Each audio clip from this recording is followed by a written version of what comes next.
What's up, everybody? Welcome to the NFL Draft Day 2 Fantasy Recap and live reactions brought to you by FanDuel. I'm your host, Simon, joined by my fantastic co-hosts, Jay, Josh, and John Luke. What's up, boys? Let's go, guys. NFL Excited draft for tonight. Let's go. I got my TV right here. It's all set up, ready to go. Day 1 was great. Maybe day 2 is even better. Who knows? I'm excited. Day 1 was insane. It was absolute Truly chaos. insane. It was draft day pandemonium. It was like a made-for-TV movie about the first round of the draft. Know what I mean? Like it felt like all those trades and the storylines and the QBs dropping it. Like it was just it was dramatic. It had like a reality TV vibe. It fit perfectly with this offseason already. Like it was like the draft for this offseason. Especially with wide receivers, right? We saw a huge disruption in the wide receiver market this offseason with Christian Kirk going to the Jags on big money. And it has affected every aspect of the rest of this offseason. Big receivers wanting to get paid. It's affected how teams are drafting. We see the wide receiver run early. Like that has to be due to like the rising cost of paying these receivers in the league. It's been fun, and it definitely fit along with what we have been seeing so far. Guys, before we get started breaking this down, as we're waiting on the first pick of the second round to come in, I just want to remind everybody watching, if you're watching this, that means you're already on the FanDuel YouTube or Twitch channels. If you're on YouTube, make sure you're subscribed to FanDuel, hit that subscribe button, and like this stream. Easiest way to show your support over here.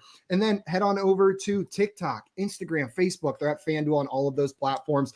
A truly awesome team of content creators. Maybe you were here yesterday. You saw the guys and girls breaking down the fantasy and betting implications of round 1. And that's just a small sample of the content creators FanDuel has.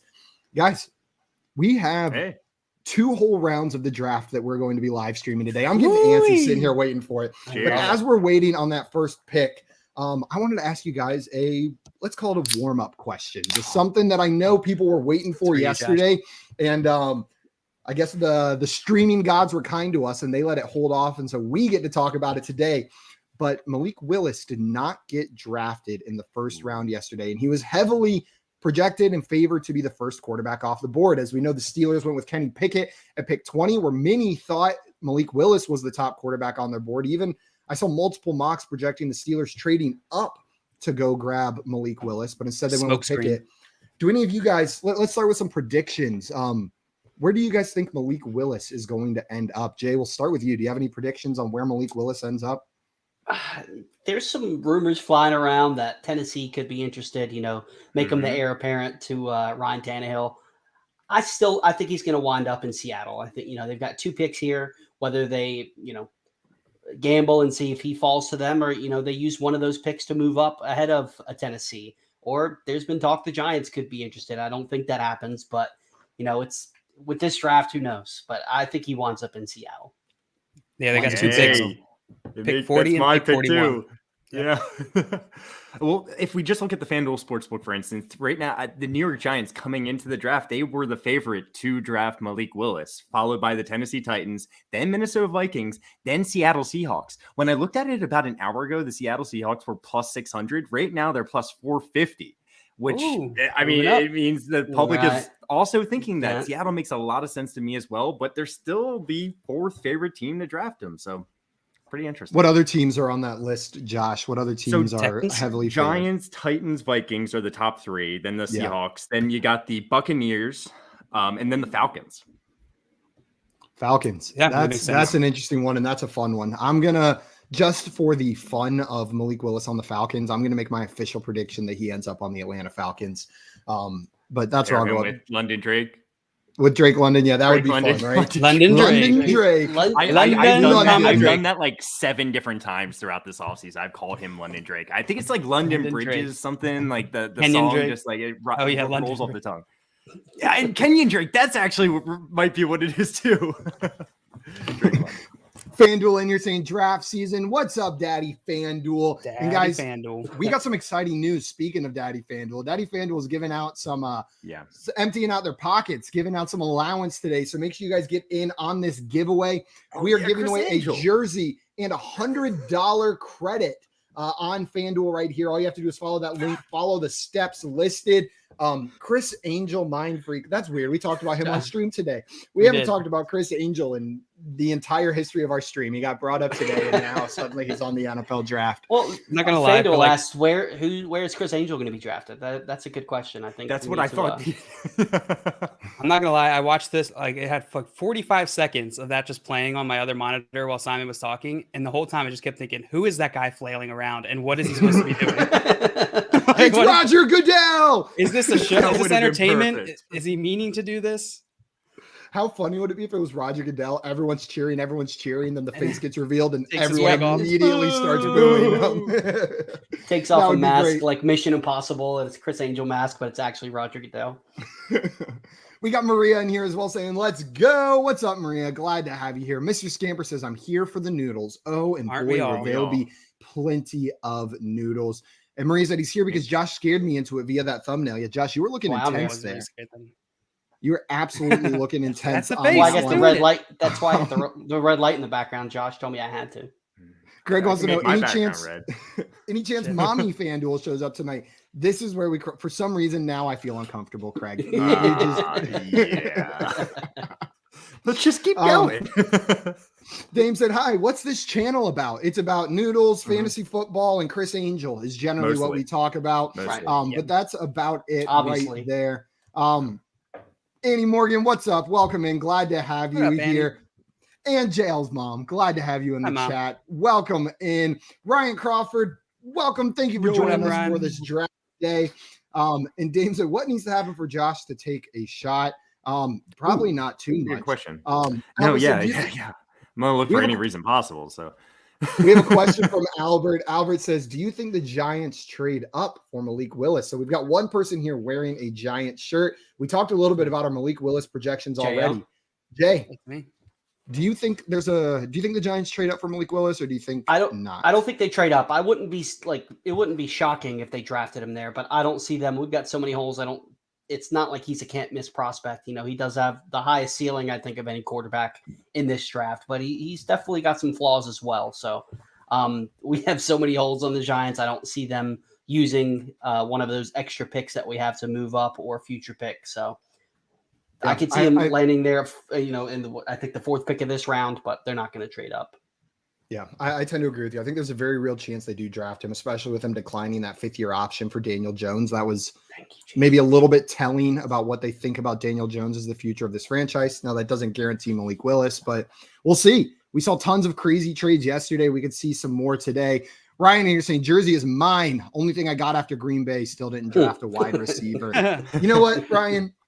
I think Green Bay had a pretty good first round, though. I know they didn't draft a wide receiver, but it was still a pretty good first round. You know what? Why don't they go out there and sign Jarvis Landry and Will Fuller? Problem solved.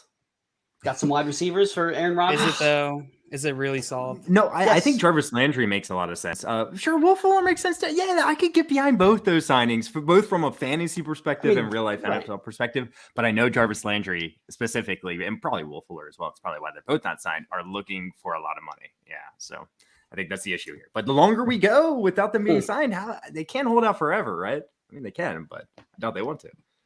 Mr. Scampers wants to know how small do they make jerseys? I'm sure.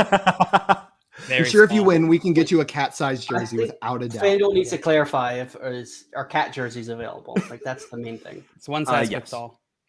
By the way, the link to the contest is pinned both on YouTube and Twitch. So I don't think Simon got to that point before we interrupted him with Chris Angel nonsense. Rightfully so. Rightfully so, obviously. Oh, the draft has started, though. Let's go, boys. On the clock. The Tampa Bay Buccaneers are on the clock. They have 3 minutes and 45 seconds left to go. Mel Kiper's face is in my face. And Simon, go ahead and talk. Mel Kiper's face is in my face. Clip it, Daddy FanDuel. I'm currently looking at Sam Howell. I don't know about you guys. Sam Howell is NFL ready, locked and loaded. ESPN or NFL? I'm on ABC. Right. There was a luchador on they're doing ABC, ESPN, and NFL Network. Ooh. Guys, while we're waiting on this pick to come in, also, is there a world where the Tampa Bay Buccaneers take one of the There's a quarterbacks world. here with Tom Brady as their quarterback? Could we see that happening? Grabbing a Malik Willis, a Matt Corral, a Desmond Ridder? I wouldn't say this early just because Tom Brady came back to win a Super Bowl, not to groom the next quarterback. But, I don't know where their next pick is, but I could definitely see it, especially the way the quarterbacks are falling. Yeah, absolutely. Albert does have a question for us while we wait for this pick to come in. Albert. How many running backs do you guys think go in the second round? Josh, I feel like you've looked at the running backs most intently out of this group of us. You think Walker 2? And Hall. I absolutely think it's going to be 2. I think Walker and Hall. I think we're going to get maybe quite a few more in the 3rd and 4th round. But yeah, I think Walker and Hall are the only ones that are going to go in round 2. Now, I'm with you you, don't Josh. think 3rd round tonight, I think we're going to see Spiller come off the board and maybe 1 or 2 other running backs. Maybe 1 or 2. Yeah, I tend to agree with you. I was I'm talking gonna to say 3. I think Spiller's going to sneak into the second round. You think so? I could see it. Yeah, I could see it. I think he's an early 3rd round pick myself. Well, and once one running back goes, we could see the next ones come a little bit earlier, right? Teams are waiting. If Breece Hall goes early, maybe we see other teams jump in a little bit earlier to grab that next guy. Just what I want to see, regarding that real fast. Pick is in. The pick is in. I was talking to someone right before this and talking about how the wide receiver landing spots have really created this weird thing in fantasy where we're not quite sure who the number 1 overall wide receiver is. There doesn't seem to be a consensus between everybody on who number 1 should be. Breece Hall currently, although he has not been drafted yet, is considered the number 1 overall prospect for rookie drafts this year.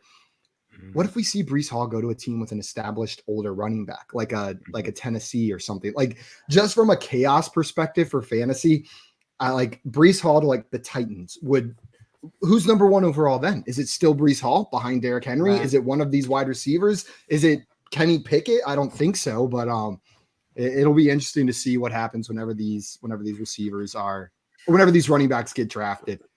Man, we were just waiting on the it depends where the other guys go too. If you see a Kenneth Walker go to Houston where you expect him to get the full workload, maybe he does jump Breece Hall. Yeah. Ed is in here agreeing with you. Said Giants have so many deficiencies. And also letting us know among the premier channels to follow day 2 of the draft. I'll take among the premier. Absolutely among the premier. One of Green Screen channel.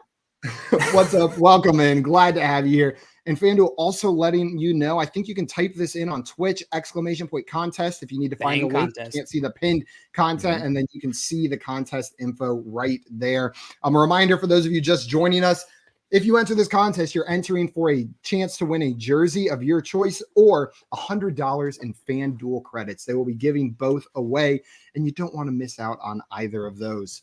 All right, we got the pick. It's Did Logan Hall. Yep. Logan Hall. Houston. Yes. Spoiler alert. I like the pick. It makes a lot of sense. It's getting announced on mine right. You think so, Josh? You like this one? Yeah. It just makes a lot of sense. Logan Hall is one of the best players that's available. He was going to be an early 2nd round pick for sure. And he feels a need. I mean, he's probably going to be a year 1 starter throughout the year. So. I feel like right now, right here, these next couple picks, the Vikings, the Titans, the Giants, the Texans. Trade! Vikings trade pick the Packers. Let's go, guys. Whoa, you think a little Christian Watson or George Pickens here? Christian Watson is who I think is going to come off the board. We saw the trades up in the 1st round. A lot of them were for wide receivers. I mean, we just talked about it earlier. Wide receivers are getting paid premium amount of money right now in the league.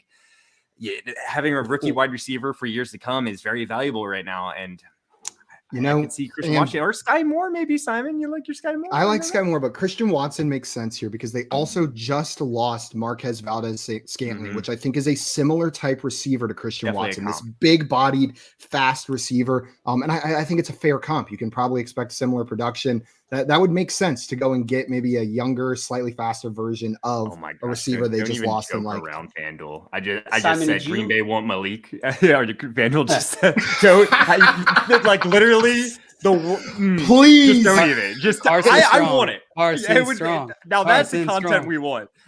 Simon, did you almost say Marquez Valdez Scampers? Did I catch you say that? Marquez Valdez Scampers. Yeah, it's actually a distant relative of Mr. Scampers. The cat-like reflexes are what did it for me. If they draft a quarterback, I swear to God. If they draft anything other than a wide receiver here. And Mr. Scamper says, do you have a heater on right next to you, Simon? Do I look sweaty? Do I look No, it's your glistening, No, Mr. it's your Scampers? microphone. Oh, I thought he was just commenting on like my general dewiness, and I was like, "That's kind of rude, Mr. Scampers." Dewiness.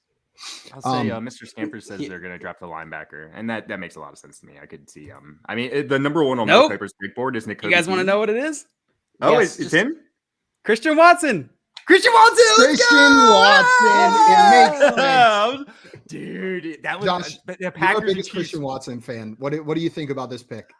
I love it. To Packers and the Chiefs, they were one of the premium locations for wide receivers of the land. With the Chiefs losing Tyreek Hill, the Packers losing Devonta Adams and Marquez Valdez-Scantling, and really not having much of a receiving core at all right now. So they needed wide receiver depth. They haven't drafted a wide receiver in the first round in forever, and they continue to do so. But I think this might as well be a first round pick. Born.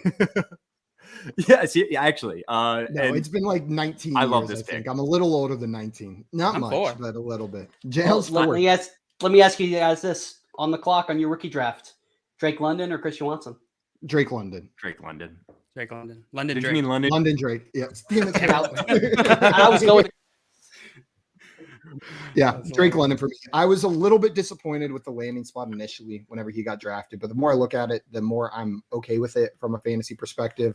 I wanted him to go to the Jets. I felt like he was a great pairing with Elijah Moore, and that Zach Wilson's profile as a passer fit him pretty well. But I'm fine with the Falcons. I think Drake London of the Falcons is a decent enough fit, and he's still talent-wise my favorite wide receiver to transfer to the NFL level.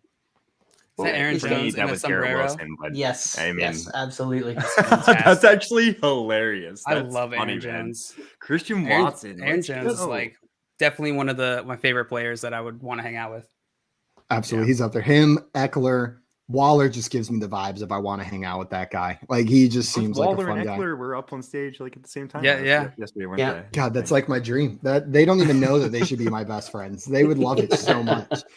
They don't even know it. We did have a couple questions in here, guys, while we're waiting for our next picks. This And the is picks are going to exciting. come in fast today. That's fun.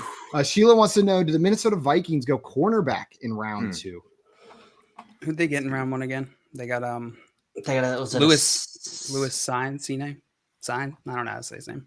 Yeah, they drafted a safety out of Georgia with the last pick in the first round. Lewis Sign. And cornerback is absolutely their biggest need. Obviously, they need just defenders when it comes down to it. They need cornerback, they need linebackers, they need pass rushers. So, like, There's still some really anything that great range ones makes available as well.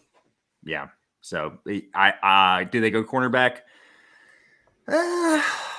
You know what? Nakobe They Dean. go. I want Nakobe Dean to go off the board. There you go. And I was Georgia a little linebacker. surprised he didn't go in the first round. I want him to go off the board to the Giants. So let's Oh, I'm sorry, Jay, to do that to you. Oh, we've got the pick is in for the Titans. Oh man, this is like I got speed it. round compared to you. Oh, you already know the Wait, pick? what? Yeah. Jill, my stream is so far behind. They just showed. Pause Christian your Watson stream getting for, drafted. like, Oh, it's not. 15 It's not on seconds. the stream. It's not on the stream. It's a draft tracker. Sleeper or something. Yeah. The pick was Roger McCreary. Roger He's a cornerback McCreary. out of Auburn. Yep, Roger McCreary. Okay. Yeah, no, Yeah, he's well, there goes- currently number 6. Let's see, 16 on Mel Kiper's big board. And to answer Sheila's question, I think Vikings will go offensive line, probably round 2. Annie wants to know: do the Texans go Brees Hall, running back, Iowa State, in round 2? They shouldn't. They should go quarterback, I think.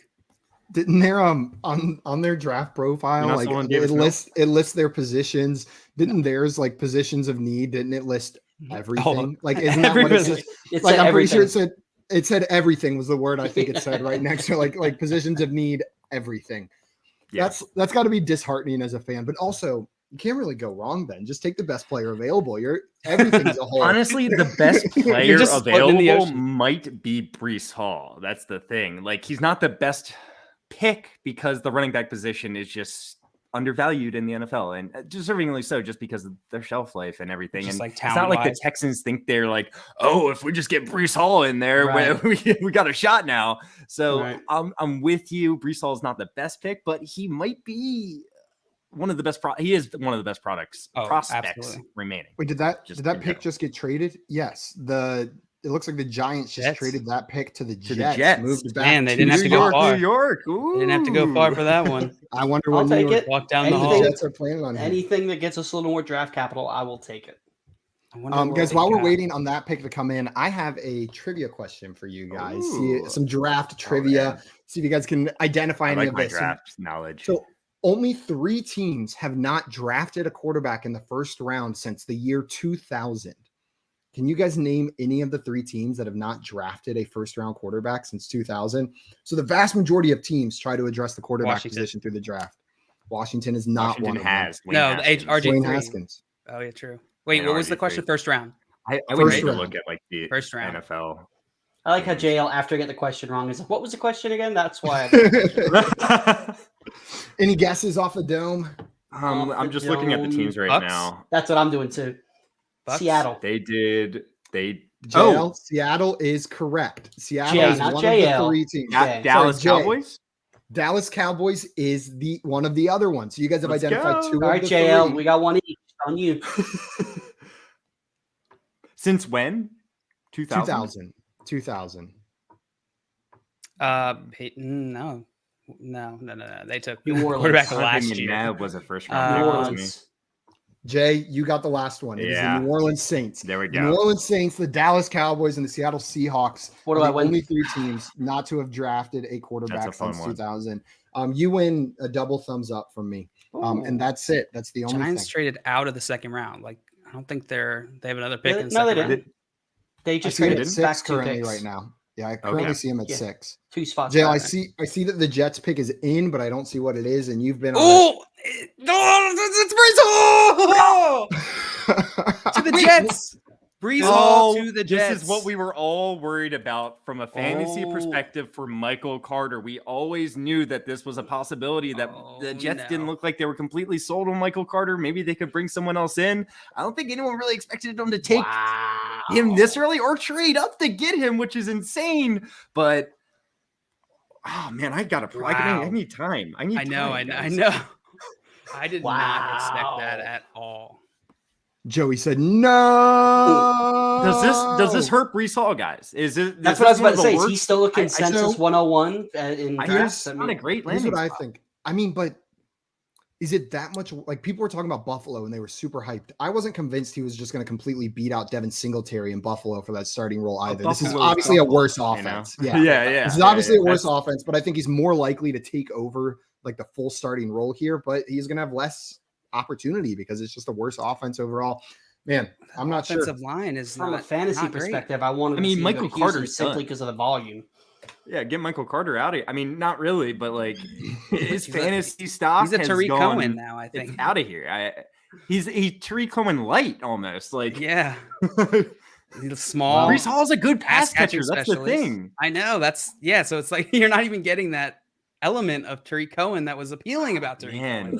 I don't have Michael Carter, like, I don't think on any teams I can like think of. So I have him on 1, and I tried like everything to trade him before the draft because I was afraid of this, and it didn't happen. I like this comment from Chitel. Said, are we going to JT this 101? And you know what? I think there is a slight difference here. JT, I think, was well ahead of the other prospects that year, and we got cute with like, especially Clyde Edwards-Helaire. Still a second round pick though. Yes, but like pre-draft, him and Clyde Edwards-Helaire were nowhere near each other. I think maybe Brees Hall and Kenneth Walker and Isaiah Spiller are closer pre-draft than Jonathan Taylor and CEH were. But I remember the biggest concerns people have with JT was like he fumbled. He had like the most fumbles in college football. Well, okay. I mean, like, yeah, he's still just a monster. And look at the offense that CEH went to. You know, if Kenneth Walker goes to the Texans, it's not going to be as exciting as CEH going to the Chiefs. So I think it's going to be a little bit of a difference. But what if Kenneth Walker goes to the Chiefs? Honestly, I'm gonna be honest. I'm not gonna JT this, but Kenneth Walker and Brees Hall are closer to, for me personally, than they seem to be for the majority of people. I'm not. Brees Hall is still my 101 coming into this, and he's still gonna be my 101 coming out of it. But just realize the separation isn't that big in my mind. I think so. The Texans it seems like quick. Yeah, Texans picked Jalen Peter from Baylor as a cornerback. So I mean, it seems like the Jets they were expecting they haven't even to go broadcasted Brees Hall here, yet, right? Yeah, I haven't seen this selection. trade up, but like still to trade up for a running back. But man, like if you think he's the best one in this class, and you think Texans going cornerback to me is, I don't know, that's not the best pick in my opinion. So we just talked about it here. The fact that the Jets traded up to get Breece Hall, they're gonna use the hell out of him.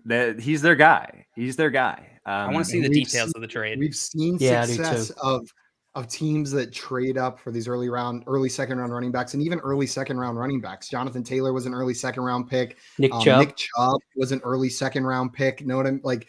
Some of the best running backs in the league have been early second round picks. Oh yeah, finally, JL, they're about to announce the Breece Hall pick. I just got the Breece Hall pick. Yeah, they still haven't announced too quick. It looks like the Giants got pick. So they get 38. I'm sorry, the Jets get 38 and 146. Right. Yeah. I'm getting the sides of that right. I'm saying it. So the Giants got the Giants are trading pick. Yeah, the Giants are trading pick number 35 to the Jets. Giants get the pick 38 and pick 146 overall. Okay. To move back. I'll take it for 2 spots. The Jets gave up a little bit of something to do that. They wanted Breece Hall. It's apparent. Yeah.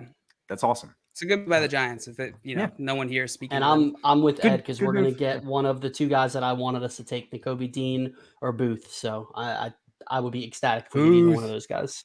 Booth, I was hoping would sneak into the first round so there could be one Clemson guy in the first round, but he did not. But I think he's going to be a great second round pick. Soon. Yeah, he'll be off the board. He'll be off the board fairly quickly. Dean as well. Those were 2 of the guys that I think a lot of people projected to go in the first round that didn't end up quite making it there. Are we still waiting on our next pick to come in? I see Breece Hall. I see the Texans pick is in. Falcons traded. JL said something about it. What did they? They traded for the 38th.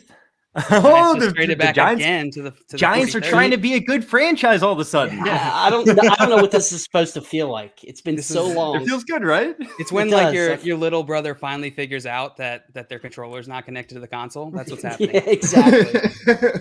You're so proud. Yeah.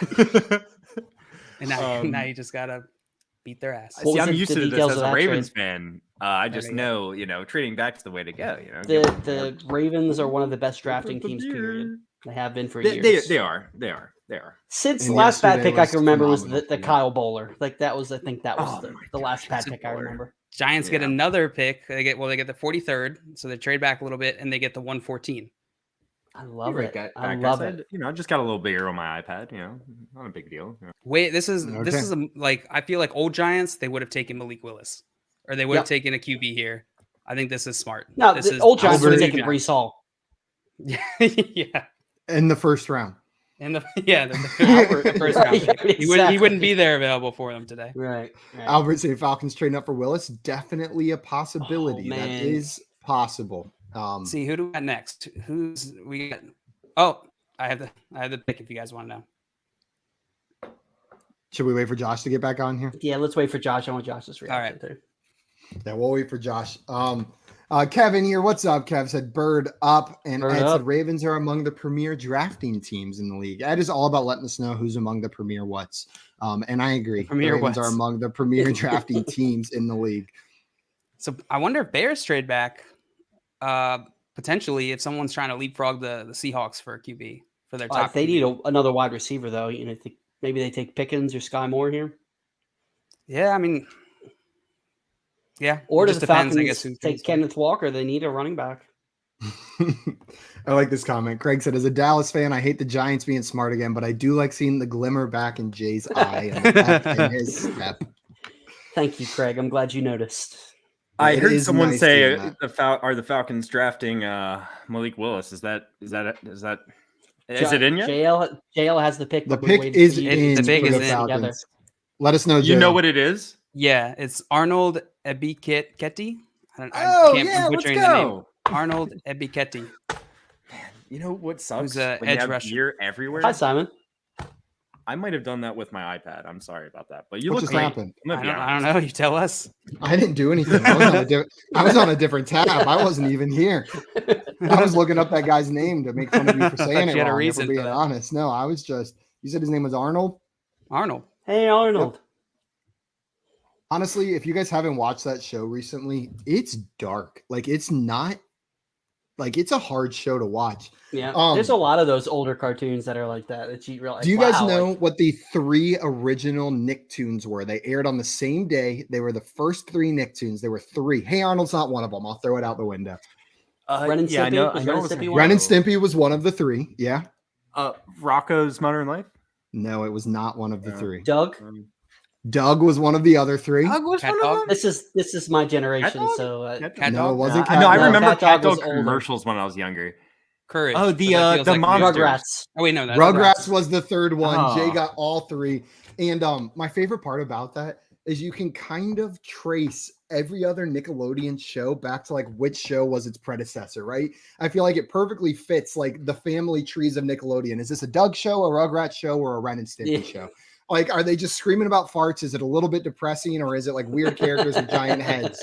And those are the 3 different kinds of shows on Nickelodeon.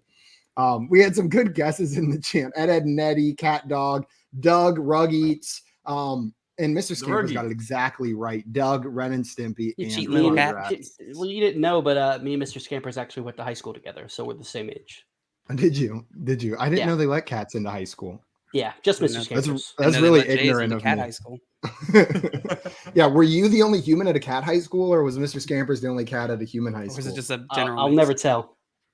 Also, Green Screens Media said, I love our Pavlovian response to trivia. Like, we ask trivia, and immediately the chat's like, I know this. Like,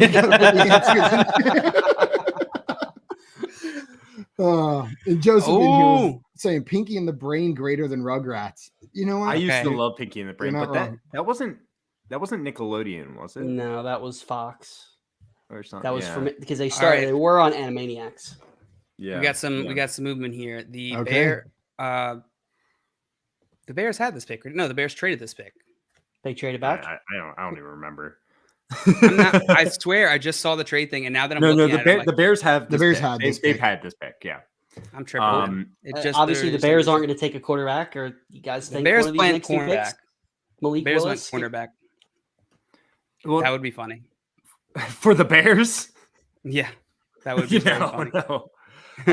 No. I kind of would have been high on Christian Watson actually going to the Bears, believe it or not. I know Darnell Mooney is also a deep threat. He's got a lot of speed, just like Christian Watson, but he doesn't really do the same things that Christian Watson does.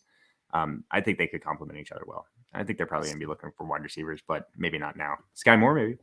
They went Kyler Gordon. Well, Christian Watson's gone. Washington. The Bears, yeah. At 39. Dude, the Falcons pick isn't even selected over here. Yeah, same for me. Yeah, on mine it still just says pick is in for the Falcons right now. JL, you are on another level. You're like living in the future right now by about 1 minute. Always, baby.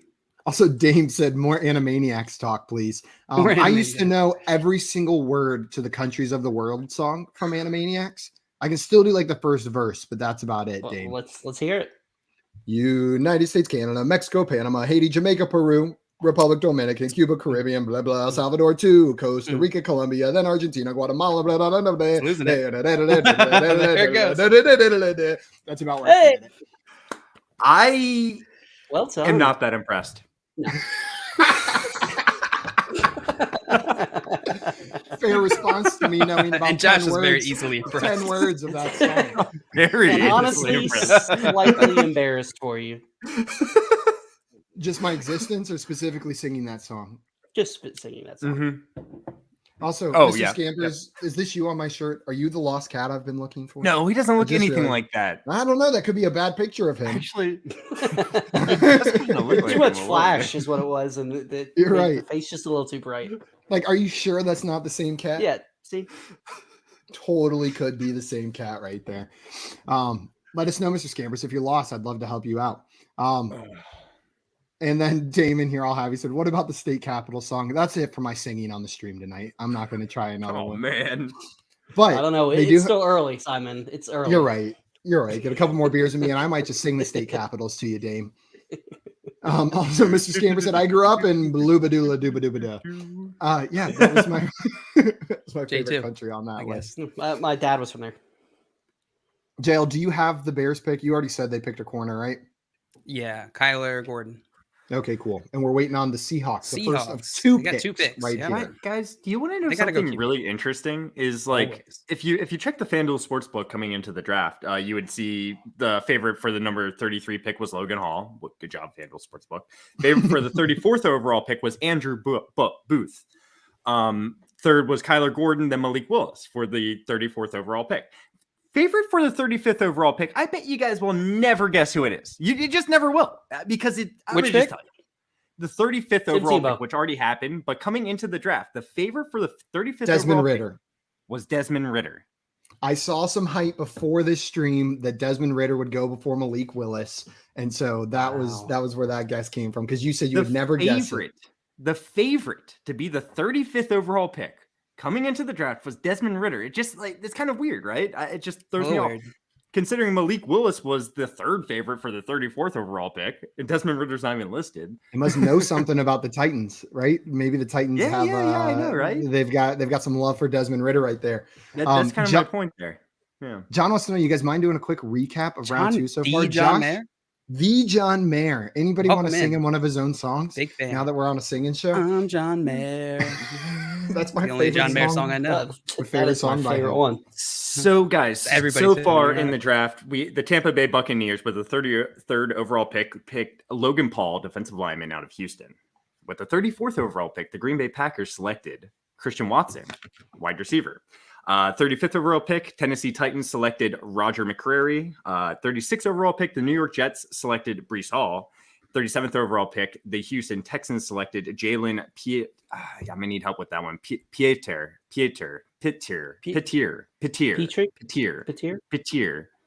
And then with the 38th overall pick, the Atlanta Falcons selected Arnold Mbike. Guys, I'm not good with last names. I'm like one of the worst last names people in the world. And from a fantasy perspective, the two primary picks that have a big impact here are Christian Watson to the Packers and then Breece Hall to the Jets. I think we're MF Hall to the MF and Jets. That's his legal middle name. Yeah. MF. That would be such a cool middle name. I think we're probably as a whole more excited about Christian Watson to the Packers. That's about as good of a landing spot as we could have asked for, than Breece Hall to the Jets, which is probably, if you listed all the teams in order, bottom half as far as landing spots go, probably ahead some teams with established backs. Know what I mean? Probably ahead of the Browns with Nick Chubb, the Titans with Derrick Henry, Giants with Barkley. But behind a lot of the teams, the back needy teams, the Jets are one of the last teams I think a lot of people wanted to see Breece Hall go to. And FanDuel said, wait, the Bucks picked the YouTube guy? Oh, you said Logan Paul. Logan Hall. Yeah, Logan Paul. Yeah, definitely. Logan Paul. Yes, Logan First Paul boxing in did leave WWE, YouTube. now he's in the NFL. He would too. Yeah, that wouldn't be surprised. But he wouldn't leave YouTube, actually. Never He mind. posted a video I'm putting a challenge out to any NFL team that thinks I'm not good enough. Bring in the Logan Paul to challenge your starter. The thing is, it would work. Someone would bring him in. It'd probably be I feel he would immediately challenge Aaron Donald to a wrestling contest. Probably. And Annie said, damn it, Simon, that was my joke. I stole it from you, Annie. I have the benefit of being on camera. He would never challenge Aaron Donald to a wrestling match. He would challenge whoever he knew he could beat. I don't know who that is, but it would be someone he knew. Michael Carter. Yeah. Awesome. So Joey in here saying he invited John Mayer to his wedding and he didn't respond. Just curious if I had the wrong mailing address. John Mayer, if you could let us know, did you purposefully spurn Joey on his wedding day? Did you go back to John Mayer? He said, say what you need to say. Beautiful. And he's a jokester too. And he's a jokester, man. That John Handsome, Mayer, just really something else. And a sense of humor. God. But you know what? If you purposefully didn't go to Joey's wedding, that's going to cancel out all of those positives that we just said. I better hope it was the wrong mailing Thanks address. for the invite, Joey. Mayer. Yeah, I didn't go to Joey's wedding either. Yeah, seriously. Yeah, Joey. Yeah. Just because I didn't know you, you think that's a reasonable excuse? It's whatever. If anyone can call the next quarterback, wide receiver, or running back that gets picked, I'll take a shot. I'll say Malik Seahawks Willis. take Malik Willis. Yeah. There you go. I think he's a good fit for their system. Yeah. Okay. And as far as Jay, you know what, I'll let want to JL have wide receiver or quarterback, and I'll go wide receiver, and I'll Sky say Moore. No, I'm going to say George Pickens is the next wide receiver drafted. Ooh, I think George Pickens will go next, and then Sky Moore. Yeah. George, I think Sky Moore is going to get picked ahead of George Pickens simply because of the off the field issues that George Pickens has. That's fair. When it comes to just plain old talent on the football field, George Pickens should have already been drafted, probably, actually. Mr. Scamper said, and he's a great kisser. Mr. Scampers knows from experience. John Mayer is John Mayer went to high school with me, Mr. Scampers. He's a known cat kisser as well. Geek Hippie saying, let's go Bears. Excited about the Bears pick. I'm guessing is in. JL, do you know who it is?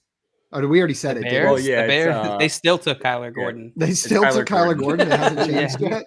Yeah, third time. It's all announced and everything on ESPN over here. Oh no, I'm back on AEC. Ed in here, Pickens, sky high odds. You put both of the wide receivers we were talking about in that one, Ed. That was pretty good. More of it. I wish you put 2 Ys on the sky. That's my only thing I would change there. I would love Sky Moore to the Colts. I feel like he is a very different receiver from Michael Pittman out there. I think that would make a lot of sense for the Colts to grab Sky Moore if they're going to go receiver here. I would absolutely love that spot. And Geek Hippie said, got another one coming up. They got more picks for the Bears. So he's just ready for that next pick. Yeah, guys, looking at the teams and who's going to draft a wide receiver other than the Colts? I mean, the Falcons, are they really going to go 2 picks on wide receivers? They could. I mean, the Browns, probably not, right? The Browns could. Chiefs, right? They could. Well, they have Anthony Schwartz, Donovan Peoples-Jones, Amari Cooper. But they could. Yeah, Amari Cooper's the true one there. I don't think they really have a true 2 guy there. I don't think they will, but it's not outside of the realm of possibilities that the Browns. I'm just thinking they want to be such a running I've heard team. they're trying to bring back Jarvis Landry cheaper as well. So please. Good for the Browns, bad for Jarvis Landry's fantasy stock, right? So if you want Jarvis Landry to be fantasy relevant, the Browns is not the right spot. You got a couple picks after, but I could see Kansas City or New England. They both need some wide receiver help. The Ravens, actually. The Ravens. I mean, I didn't even think of that. Browns, Sky Moore kind of makes sense. Another little guy. Yeah, I don't love it, though. I don't think it makes sense for the Ravens. As long as their defense can stay healthy and at least one of their running backs, they want to be a run-first team, and they have decent enough receiving options with Mark Andrews and Rashad Bateman over there. So I'm not too worried about it. Guys, the Seahawks pick is in. While we're waiting on that to be revealed, I've got another trivia question for you guys, a real quick one. Right. And this one is related to just yesterday. Do you guys know which college had the most players picked in the first round of yesterday's draft? Georgia. Which college? That's my guess. And it's not close. It's 5. The next closest is 2, and there's 3 of them. Before I reveal the answer, it is Georgia. You guys are right. Georgia had 5 players, all defensive players. There were 5 players from that Georgia defense selected in the first round. And another one that easily could have been in Nakobe Dean, right? He very well could have been a first-round pick. Alabama, Michigan, and Ohio State each had 2 selected in yesterday's You sure it's round. not Chattanooga, though? Mr. Scampers, I think. You sure? Double check. The UTC mocks, I believe, only had 1 player drafted in the first round yesterday, if I remember correctly. We did have some genius people in the chat here. The game coming in here. Georgia, Ryan got Georgia, Joey got Georgia, Joseph got Georgia, and Ed, of course, got Georgia. Good job, guys. I guess that nice one was question, Simon. Easier. Guys, girls, and cat. New Mexico College. I use guys, so I'm the same way. I mean it as a general. People. Some people, though, I know that was good. The Seahawks. I thought about it too. Do you know who it is? It's actually, they're announcing it. Oh, you know? Yeah, okay. I've known it for a little while now. Okay. I'll let the TV. Roger Goodell. I mean, we're already here. With the 40th pick in the 2022 NFL Draft. I'm Roger Goodell. Mine is so That's the second time that's happened, JL. I know. We're just in sync. Jinx. I know it is. Same. Someone reveal it. Nobody tell Simon. Nobody tell him. John Mayer. John Mayer to the Seahawks. Congrats, John. Thanks for being in the chat while you're at the draft. Woo! Has it popped up yet? Boy, Mafe. Yeah, it's live on NFL Draft. Gotcha. I love seeing people all happy celebrating. Wait, do we have one person on ABC, one person on NFL, one person on ESPN right now? I think the ABC and ESPN one are I'm on The NFL same. Network, I think it's but the I'm same streaming, so I might broadcast. be. That's pretty funny. That's pretty funny. Joseph still said haven't Kuiper's still announced. talking. Josh, tell Mel Kiper to stop talking. Shut Look, up, I went to Kuiper. high school with him. With Actually, I'm lying. I did not go to high school with him. He went to my high school. Are you really old or is he really young? Listen up.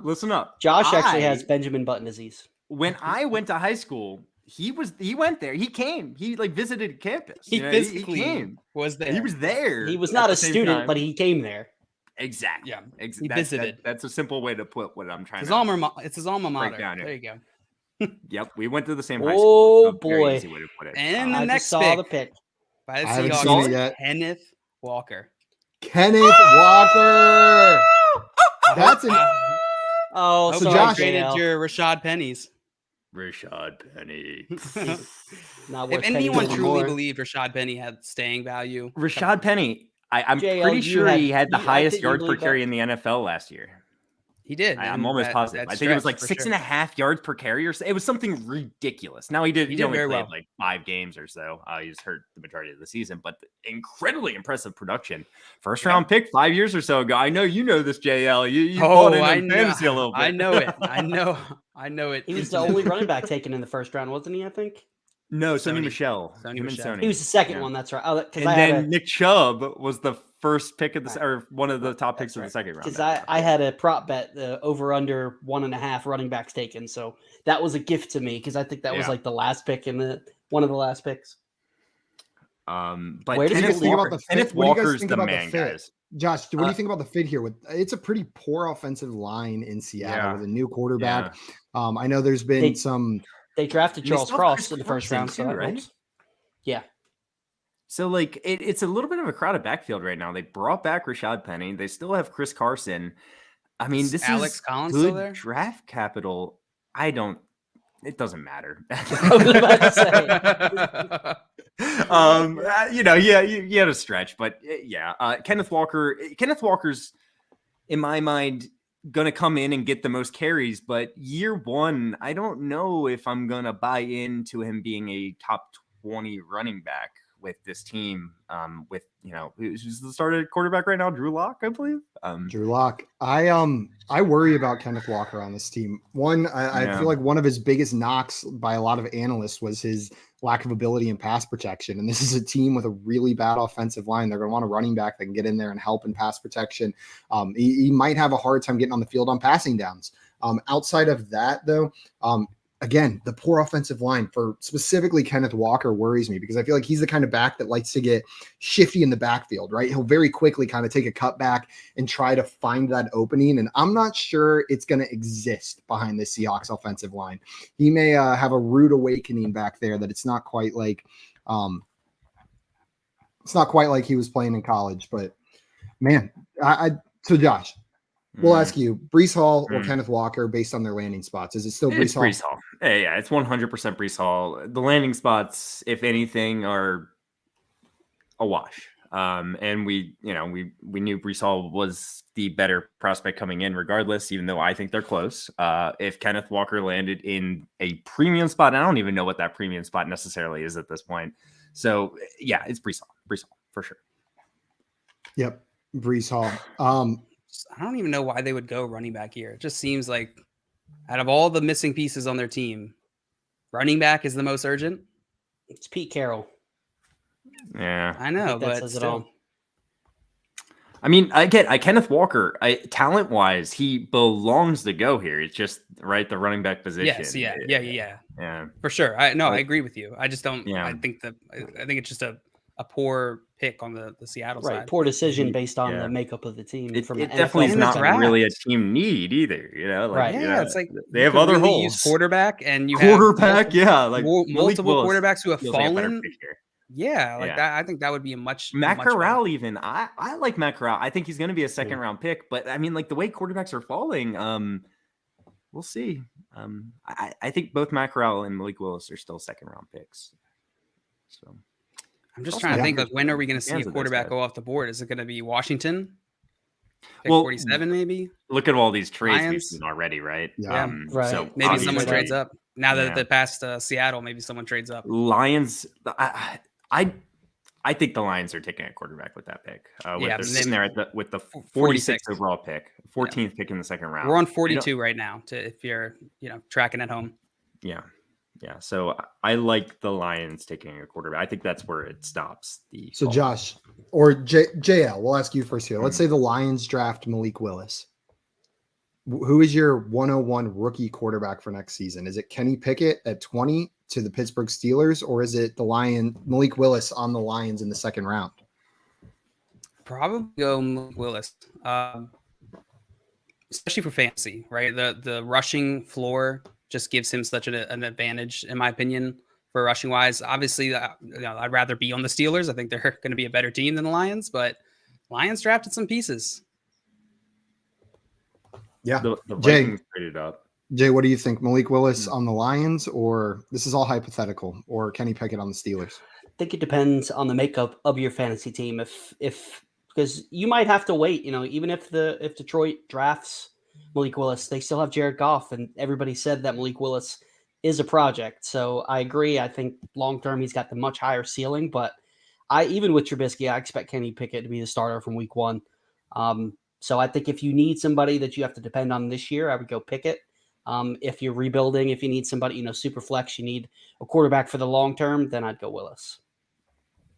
I see the pick. At least I'm seeing it on Twitter as of 1 second ago for the Vikings. I was hoping they traded up. They traded with the Colts. I was thinking maybe we would see our quarterback go here. Do you guys want me to say who it was? Tell us. It was, unless everybody's lying to me, Andrew Booth out of Clemson.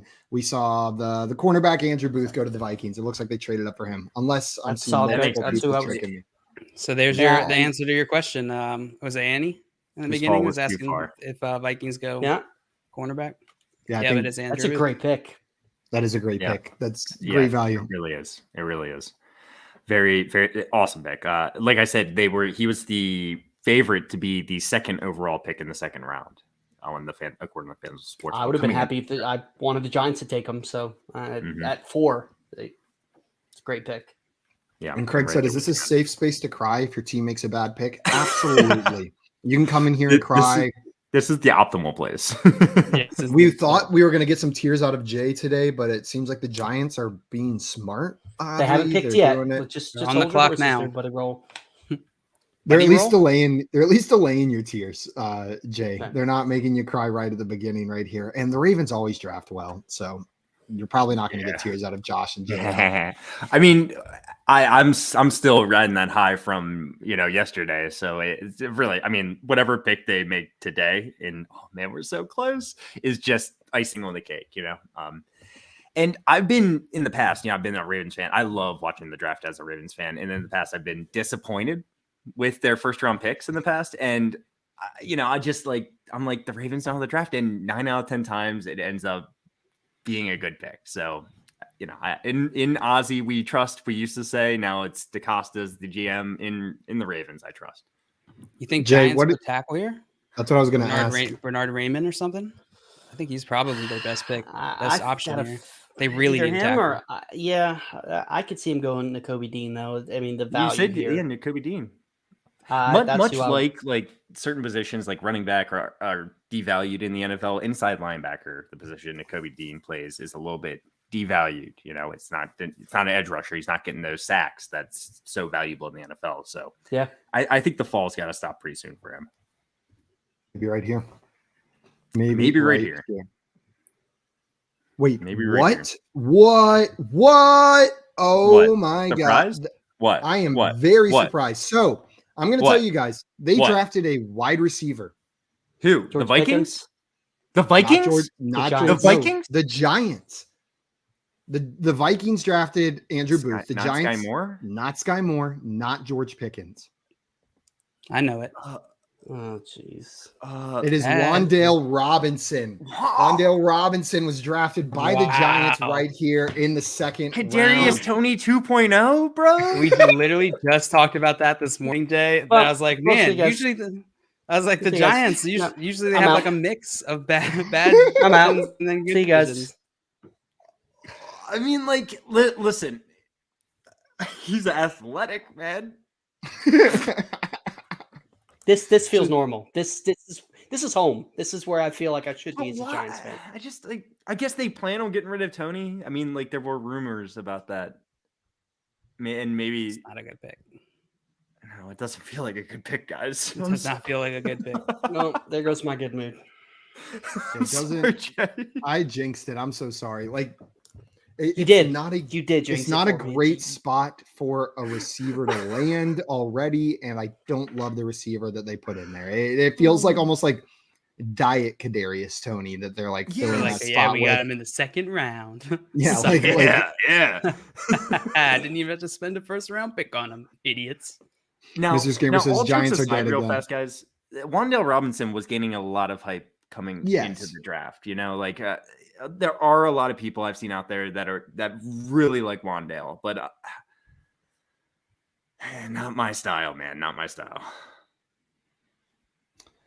Yeah, I feel like he just doesn't seem like, I feel like he's like the super athletic kind of guy, but he doesn't seem to have the build to play that super athletic role in the NFL. I'm just really worried about it. Josh, you're the height guy. Do you know how tall Wandale Robinson is?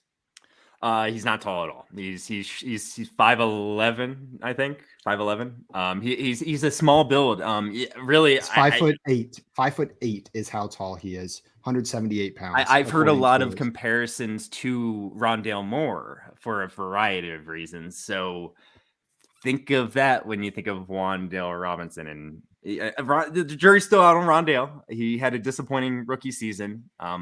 Let's see if he can come back strong. But he was in a good situation, and I wouldn't necessarily say the Giants are the best situation in the league. Vandal said he wishes he was 5'11".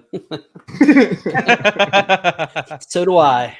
I didn't want to make the joke, Jay. I was gonna sit there and wait, but I'm glad you made it. I was gonna say so does Jay. He wishes he was 5'11". Yeah, I am 5'11". Pretty close. Actually, I swear, guys, I'm like, I was right. It's Sky Moore 5'11", but I'm sure that's just like his Kentucky height. Kentucky, a lot of when he gets into Kentucky, colleges literally lie about these. Oh things. yeah, like sure. that, like they'll be wearing shoes. They'll be wearing like heels, and they do different math. Kyler Murray a couple years ago, it was like a big debate. Like he was like 2 inches taller on his pro day than he was at the combine. Yeah, someone from like Purdue that like had a massive change on their pro day for last year. Can't remember who it was. I'm seeing the one. Look, I'm seeing him in the backfield right there. Look, maybe he's Antonio Gibson 2.0. Maybe I've seen people give comparisons to like a mini Deebo Samuel, but I don't think mini Deebo Samuel works in the NFL. I think you have to be full size Deebo Samuel or it doesn't work, right? Like that's not the kind of role you can play if you're a mini version. I mean, here's the thing: like he ran a 4.44 40-yard dash, which isn't like blazing speed for it. I may get crap because of saying that, but it's not a good 40 when you are 5'8" and 180 pounds or whatever. So I don't know what else you wanted me to say. He doesn't have blazing speed. I mean, he looks incredibly fast on the field. There's no doubt about it. But I don't know. He's more of a gadget player, right? Yeah, I think so. And I feel like we're seeing NFL teams kind of fall in love with these kind of gadget-like players, right? We're seeing them. Jay, I know you were huge on Laviska Shenault, hoping that he would kind of be using that role, what may have previously be considered a gadget player, come in and maybe build on a bigger role, develop a role specifically for him in that offense. Maybe the Giants are trying to do something similar here, but it's hard to have it pan out, it seems like. We're not seeing it pan out very much. I would feel better if Tony wasn't on the roster. I feel like it's the same player. Yeah. Maybe they have something in the works getting rid of Tony. I'm not sure. There's been rumors of that. I will say I don't like that the highlights that they're showing are from when he was in Pee Wee football. That scares me. That's where they have to go to show highlights. So check out the sick burn. Right. The Barry Sanders crazy route football. Runner. Right. He definitely earned his Capri Suns. Man, I have to think that the Browns here have been trying all day to not have this draft pick, that they've been working really hard to trade Baker Mayfield and use this pick as part of it, but looks like they haven't been able to. I was expecting this pick to be traded as part of a package with Baker Mayfield. Simon, they just traded it. They did just trade it. I'm Houston seeing Texans have the 44th overall pick at the moment. I did just see that they just traded up. That's actually hilarious. At least the Giants traded back twice to Good make that timing. pick. They didn't make that pick at 4, so that's what I'm telling myself to make myself feel okay about it. Oh man, that pick at 4, that like literally laughing stock. I mean, like That would have been Dave Gettleman. it's a you're getting into the mid of the second round. It's not an early second round. It's pretty early, but I mean, I like Sky Moore a lot more than Wandel Robinson when it comes down to it. If it was Sky Moore, I'd feel a little bit better about it. Dame wants to know, where does Carson Strong go? Jay, where do you think Carson Strong's going to end up? Tampa Bay. That's not a bad guess. I think that's a good landing spot that for him. makes sense. Dale, what do you think? Let's go with Seattle. No, let's go with Panthers. I feel like Panthers is right where they're gonna go. I'll go Minnesota. I can see that. Josh, what are you saying? We've got Minnesota, Carolina, and Jay, what did you say? Tampa. Tampa. So, like, in theory, I guess you do want him to like be behind a quarterback and kind of be a little bit more developmental, maybe. He's got a great arm. He can't move at all. I mean, Minnesota Vikings make sense, maybe. Texans pick is in. That? John Mechie the third. Yeah, Simon did. I like the Vikings. I also maybe like the Titans, maybe. See that. And let's throw out the Texans themselves. How about that? Yeah, that's an option right there. And Green Screen said post-game Capri Suns are goated. Indeed. I don't care what kind of game you're playing. A post-game Capri Sun is top tier. My only complaint is that there's not enough of it. I could just kill like 16 pouches and still be thirsty. Yeah. Capri Sun is like one sip. And sometimes too, if you go too hard and you put the back of the straw through the back of the Capri Sun and it gets everywhere. It's a mess. No, yeah. There is something about like, the straw, the whole Capri Sun. That's one of the best things about having kids is you get to have all the kid snacks. Like, you want a Capri? Yeah, I'll take one too. You can do that if you don't have kids too. You just but get them for yourself. They're readily available. Ooh, at all strong times. to the Rams from Mr. Scampers. The thing is, he's going to have to sit for a while because Matthew Stafford's not leaving there anytime soon, in my opinion. He signed a contract extension, and he's not necessarily like we're not worried about him retiring in the next few years. Let's put it that way. I like it. I like it. What if the Packers selected him like in the 4th round? Like, would people freak out still? Yes. Yeah, probably. Probably. Not saying it's a bad pick. It would be normal. No. People would freak out though. Jordan Love. Jordan Love still. Yeah. But there's rumors that the Falcons have been trying to trade for Jordan Love like for months. So they really have their eye on him. The Packers are like, we can't give him up for anything. Right. Like, we made this mistake. We gotta die on this hill. Ryan, I like John Mechie a lot. Malik to Houston makes sense. Yeah, you'd think. Yeah, I probably would have went Malik if I was Houston. Malik to Houston makes a lot of sense. That's the spot at this point for him. Or Detroit. Yeah. Still Detroit. Or Detroit. Right hope. Now John Mechie, that's another wide receiver where it's like if the Giants take him instead of freaking Wandale, I'm about it. Right. Yeah. Society still frowns on adults crushing Capri Suns. That's the only way to put it to it. You can sit on the clock. Let's go. Hey, if you haven't already, you've been watching us. Make sure you sign up for that giveaway. They're giving away a jersey and $100 in FanDuel credits. So, I mean, why not? All you got to do is subscribe to some accounts. I would do it. It's super easy. If I was allowed to, I would do it. I need some new jerseys. My 2 Browns jerseys currently are Baker Mayfield and what's the other one? Hayden. You don't even know. I've got a Hayden jersey. I've got guys, just because they're showing it. 7 of the 8. Never mind. I won't read it. Go ahead. 7 of the 8. I don't want to misquote it now. And it left the screen, but it was a fun little draft fact that they had up there. Hey guys, I'm glad you almost shared it with us. Yeah. You guys want, while we're waiting for the Ravens pick, just to distract you so you're not anxious, Josh, do you want another piece of trivia? Yeah. Let's do it. Just a single piece of trivia. The Jaguars had the first pick overall 2 years in a row. Which team was the last team to do that? Browns.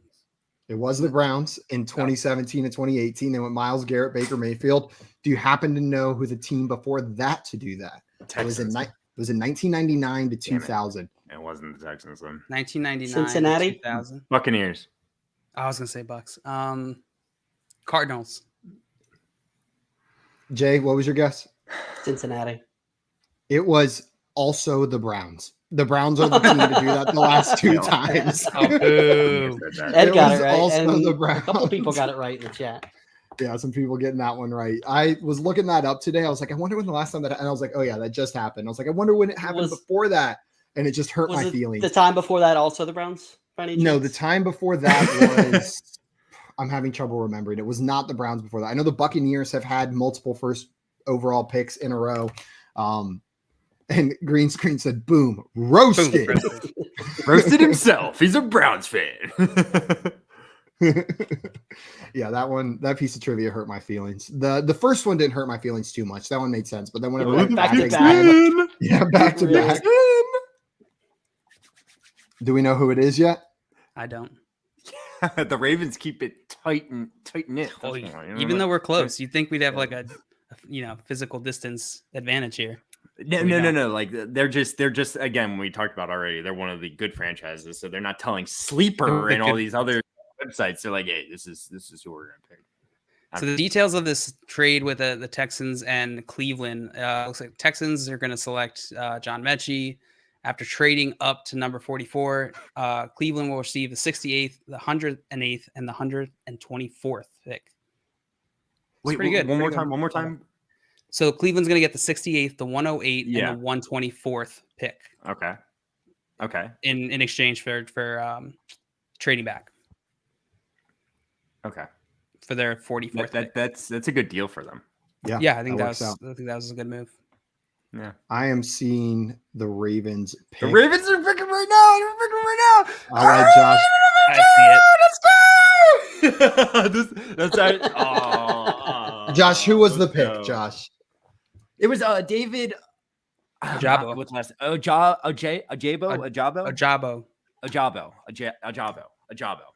I'll get it down. Just like last year, Jeremiah Owusu Coromella. Once I got it, it's in there. I just need to. Too bad he didn't go to the Ravens.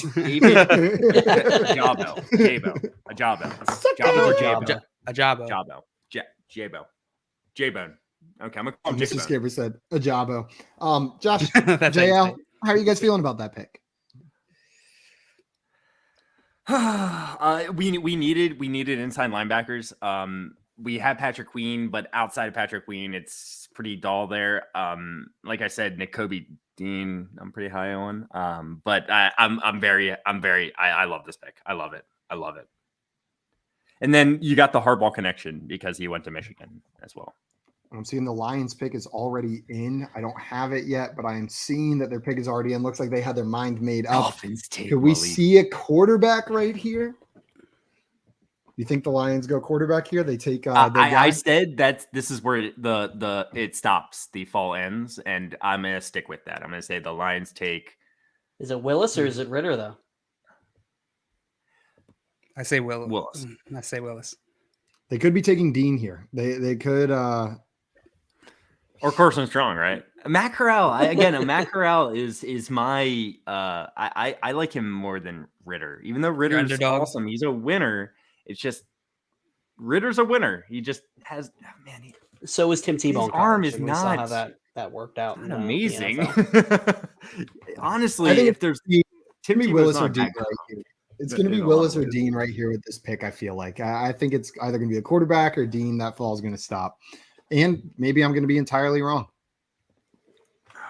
Yeah, Daddy FanDuel said Ajabo would have been a first rounder if not for injury. Craig echoing that. Just like the Ravens, that's very Ravensy, Yeah, like they might have to sit on. Who knows? He might not be completely ready. They're going to sit on him. I would. That doesn't sound good for his injury. Well, I guess it depends where. Yeah, exactly. I mean, if it helps, maybe the warmth will help. Is that Keegan Michael Key? That is. Yes, Keegan Michael Key. What a delight. Yeah, not on my screen. Is a delight. He is a delight. It doesn't matter what context I'm like, oh, I'm glad he's here. He's hilarious. Pascal. Josh Pascal. That's a good pick. Good pick. That Lions, Kentucky. yeah. A lot of players coming out of Kentucky, guys. Where does Willis go? I mean, Washington take a quarterback with Wentz? No, they're locked up for the future. They're good there. Are they? I thought you meant like his contract. No. I was completely kidding as far as Carson Wentz goes. I don't think they're set with him as the future of their franchise. I could see Washington taking someone like Carson Strong in the third round. Indianapolis? I mean, Matt Ryan doesn't have that much time left. Indianapolis makes sense. You want to really freak people out? Or Saints? I don't know about freak them out. The Eagles? What if the Eagles took like Malik? That would. They wouldn't. That would be cause so much but, chaos. People would be going I would love crazy. that just for the Eagles fans to tilt. Like that would be worth it. They had to reverse on all their Jalen Hurts takes all season. Right. Rhea said, love me some Keegan. She also had a question here the with Lions a friend Mia. Had a good draft. Yeah, they have. Maria asked, why did we get rid of Hollywood Brown? It's a good question. Honestly, I think Hollywood Brown was he's not a necessary piece on this offense. I mean, Ravens haven't historically been a pass-heavy offense. Now, they passed a lot more this past season, where they were very intentionally trying to do that. But even so, they were still not like a top half passing offense. I just don't think they're necessary. They have Rashad Bateman. He looked fantastic towards the latter half of last season, and they drafted him semi-highly. So I think they wanted to get their guy. I mean, here's another point. He requested a trade like earlier in the offseason. I think he wanted more money in a better situation. They cashed in. Know what I mean? They took him in the first round. They got a couple years of production out of him. Before they have to pay him, they got exactly what they picked him with back. That's fine enough. That is a smart move. I feel like they went out, got the value from drafting him, and then traded him, and he wanted to be traded. It seems like a win-win for everybody here. It used to be what Bill Belichick did. But they would have had to pay him, and now we got a center for years to come that I'm very, very, that was a fantastic pick. Yeah. Joey says Willis of the Saints at 49. Absolutely possible. That could be fun. Real fast with you got to mention the Lamar Jackson factor. Like he tweeted out and said WTF right when Hollywood was drafted. So like, was he actually surprised? I can't see him being like actually that surprised. I mean, maybe it surprised him in the moment, but like he had to expect like something like this was a possibility. Now, does this like cause him to be upset with the Ravens in any sort of way? There was a report earlier today that said that Marquise Brown actually talked to Lamar Jackson about that he requested a trade. So I saw that too. There was a lot of people that were concerned about that, but supposedly he knew all about it. Washington pick is in. Fedarian Mathis. You're so much better at saying names than me. I'm just honestly, Josh, I could be very wrong on a lot. I think it's the confidence. I'm trying my best. Like I say, when I say it, I'm like, you're just like, this is it. Well, hopefully they'll never watch, so we won't ever have to know. But I do want to mention Hollywood Brown and Lamar Jackson. They were actually best friends. They would like drive to like practice and games together and stuff. They actually like hung out. So like I hate to see losing that connection sucks. I liked Hollywood Brown, but like everyone, like we've all said, it was time. Yeah. Yep. It was time. Echoing that sentiment. Yeah, Brown did ask to be traded at the end of 2021. And now like the better Bears. in Arizona, to be honest with you, from a fantasy perspective, I really like him. I think it's a wash myself. Yeah, it's a lot of competition there now. Yeah, but I love DeAndre Hopkins, but he's not what he used to be in that creative offense. With we saw what a college quarterback wide receiver combo can do. I'm not saying they're Joe Burrow and Jamar Chase, but I think there is something to be said about that. So I'm excited for Hollywood.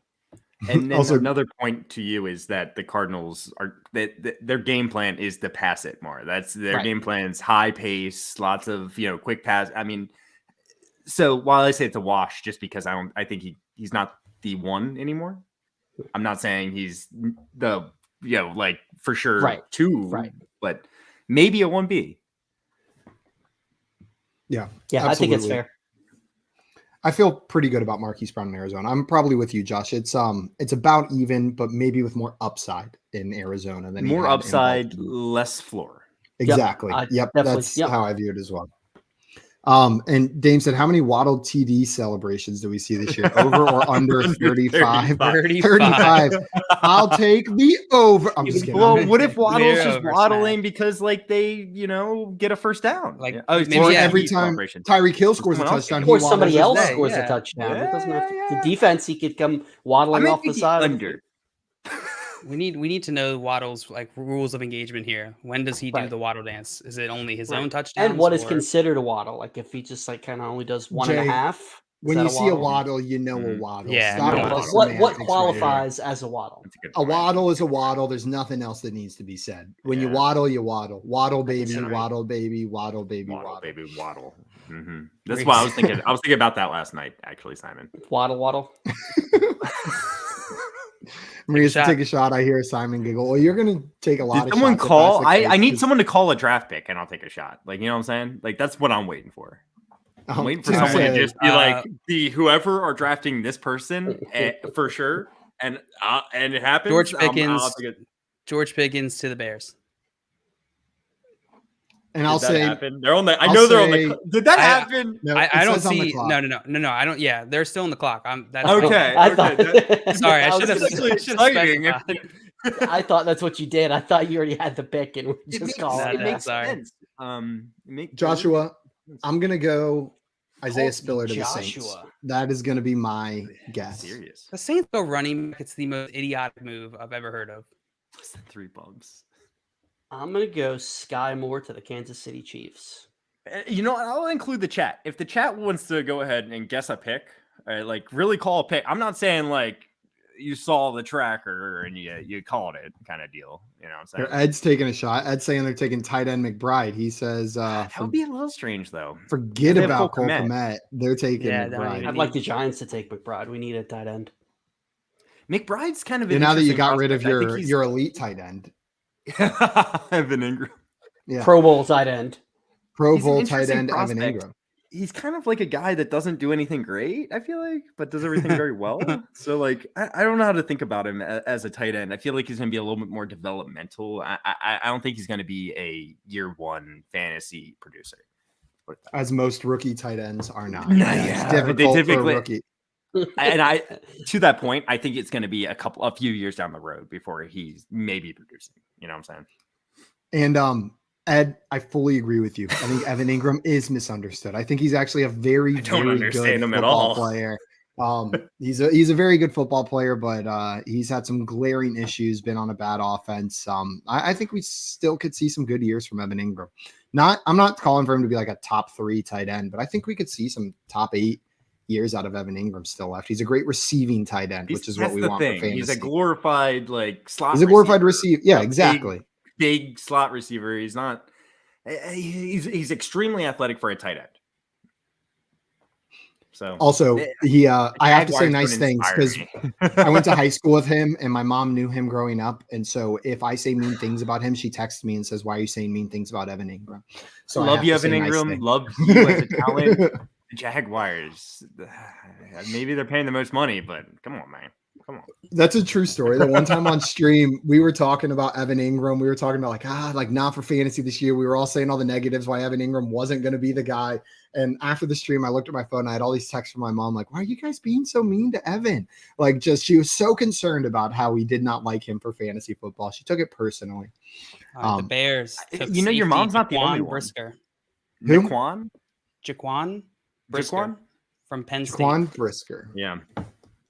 And now we've got that's probably the Saints on the clock. Pretty good pick. I like that pick. I'm about it. I can't believe Nakobe Dean's still there. And Drazel said Spiller to New Orleans would make sense if they expect a Kamara suspension. Yeah, I still think that would be like running backs just aren't really valued in the NFL from an NFL team standpoint. And so I would still be surprised if they spent this high of a draft pick on that. And the other aspect of this is that from what I understand, I'm not a lawyer or anything, but from what I understand, Kamara's all of that legal matter is most likely going to get pushed to next year because they postpone the trial and stuff. So I don't know that they're going to expect it probably this season. When did you become a lawyer? I am not, but Drew Davenport on Twitter from Football Guys, excellent resource for players' legal matters. He gives really good updates on players, off the field legal issues. And takes a lot of the bias or opinion out of it. He just talks straight, legally. What does this mean? Yeah. What are the implications? What does this mean? How are the situations? I'll post his Twitter link in the chat in a second. Yeah, absolutely. He's been a great resource, especially this offseason. There's been a lot of legal issues that he's been on the front of covering right here. Now I know that Jaquan Brisker was picked. I like the idea of Isaiah Spiller on the Saints, but like you said, JL, I don't love it. Yeah, I don't love the idea of it, but I don't like it as a fantasy thing. It makes sense because they obviously were very worried about their backup running back situation already last year. They traded for Mark Ingram, who was their second best running back on the team. So I feel like they are looking for an answer if Alvin Kamara is not available for one reason or the other, but not in the second round. It would be an early third round pick, and they don't even have an early third round pick. So maybe a trade up to the third. Mr. Scamper's thinking that Neal is going to go to Kansas City up in a couple picks, right? The next pick after the Saints is Kansas City, I believe. And Dame wants to know, who do the Rams take that will be an absolute bust? Wait, Rams have draft picks? I was gonna say, when is their first pick? Well, at least they know what they're good at. They're like, yeah, we can't draft, so let's get rid of these. I think they have a seriously, when's their next compensatory pick in round 3. Oh, okay. By the way, the Ravens, they know how to kill that compensatory pick formula. Is it really a bust if it's a compensatory pick in round 3 and it doesn't pan out? Their next pick is a compensatory pick in round 4. I don't know how big of a bust that can actually be. Know what I mean? If they're third and fourth round picks, and especially at the end as compensatory picks, maybe they could not pan out, but that's not the same as a first round player just never seeing any snaps, right? Yeah, you rarely hear people drafted past the early second round even be called a bust, when it comes down to it, I guess. They're just there's another word for it. It's just a bad pick. And that's the word. Dame said Wandale Robinson is gone, and they love drafting them small MFers. Nico Collins. Man, they're going to go out and get one of them small MFers. There's only a couple of them left. They got to go grab one before they're all gone. Also, Mr. Scamper said, I fully believe, maybe I said Neal out loud, but I 100% understood what you meant, Mr. Scampers. I think I did read Neal, Kansas City, but I in my mind was thinking Nakobe Dean. I didn't even stop for a second to consider that wasn't who you were talking about.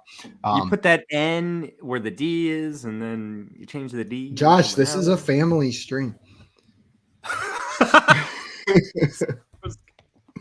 Do we have our next pick in yet? No, yeah, do we? I don't. Oh, we're in a commercial over here. So I don't know. You guys want some trivia? Yeah. Trivia me, man. This one's easy. Who was the last quarterback? Who was the last non-quarterback selected first overall? So we saw Trayvon Walker this year. It's mostly quarterbacks. Oh, it hasn't been since 2017 or something. It was 2017, and it was Myles Garrett. You guys got it. Yeah. Cleveland Browns 2017. Myles Garrett was the last. Are all the trivia Browns related? Nope. Well, JL, here's the deal. When you have the first overall pick, right? When you're at the top of the draft, almost every year. This is our holiday. Draft trivia is Browns skewed recently because they have been the superstars of the draft. But last year we saw Trevor Lawrence first overall. A year before Joe Burrow. Year before that was Kyler Murray, and the year before that was Baker Mayfield, and then before that was Myles Garrett to the Browns first overall. But that was the last non-quarterback drafted first overall. Also, Dame said, wait, I didn't have a chance to type. I believe that you knew that one. No worries, Dame. You know something? Ooh. If the Kansas City Chiefs picked Pickens, people would be really hyped on Pickens. Yes, they would. He would explode. Even with I hope he doesn't explode. He might just... The Saints, 49th pick, Alontae Taylor out of Tennessee, cornerback. Taylor. Mel Kiper looked disappointed regardless right now. You said Mel Does Kiper Mel Kiper look anything but disappointed? Other than evil. Listen up. His face is in your face. Eat my pumpkin pie, That sounded more like Owen Wilson than it did Mel Kiper Jr., to be honest with you. Owen Wilson. Wow. Wow. I like how if you ask anybody to do an Owen Wilson impression, that is the first word that's going to come out of their mouth is wow. Like without a doubt, that's what they're going to do. Green said the draft is the Browns Super Bowl. Absolutely. Except this year, they screwed up our only Super Bowl. Yeah, they just didn't even show up. And Joey said Willis is going to the Falcons at 59. Hey, that is the prediction I gave at the beginning. So then I would win. And you guys would all lose. Yeah. I said he would not get past the Falcons in the second round. So I would be right too, right? There you go. So I got some trivia for us. The special teams player taken in the first was Janikowski in 2000. Wow. Okay. Well, so that was some trivia. You just gave us the answer. That's true. Trivia doesn't require a question. Trivia can just be a fact, I think. I feel like trivia it means like there's like some kind of like game to it of sort. They don't say, hey, you want to hear a fun trivia? Trivia is details, considerations, or pieces of information of little importance or value is what trivia is. There you go. It doesn't imply a question. I feel like we use trivia wrong all the time. Yeah. Yeah, we imply that it's a question, factoring considerations. Yeah. So if the Chiefs are on the clock now. Yes. Wide receiver is definitely one of their biggest holes. Yes. Do you guys who would you be taking? Wait. They got you. The Chiefs. Relax. They're good. Yeah. Sorry. My bad. Never mind. They're set at wide receiver. It's George Pickens. George Pickens over Sky Moore. He's the most talented wide receiver left on the board, and Sky Moore just like for some reason doesn't feel right to me. He's athletic, but he's not blazing fast, and George Pickens isn't either. But at least he offers them something different that like Juju Smith-Schuster doesn't. Yeah. I'm with you, Josh. I think George Pickens makes sense for the Chiefs here. That would be exciting. And off the field issues, though, I've heard that Pickens is literally not on a lot of teams' draft boards. Literally, he is off their draft boards because the off the field issues are so serious. And it's understandable. Like he's kind of a little jackass sometimes. Dame wants a trivia question: is Munchkin the best board game? No, but it is a great board game. I've never played. Munchkin is no idea what you're talking about. Munchkin is chaos. Munchkin is silliness to the max in a board game, and there's all these different themes. You can get Marvel Munchkin, you can get medieval Munchkin, original Munchkin, like whatever theming you want on a Munchkin game, it exists, and it is a very good game, but it is not the best board game, Dame. But it's pretty good. It's pretty good. Well, Simon, what is the best board game? Oh, that is a loaded question. I shouldn't have asked them. I regret. I'll never be able to come up with one answer. Yeah, like I intentionally didn't ask, and then Jay, of course, couldn't help himself. I thought about asking too, and I was like, "Wow, he likes board games." We all like board games. We only have a couple hours. I'll just name one. My favorite board game. You only can name one. Viticulture. Viticulture is currently my favorite board game. It's like a Euro resource management style game where you run a vineyard in Italy and you have to like produce wines and sell wines and grow the grapes, and it's just really fun and super easy to learn. That's the best part. Like it's a game where you read the rule book once and then the game just kind of runs itself, which is hard to find in some of these modern board games. But Viticulture is number one for me. And Chitel in here with another great one. Scythe is an incredible board game. I lost my copy of Scythe in one of my moves, like between moving from Atlanta to Texas, it disappeared, but that is a great board game as well. I'm going to be so basic with if I just have to say one, it's Scrabble. Scrabble's a good game. I like Scrabble. I grew up. Oh no, I changed my mind. It's Risk. Risk is my favorite board game. Are you okay, Josh? Oh, I forgot about Risk for a second, and that's by far my favorite board game. Risk is the worst besides Monopoly. I grew up on Risk. Risk is a game where you find out who's going to win, and then you still have to play for 2 more hours. No, you don't have to. I grew up watching my older brother, and had this exact conversation literally before. like try to kill each other almost like every time they played each other. We had this conversation in Canton. It was very stressful, but very fun at the same time for me. Exciting, you know? Yeah. Oh, I see that this pick has been traded. The New England Patriots have moved up. New England Patriots. Saints really waited on that one. No, it wasn't Saints. Who was it? Chiefs. Thank good you. Move, though. Like they used up all their clock. So the Saints. Do the Patriots take a wide receiver? Move back 12 spots. I mean, yeah. Do they take George Pickens? Or do they take Nakobe Dean? That seems Oh, like Sky like a Moore smart makes pick more for them. sense for Sky the Moore makes Patriots way more sense than for it the does for Patriots. the Chiefs, in my opinion. I was gonna say I don't know if Pickens would fit super well in that Patriots scheme. Yeah, no. And I don't know if Bill Belichick's going to deal with that bullshit. I'm going to go with Dean. That's my prediction. I'll go with Sky Moore. What about like Drake So, and I've got the Jackson? details of the trade if you guys wanted. The Patriots traded up to 50th overall, sending picks number 54 and number 158, a 5th-round pick, to the Chiefs. So it was moving up 4 spots and trading away their 5th-round pick to the Chiefs to move up 4 spots. Oh, wait, I forgot the Patriots picked Cole Strange in the first round. This is going to be someone that probably should have been drafted in like the 4th round that they traded up for. Don't worry, guys. I'm going to go with, I don't know, Drake Jackson, USC. I think they're going to do Pickens. I think that's the type of I think Pickens. I think that.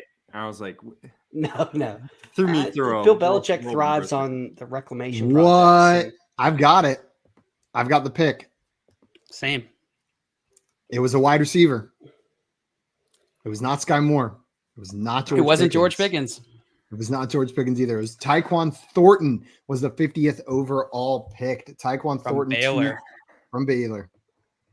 Yeah, no. Yeah, I was actually just diving into him because I was working on my Dynasty rookie rankings, and I'm okay with it. You're okay with it? Nothing else? I don't know. It just doesn't make sense. I'm okay with it. It doesn't make any sense. But Sky Moore made more sense. Bill Belichick drafting it? He wants to show that he's the smartest guy in the room. So he's getting old. I mean, so Taekwon Thornton, he ran one of the fastest 40-yard dashes, 4.28. Yeah. Was he the one that broke the all-time record? And then with the they said it was unofficial, and then they made the adjustment, and it was no longer the official time anymore. Yeah. He ran a the right guy? 4.21, and that was unofficial. So they added a lot of speed, but can Mac Jones even use it? Well, I don't know. I'm cool with it. Speed kills in the NFL, and I don't know. It just doesn't seem like a Patriot. Feels like reach. Yeah, I mean, like if the Chiefs drafted him, that would make sense to me. I'd be like, oh, I know what they're thinking. They got the next Tyreek Hill. They just no one one's trick gonna be pony. next Tyreek Hill. Yeah. I don't know. Wow. And Baylor wide receivers. Maybe it wasn't Denzel Mims was a Baylor wide receiver. Right? I love on his draft profile. If you look at his pros and cons, one of the cons is it says bone thin and likely to stay that way. Like he it just doesn't have the know, frame to fill. It lets you know, like not only is he skinny, but that dude's gonna stay skinny. He's not beefing up. Yeah. But yeah, that's an interesting pick. Man, I just feel like with every skill position picked, the rookie draft becomes more and more confusing. Like for dynasty prospects, like it just becomes a little bit weirder and a little bit weirder. Like I don't think people were ranking Thornton over guys like Sky Moore and George Pickens in rookie drafts, but now maybe you have to consider it. Maybe, as long as Pickens and Sky Moore are still 2nd-round picks, I don't think that's that much of a concern for me. And when it comes down to it, like we are kind of past the there's still like Isaiah Spiller, but we're past like that, like almost like a tier break of like skill players, like where it's like these guys, kind of all in the same kind tier. of expected them to go anywhere. Wandel Robinson was still the biggest. Yeah, let's not. I'm sorry. I like what Green Screen said, suffers from avian bone syndrome. I have the pick for the Eagles right here, guys, if you guys want to know it. Yeah. And the next pick? It is a center. It looks like Cam Jurgens was the pick for the Eagles. Center Cam Jurgens beefing up that offensive line a little bit. Cam Jurgens. And Joey said, I hope this draft continues to get weird. I won't be satisfied until Willem Dafoe is returning punts. No, Dafoe, as the Green Goblin. What percentage of people call him William? I wonder, Well, I did the first time on accident. I said it out loud and I was but I called him William for like the longest time. It's Willem. What a weird name. I want to bring this up real quick. JJ Zacharyson said Wandel Robinson had arguably the best production profile in the class. Size is a legit concern, though. Tough to take him ahead of more traditional wideouts in your rookie drafts, but a super fun player. So I thought that was interesting just because it's a little bit rosier than I think how we've talked about him so far. He made it sound a little rosier than I think he was going for Rosie's opinion. So that I feel 1% better. But just read what he says. Like, he's a super fun player. I 100% agree. He's not traditional. I 100% agree. He's not very big. He had production, but it was at Kentucky. It's a smaller school. Like, I agree with everything he said. He framed it well. If to get people excited, I guess Giants fans excited. Yeah. Everything he says is correct. We'll see. I'm more excited than I would be if he was a 4th round draft pick wherever he got drafted. So we'll see. That size says it all for me. Yeah. Chitel said pre-draft he had an 80 percentile rank. I'm not sure who he's talking about right there. Yeah. Just overall as a human. And Dame said Rondale Moore, super fun. Also irrelevant to fantasy. Good point, Dame. That is true. Again, I think you can compare them very easily. I mean, again, for a variety of reasons. And maybe it's not fair, but like they're very just similar players in my mind. Let's see. And Mr. Scamper's back on the topic of him said, not small beanpole is the way to describe Taekwon Thornton. Absolutely. And letting us know 80 percentile rank according to JJ rankings. And he said, I assume that moves up. So that makes sense. JJ might have been a little bit higher on him than consensus. Draft capital matters in the process, right? So yeah, probably. And it's the Patriots who typically are good drafters. Yeah. Now, how chaotic would it be if the Steelers took Malik Willis here and they just had a rookie? How chaotic! That would be one of the most chaotic things we've ever seen in an NFL draft. If it's going to happen in an offseason, this is the offseason. That's the only reason I say it. Like, this is a weak quarterback trade up, Oh, it would be nuts. It'd be crazier because, like, honestly, I don't know if it's crazier. I don't know if it's crazier than drafting Jordan Love when your quarterback is Aaron Rodgers. Yeah, we've never seen it, but we've never seen anything like that. So I'm here for it. I'm a Ravens fan. Washington, wasn't the first 2 picks, but they took RG3 Cousins in the same draft. Oh no, that's the same draft.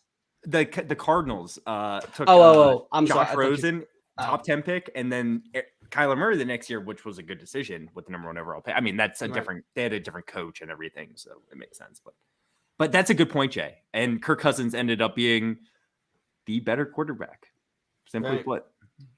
And Dame said, "I'm only here to see when the machine-like mechanical mechanic gets drafted." I don't think we talked about that, but like machine-like mechanics. Like, did we ever mention that? No, we did not. I forget who it was. Who was it? I'm pulling it up right now. It was Desmond Ritter. It was Ritter. You're right. Yeah, Ritter. Hey guys, machine-like mechanics and footwork. You guys want to take a guess at who you think the Pittsburgh Steelers took here? Oh, you already know. It still says on the clock for me. Quick shot. Sky Moore. Pickens. N'Kobe Dean. Pickens. It was George Pickens. That's such a Steelers pick. That's such a Steelers pick. It's got Steelers written all over it. And it has implications, guys. It has serious implications. Like bad implications.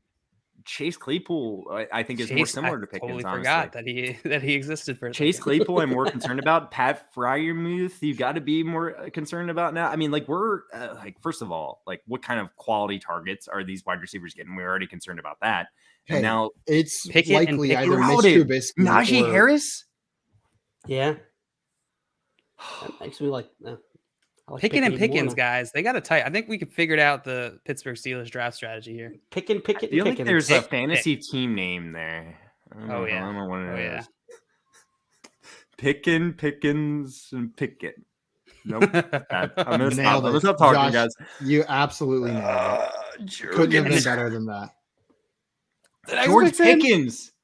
That's not good. Guys, I'm a little disappointed because I was really high on all these wide receivers. I mean, here comes Sky Moore. The Colts are on the clock. This This is Sky Moore. I feel like we said that Good. 17 times tonight No, already. No, the Colts make sense. No, sounds like it didn't Is happen. it, Jail, you already know? Alec Pierce from Alec Cincinnati. Pierce. Why? Oh, that. Okay, we haven't mentioned him yet, and Chiefs go Sky Moore here. I like Alec Pierce. I like Alec I like Pierce. I that think pick. he's a solid NFL wide receiver. It's not a He's lot a of gritty. He's a real Yeah. gym rat. Student of the game. Has a lot of heart. Broken. He's guy. good, guys. He's tall. Pickens up the Breeses. Oh, but Like, Josh, you've dove into these wide receivers a little bit more than the rest of us. What do you think about Alec Pierce? Do you think he's a good wide receiver? I think he's a really good receiver. I think again, this is all the wide receivers are going a little bit higher than I expected outside of like Drake London and Garrett Wilson when it comes down to it. But a little bit higher than I expected. But I'm all about it. I'm all about it. What are you guys laughing at? How do you think? Oh, he is this pairs Chase with- Claypool making the pick? Chase Claypool's Claypool the makes one the announcing pick, the pick. announcing his replacement. That's That's brutal. actually hilarious. That's That's- actually really funny. I like Chase Claypool. Yeah, Me I think he'll too. be fine. I do like I it. like him. It's just The like, question I did want who's to not ask. going to be fine because someone's not going to be fine. The Steelers aren't Yeah. supporting Pat 5 Freiermuth. receiving I options. think Deontay is going to see less volume. He will. He will. He will. Josh, with the Alec Pierce pick, I'm Mhm. a little bit less versed with Alec Pierce's skill set, so I'm coming to you. I He's feel like fast Sky and Moore tall. was a great compliment to Michael Pittman. Yeah. How do you think Alec Pierce fits in with Michael Pittman? Do they fill a similar role on this team, or are they very different players? They're kind of similar. Alex Pierce definitely has more speed when it comes down to it. Alex Pierce is tall. Honestly, they're kind of similar players when it comes down to it. I don't think either one of them necessarily is like get the ball in their hands and let them like make something happen. Neither one of them's that guy. Now, I'll say, I mean, they're just both big body guys that I guess it can work out. I'm like thinking about Matt Ryan, and maybe that's exactly what he needs. Maybe they're trying to build this around Matt Ryan a little bit. And I think it makes a lot of sense now I think about it. Just Alec Pierce does all the things that you want to see a wide receiver do. He actually he tries, he tries very hard. He's a hard worker. He's willing to put in the effort. He blocks, so I like Alec Pierce. I know you were trying not to say the buzzwords right there, but I get, I But he understand what you're does. He saying. does these Exactly. things well, man. Sometimes they're unavoidable. Eden here saying Pierce is a menace on third down. And the Mr. Scammers with a prediction that says they're going to trade Claypool next round. And Dame said, and Claypool announces it. Claypool is going to go on stage and announce it right there. Guys, And, Sky Moore's off the board.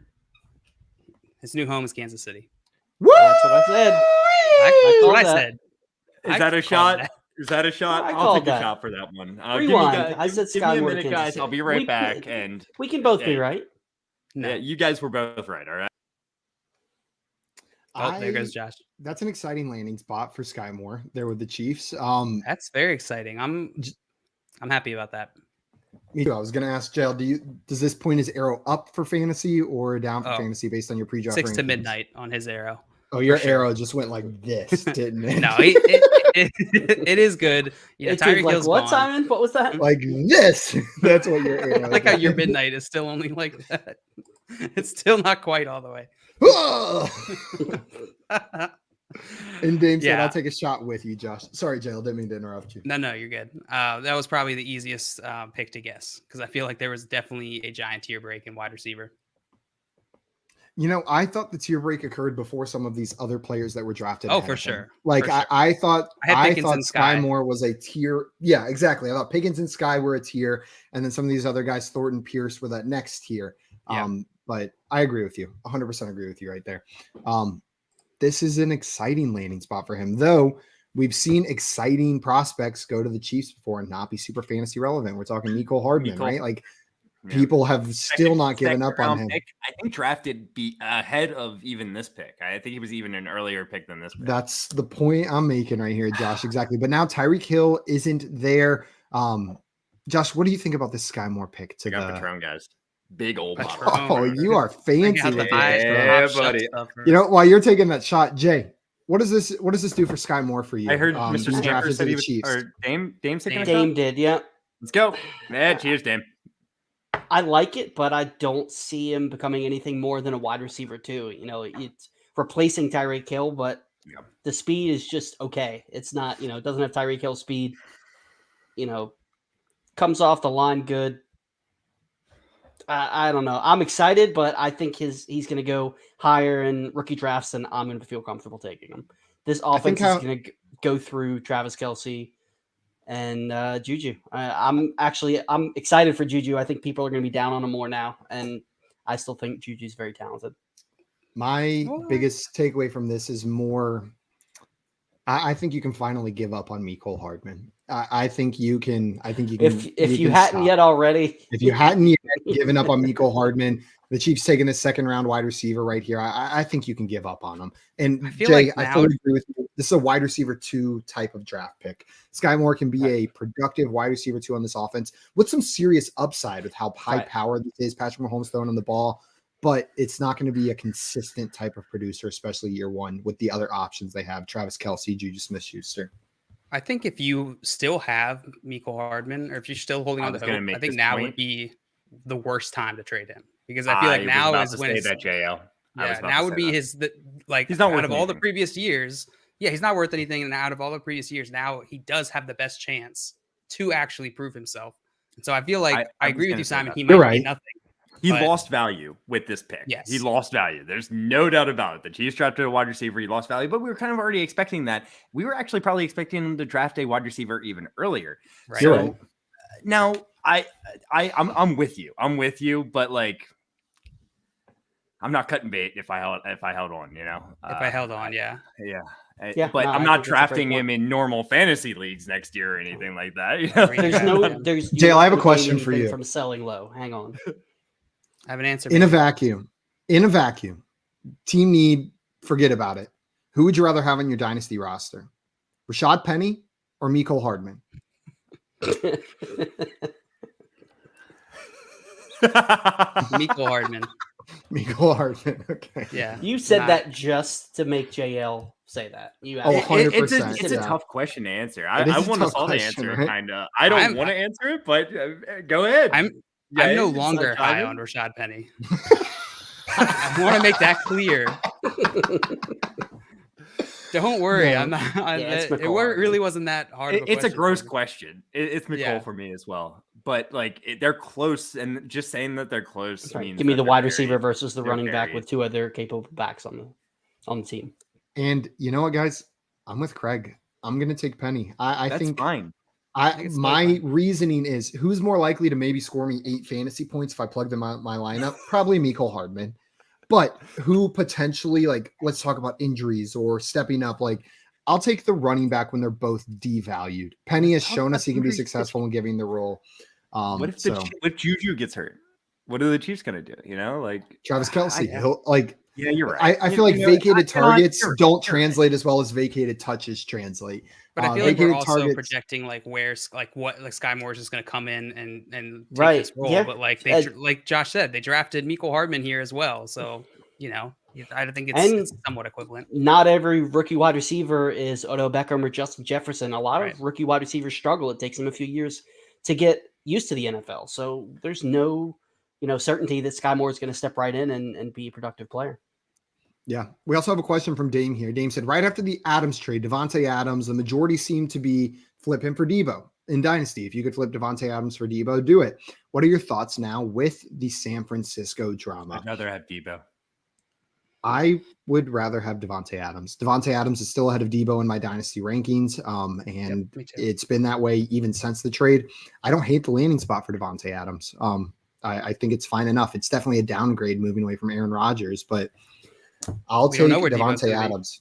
Exactly. Yeah, I'm with you. And, no matter, we're not sure how he's going to be used wherever he winds up. Part of the problem with Debo is he doesn't like being used in that running back wide receiver role. And that's where his value came from last year from a fantasy perspective. So if he goes somewhere and is a more traditional wide receiver, what's that production going to look like? That being said, he did have 1,400 yards as a receiver this year, even with that running back role. And Jay, I've been guilty of this as well, saying like, oh, if you take away the running back role, like right. I've said this 100 times on stream. Comparatively, and then I went back and looked at it and I was like, shit, he was a damn good receiver, even if you take away all of his rushing and running back work. So I'm still going to take Adams. But Josh, you said Debo, so I want to hear your reasoning. I lowered Debo with all these concerns in my rankings. I lowered him. I am a little concerned, and I've always been concerned with his injury history. It's a lengthy injury history. I've said it going back to high school even. So I think the injury risk with him is greater than most players. I'm hesitant to label anyone injury prone, but did you guys see this pick for the Cardinals? I like Trey this. McBride. Oh, I like that. So real a fast, lot. there's some implications there. But that's a fun pick. I have pick. Debo ranked pretty significantly ahead of Devonta Adams myself. What's the ranks? For redraft the numbers? In just terms of straight up wide receivers. Yeah, in Dynasty, in redraft, they're going to be a little bit closer together. Debo's younger. He's 26 years old. I think Devonta Adams is 28, going on 29. Maybe Debo's going on 27 as well. I was gonna say.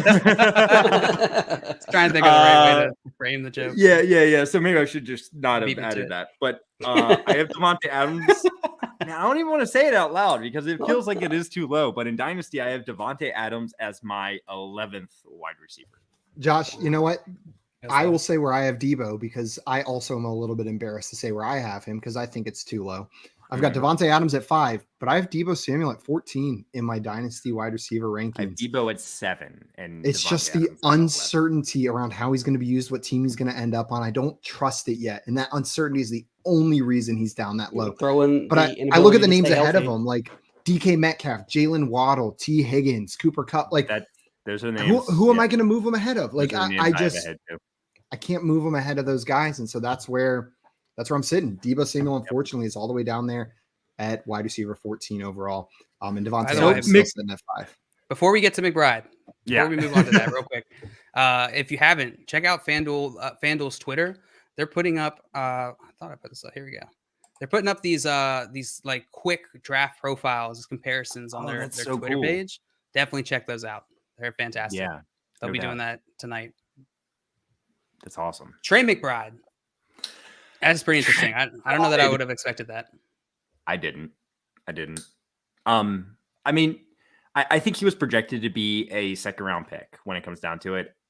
I'm just a little bit lower in Trey McBride when it comes down to it. I don't think he's anything spectacular. Like I said earlier, I think he does everything very well. I don't think he's necessarily very good at anything.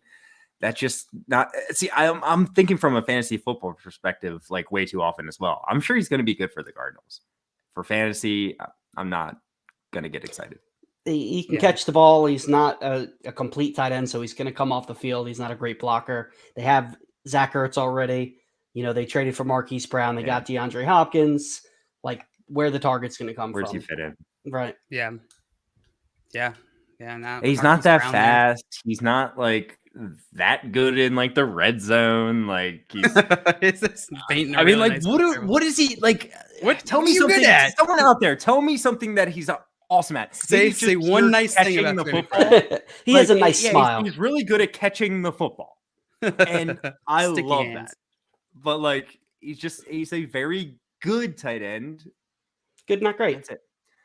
Yeah, Mr. Scamper said, "Dang, I had McBride to the Chiefs a pick earlier."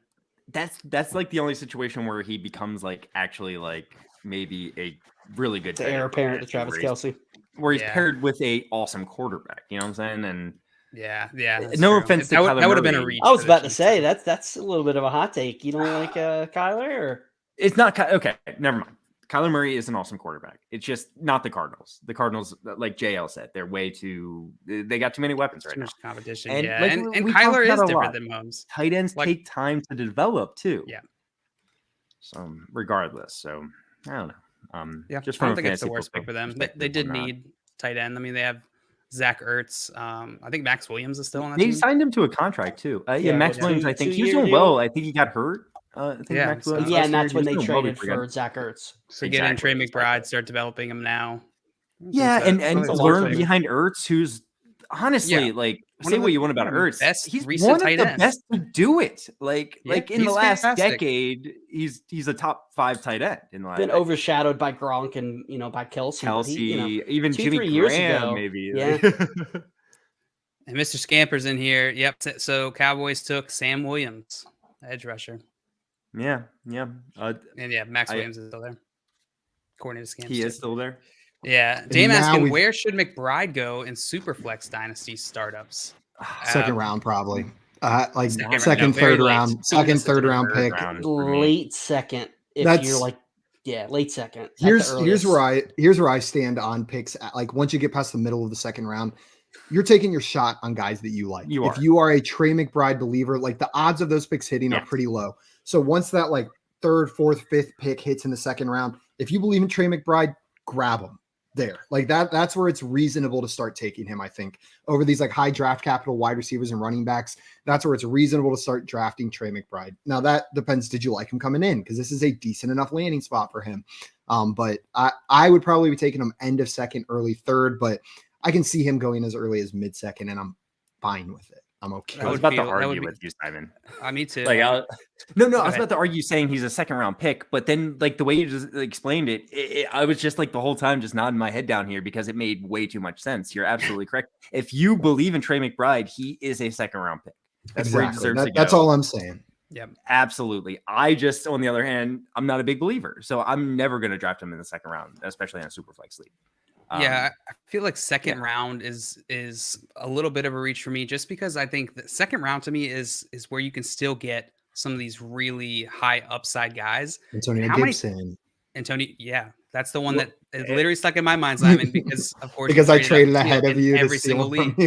But how in recent memory, how often have we had a tight end who isn't Kyle Pitts or named Kyle Pitts or like a top prospect really return fantasy value?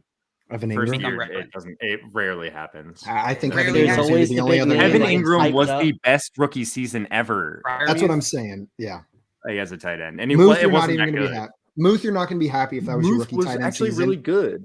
But not the Wisconsin guy who was all hyped, and then he did nothing. I can't remember his name. There's a Wisconsin guy from. Here's another point. Like in the second round, you're gonna, especially a super flex league, you're gonna be getting. Well, first of all, these quarterbacks that haven't been gone off the board yet, which is crazy, by the way. We're still waiting, and no quarterbacks have gotten one drafted. QB in this whole draft out of 57 the picks. Falcons don't go Willis here. Like, what about the Bucks? Is he gonna go? Right here, the Bucks right here. Could they? After they've already used the second round pick.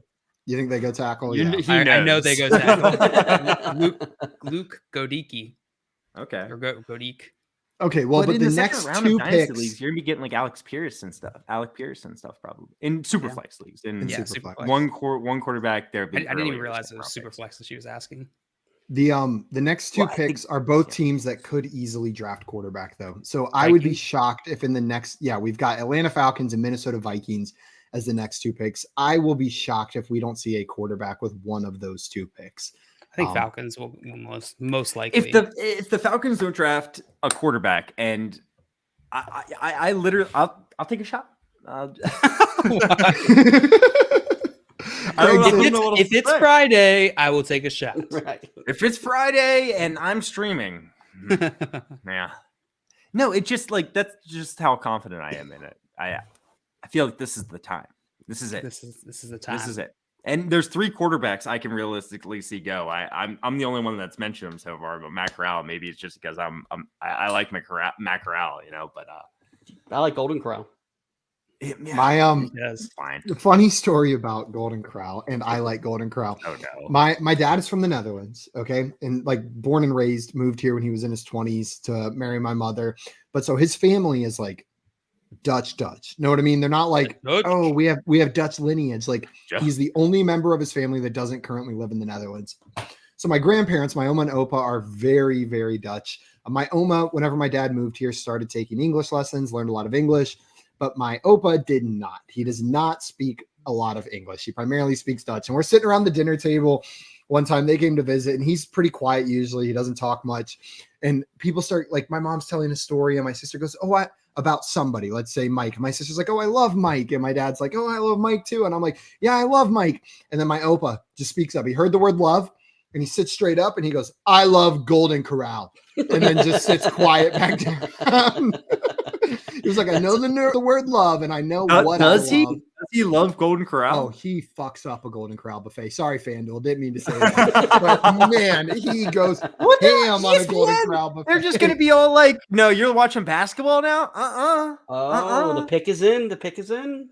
And it is ESPN not was like, what you want. You're watching basketball. Don't worry about the draft. It's I'm like an NFL Network. Yeah. I'm finding it now. Oh, man. Yeah, I am seeing that the Falcons jail. Do you see who the Falcons took? No, I don't see it. I Just see the way it. he's saying it. Like, Yeah. I don't like the way he's saying it. It's not good. Dean? No, it is not Dean. I'm trying It's to not? confirm, but I'm seeing Troy Anderson as the pick for the Falcons. Linebacker Troy Anderson. Unless this is Ew. incorrect. Yep. No, I just got the update. Okay. That makes- Well, Montana State, Troy Anderson. Montana good, State. Good for them. Good for them. They missed out on game-changing Malik Willis. But whatever. Marcus Mariota is tonight, their answer. In honor of Troy Anderson, long-term. I am drinking the unofficial beer of Montana. Is it? That's what it says on here, the unofficial beer of Montana. But I think anyone could The claim Falcons needed linebacker help, so it makes sense. that. The Falcons need They also help. needed quarterback Yeah. help. They need help. They do need help. Yeah, that is not Work going done. good. That man was a beast. Back I was interested to see, like, because I was uber confident they were drafting a wide receiver with their first pick. And I thought it was going to be Garrett Wilson, and I was Me pretty too. confident about that. I was like, hey, Garrett Wilson, I'm not going to compare him necessarily to Calvin Ridley, but he's more similar to Calvin Ridley than Drake London is. And Absolutely. once they selected Drake London, I was like, you know what? This makes a lot of sense. They're going to get Calvin Ridley back in a year, and they're going to complement each Ridley other very stays well. though? Yeah, maybe not. He doesn't want to be there, right? And they were shopping him. Yeah. But, And Craig, I just want to highlight Craig here. Craig is an IDP expert over here. Craig knows what he's talking about when it comes to How's IDP Craig? and fantasy. So if you're looking for IDP advice, Craig is the man. Go find him on Twitter. But Craig said Falcons with a great linebacker pick for the future. So he likes this pick for the Falcons. And I trust Craig whenever it comes to defensive players. This dude knows what he's talking about. I absolutely do as well. I also saw this from Dame, and I love this. Trivia question. Have you seen The Fifth Element? I have seen it, but it's been like I was gonna say it's way been a too long long since I've seen time. it. I have not Don't ask seen me it. a trivia question from it because So- I probably won't know. This is going to be a stupid question. Is that a movie or a TV show? Fifth Element, it's a movie. It's a a movie. Cool. Then that is so much Bruce easier Willis, for me to right? watch. I like Wow. whenever people are Bruce like, Willis, "Have yeah. you seen this?" and Chris it's a Tucker. TV show. I'm like, "Oh, well, I'll probably never see it if I have to catch up on multiple seasons." But if it's a movie, I got a chance. Maybe I'll watch it. Fifth Element's good. I'd rather Fifth watch a Element- show than a movie myself. Me too. Well, yeah, me too. But It's it not about depends. rather. It's which one am I more likely to do? That's fair. Like a movie, yeah. give me 2 hours. I can watch a whole movie. Yeah. Give me 2 hours and what? I get invested in a series that I'm never going to finish. The Vikings pick has been made. Ed Ingram, guard, LSU. Ed Ingram. Color me shocked. I said I thought for sure they were going to take a quarterback in one of those picks, the Falcons or the Vikings, and they did not. This is So they go wild. offensive line. They Yeah. needed offensive line help. So This is wild how far we're unless seeing somebody quarterbacks trades fall up. here. Nobody's going in the second round. When was the last time that only one quarterback went through the first 2 rounds? You know what? This brings up a great trivia opportunity while we are Yeah, waiting for that. dude, I have a like- trivia question. When Yes. was the last time a QB was not drafted in the first 15 you know the picks answer? in the NFL draft? I do know the answer. I have this prepared. 2022. Well, I'm, Am I wrong? before this, let me rephrase my Checkmate, question. atheist. Before this year, when was the last time a quarterback was not drafted in the first 15 Simon, picks of your the NFL face draft? when he said that. 2006. 2014. You're so close, Joe. 2013. 13. It is 2013. Can I anyone said it name- first. can I you only said name it the because quarterback? close, so. The quarterback was wasn't drafted picked? 16th overall to Buffalo. Can any EJ Manuel. Wait, Yeah. 2013. Jay got it. It was EJ Manuel was the only first round quarterback selected last year. That year was so good. drafted That at year? 16 overall I to the know that Buffalo name. Bills in 2013. But that was the last time a quarterback wasn't selected in the top 15 picks. But I'm curious. I'm going to pull up that draft because I want to know how many second round quarterbacks we're taking. Mr. Scamper's got it right too. Mr. Scamper said yesterday. Yeah, good job, jackasses. Okay. Could they go guys, quarterback here, guys? That year there was one quarterback drafted in the second round that year. Can any of you guys, for one bonus point, name who the Jets selected at 39th overall in 2013? Mark Sanchez. Geno Smith. It was Geno Smith. Nice job. I didn't even hear the question. Good pull. WVU. He did the same exact thing on the last one. I just remember him from West Virginia. I was a big WVU fan in high school, actually. For some, my older brother went to West Virginia, and I don't know. I just love their football team. Pat White, Steve Slayton, Noel Devine. Pat White, man. I had jerseys. Pat White was a beast. I had their jerseys. And then I still remember Pat White. He was like a second or third round pick in the NFL draft. Dolphins. Their first quarterback got hurt in the game. Their second quarterback got hurt in the game, and then Pat White came in, and he got blown the up. Like he was in there for like 3 plays. Then he never came back and played in the NFL. He went to baseball. No. He went to baseball. He played baseball, actually. He actually started an MLB game at some point, if I remember correctly, too. A couple of MLB games. Okay. All right. He could have been a baseball player all along, kind of deal. You know what I'm saying? Like Kyler Murray. But he was a baseball player all along. It feels like that. Yeah, like a literally. movie. I was like, when he got hit was friendship on the Dolphins, I was like, oh god, it was bad, and he never played again. So the Bengals traded up for this pick. Okay. Or traded just straight into this pick. I am 16. seeing that now. While we're waiting for that, guys, that same draft, we're just going to keep going because this is kind of unprecedented since 2013. What we're seeing with quarterbacks here, and I'm doing so well. So you're doing so well. So there was one quarterback drafted in the first round in 2013. That was EJ Manuel. There was one quarterback drafted in the second round in 2013. So only 2 quarterbacks for the first 2 rounds. That was Geno Smith. There was also one quarterback selected in the third round of that draft by the Tampa Bay Buccaneers. Can any of you guys guess who that third round quarterback was? Same draft by the Tampa Bay Buccaneers. Beathard. No, but that's a good guess. I don't know who he is drafted. I thought you had it, though. I'll give you a hint. Giraffe. Long neck. You know this. No, I don't. If Jay was on here right now, he would know it. Probably.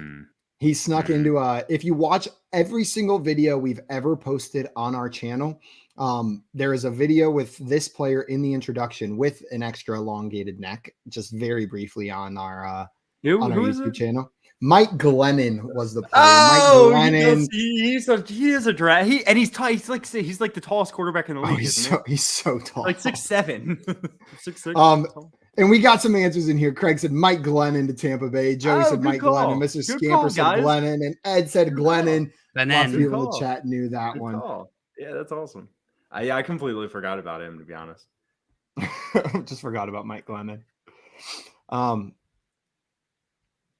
Let's see. Yeah, I think that's it for my trivia, guys. That was all the trivia I prepared. A whole night. I went back to the well, and that's it. That's all. That's so fair. Any trivia from here on out is made up trivia, on the spot. All of my draft trivia from here on out is certified fresh. Mr. Scamper's got it right. Didn't hear a single word of the question, but I heard long.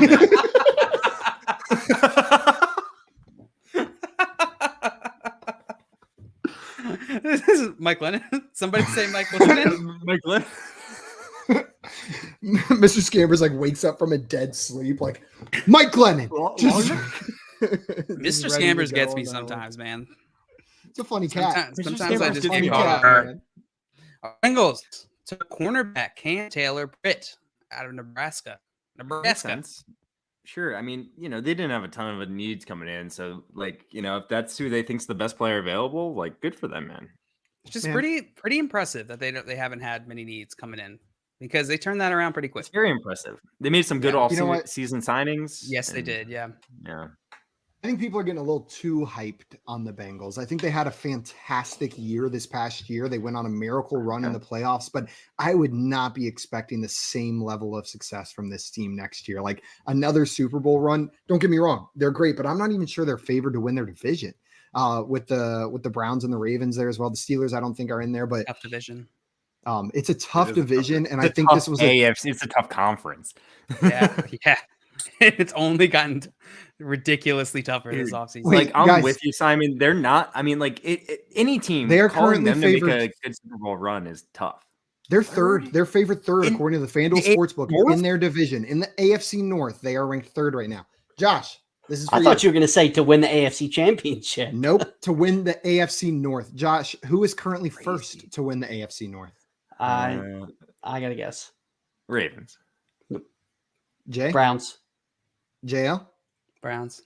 It is the Browns at plus 185, the Baltimore Ravens at plus they've 200, and the Bengals at plus 220. Since they the are Watson all trade, they've been 185, favored. 200, 220. so That's close. too They're close. I think we had that on the close. trivia, pub trivia one night. I think that's the other reason. Is that for their division or is that for AFC? That's AFC AFC North, North division Okay. winner. Yeah.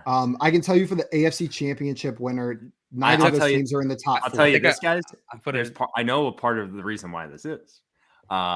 The Bengals Tell us. finish first in the AFC North, which means that they will play all the number one finishers That's from the a very AFC this good year. point. The Ravens finished last in the AFC North, which means they will play all the number 4 finishers.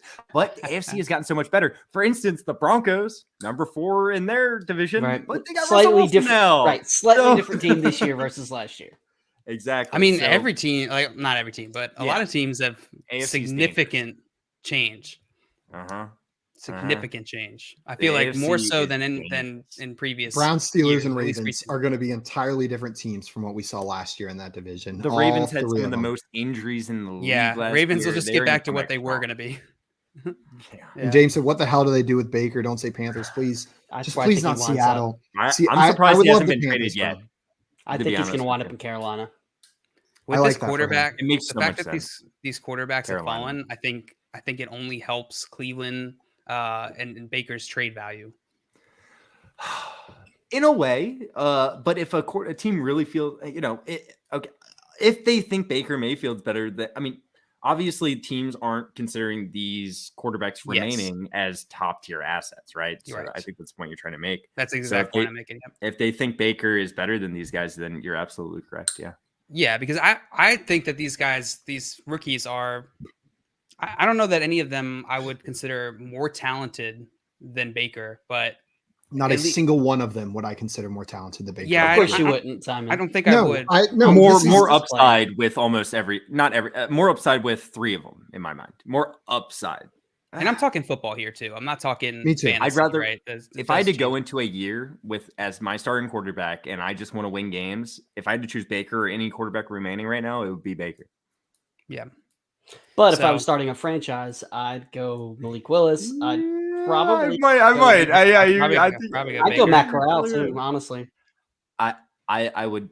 I like Matt Corral and Malik Willis. If I'm building a franchise, I like Matt Corral, man.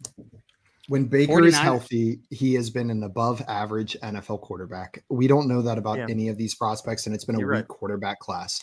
When healthy. Now, he's been thrown into a very difficult situation whenever he started, and still he Mhm. broke the rookie touchdown record in his rookie season. Last year, whenever he was healthy, he was great when healthy. This year, he played through a lot of injury. I think he needs to be on a team with a solid offensive line, a good run game, but in the right situation, I think he can be an above average NFL quarterback. And truly, with what he's proven, with what I've seen on the field, I would take him over every single one of these quarterbacks in the draft. I don't know if we picked every this single up one of yet. them. Just to your point about the Bengals, not making the same run. Tim Wright here said, "Yeah, for real, the Bengals were 10-7. They didn't have the best season in the world, right?" Yeah, I No. think Browns can be more consistent than they were this past season. I'm not talking about the playoff run as much as just throughout the season. I don't think that they necessarily showed their strength the whole time. But Let's I be do think honest. It comes down to Deshaun Watson with the Browns. yes, and that Right? changes a lot. Yeah, All right, what is But he all playing the- all all the- year? Is he no. what's going on with Deshaun Watson? yeah. By the way, the 49ers took Drake Jackson, who's edge rusher out of USC. Yeah, I was talking about him earlier. I think I think I liked him with the Patriots earlier. But good pick. And Jay, you said something earlier that is 100% true. Unless someone trades up over here, we're not seeing a quarterback taken in the second round because these teams, Kansas City, Buffalo, Denver, Kansas City and Buffalo with their young quarterbacks of the future, Patrick Yeah. Mahomes, Josh Allen, and then Denver just acquiring Russell Wilson. there's no quarterback going in the second round. If it's and the top of the third too, Jacksonville, maybe Minnesota. Even I still don't think the Giants littered with teams that could do it. Yeah, Tennessee. You look at Tennessee, Seattle, Atlanta. So literally every team drafting in the top of like the third round. Right. On and out, Giants take Malik Willis at 67. Oh, no. Don't do that to Jay. No, at that point, I'd be okay with it. Really? I really would. Yeah, I think at that point, I think Daniel Jones is gone. I mean, for a guy who some people talked about going as the number 2 pick overall. I say stick with Daniel Jones. See who you get next season. I would rather that, but I wouldn't be. Daniel Jones is good enough. I guess there's a good point being made. It's like Daniel Jones does really well this season and he proves it, and maybe you stick with him for another season, or he does really bad and you get a high draft pick and you get one of those quarterbacks next year. That's what I think is going to happen, honestly. It's a good point. People are hyped about that. I could absolutely see them drafting a quarterback here, but it would make it weird. It's like it would just make it a weird offseason for the Giants. It would be. I think it would be a mistake. The reason is that out of most of the franchises, like Giants have a lot of holes to fill, and so to go ahead and take a guy at QB who they're clearly not like ecstatic about, right? They would have taken him earlier. To me, would just feel like a very Giants move, which is like one foot in, 1 foot out type of move. But I think they just need to wait, fill out some of those holes this season, see if they can compete in that more weak division. And then if it doesn't work out, then boom, you're set up for a solid class next season. Yeah. I don't know how the Falcons don't wind up with a quarterback in the third round. That's wild. Seem plausible. Seattle too, right? Seattle too. Yeah, Seattle too. The Falcons have 2 like early third round picks. One mid, one early. So.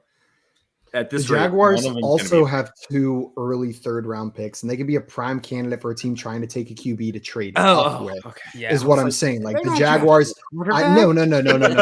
That's not what I'm saying here. But to be 100%, I think the Jaguars, the way they've been drafting the past couple of years, is actually fairly smart. They've been a kind of home run hitting kind of draft, and their first overall pick this year screamed that as well. I think Trayvon Walker was probably a little bit less safe than Aiden Hutchinson, but has that home run ability, that like go for the fences kind of pick.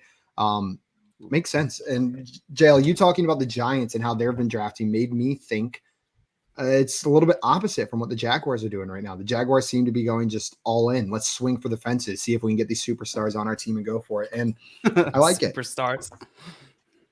Guys, how loaded was Cincinnati last year, right? I mean, we just had another guy come off the board, Brian Cook going to the safety for Cincinnati, going to the Kansas City Chiefs. Yeah, I know they lost in the first round of the playoffs, but they deserved that spot. I know there were lots of people saying they didn't deserve it, especially after they lost. All that drama. I mean, they deserved it. God, they were a wildly talented team. I think this is a decent pick for the Chiefs. I mean, they needed some help in safety. It's a decent pick.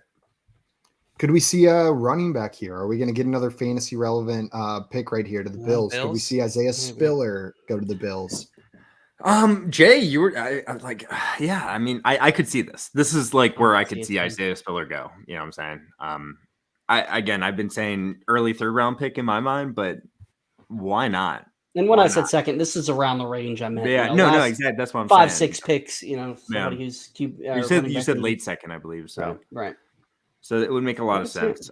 Isaiah Spiller is so talented. I've seen some people don't even have him as their their running back 3 in this draft. I absolutely do. It's like, and I've seen some people have him higher than Kenneth Walker. So it's just one of those things. Yeah, no, I think Isaiah Spiller is closer to Kenneth Walker than he is the next running back. Personally. Mr. Sanders said Malik at 69, which 69 pick belongs to the Tennessee Titans. Yeah. Interesting. Can make sense. I had to look that up already. I was like, who has 69? Unless the you already knew unless the Bills take a running back or wide receiver here, I don't think we'll see another fantasy relevant pick in these last 2 picks because shut up, Mr. Sanders. The Broncos with Cortland Sutton and Jerry Jeudy, and then just re-signing Melvin Gordon with Javonte Williams. We're gonna not see an offensive skill position to the Broncos. Mr. Stanford just said in the chat that would be fantastic. Oh my god, I would love that. Just the chaos. Is it bad that like all I want is chaos Javonte from this draft? I'm like team chaos here. I want it to become as messy the Bills as went running back. What? James Cook. James Cook. I swear to God, I didn't see it. That's who I've seen as some people's third running back in this class. That makes I didn't have him that high, but he is going to be climbing my dynasty rankings, guys. He can catch the ball. He's fast. Like that's. If anyone just made the biggest leap in this draft for fantasy football, it might have been James Cook right there, being a second round pick. I still don't know if they're going to be like crazy run heavy. All right, I'll do it. I'm making a small one though, Ed. Right, I can only take so many of these. You take a shot, Ed. Take a shot with Ed. You got to take one too, Ed. You always scare me. Josh, the second round isn't over. Just remember that. Yeah, that's perfect. We got a whole another round. Also, we only have one more. Another way to look at it is we only have one more round. Jeez. And James and Bills the rounds get their do McKissick. speed up after this. They go from 7 minutes per pick to 5 minutes per pick, I believe. That's a really good point by Dame. Bills tried to get McKissick. They got him now. I think you're right, Josh. They did get him now. He's not James Cook isn't McKissick. He's a great pass catcher. McKissick is a pass catcher, period. I think James Cook's a little bit more well-rounded. Well-rounded. You all right, Josh? Yes. Yeah, that shot hit me hard. It hit me like right in the chest. It like burned a little bit. Oh yeah. So, Maria said check your text, Josh. Oh, me? James Cook on the Bills or Kenneth Walker on the Seahawks? Are you guys still Kenneth Walker? Yeah. What's up? James Cook on the Bills or Kenneth Walker on the Seahawks? Who do you prefer? Kenneth Walker. Kenneth Walker. I agree. Just wanted to check, see if I know the Bills were talked up as a great landing spot for running backs. A lot of people were excited about whichever running back would land with both the Bills. Second-round picks, and I'm sure a lot of people are going to use this in arguments going forward. Both second-round picks, but that difference, the difference between the early second round and the late second round, there's a lot of value difference there. And Ed said, okay. Ed's going to take that shot with me, Josh. And Chai said Tyler Batty is the McKissick of this draft. Well, yes. Didn't think that we would talk about the McKissick of this draft. We always need to talk about whoever the McKissick is of this draft. We're Swamp. Swamp loves. Let's call it the Darren Sproles of this draft. How about that? He's too small. I was going to say what we're saying. Everyone knows what we're saying when we say that. James White. Yeah. Who? Darren Sproles is the player I always forget. Woodhead. I always forget how little he is until I see him next to other NFL players. 5'7". Well, he was on the league, and like he was shorter than the actors on the league too. He's such a little guy. You know the Portlandia sketch where he's like, "I'm a little guy. My hands are small. My features are slight. I'm a little guy." Every time I see Darren Sproles, that just like pops into my head. Broncos. Guys, James Cook or Devin Singletary? I'm gonna make it easy for you. Redraft next year. Maybe not. Devin Singletary. Give me Devin Singletary. That's interesting. Like, and I'm not a Devin Singletary truther. I'll just take the veteran incumbent. Like, who are you taking the shot on? Like, I'll take the upside. I'll take the upside. These guys in redraft next year, both these guys are going to be late round picks. Devin Singletary and James Cook at this point. Yeah, so you could be zero RB targets. I want the pass catching upside. So Jay wants the pass catching upside. JL wants the just pure upside. So he's going James Cook. But we know. I mean, you're going with a little more of the safety there. Plus you got Josh Allen, who's going to, upside too. It's not like Devin Singletary is going to be the goal line back. You got Josh Allen, who's going to take touches away. That's why I lean Cook. Here's how I feel about it. This is a mess. This is a high functioning offense already. This is one of the best offenses in the league, and it works with Devin Singletary as a part of it. We saw it at the end of the season. Devin Singletary turned it on. They are not going to be pressed to get James Cook into this offense. You know what I mean? It's not a situation where they feel like they are going to need to, where things are going bad. This is an offense that operates already. I think they'll take their time easing James Cook in here, and I'll take the safety of a pre-established running back in this offense. That's not saying James Cook can't take some work here, but I just don't trust a late second round pick in an established high-powered offense already. I like Devin Singletary, but after they drafted Devin Singletary, then they took Zach Moss. Now they took James Cook.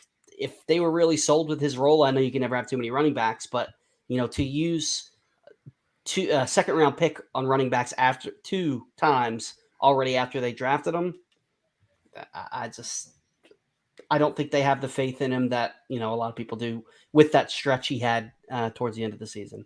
And I don't want to send the wrong message. I'm not like bought in on Devin Singletary. Just if you're asking me to pick between these two guys for redraft next season. You're lower on Devin Singletary, if anything, I feel like. Yes, right. I am not. I do not like Devin I feel like Singletary. I'm the Devin Singletary guy, if anything, but I'm not I was excited for him before this pick. But with this pick, a second round pick, that hurts him a lot. The way I think about this is where you're going to draft these two guys. I'm not looking for safety. I'm not looking for safety from a guy like Singletary. I'm looking for pure upside in redraft. And the distinction here is in redraft, right? In Dynasty, I'm going to go James Cook either way because he's younger. I think he's the right Dynasty pick. I think. Yeah, right. I feel like it's less of a question in Dynasty, but in redraft, when I really thought about it, I'm like, if I'm going that late, I'm not probably starting Devin Singletary unless I need to, and so I would rather just have the question mark.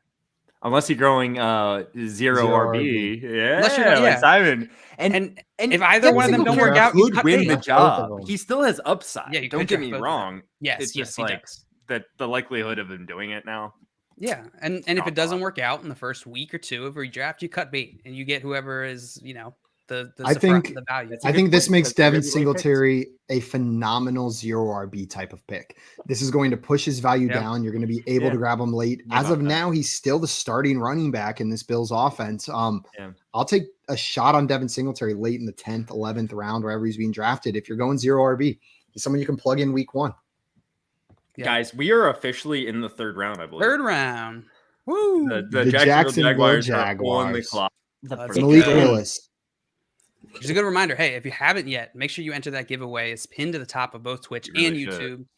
Make sure you get in there. Free jersey or $100 credit. Like, what? You're gonna want that $100 in credit on football season. No, I don't want jersey of your choice. No, I don't like money.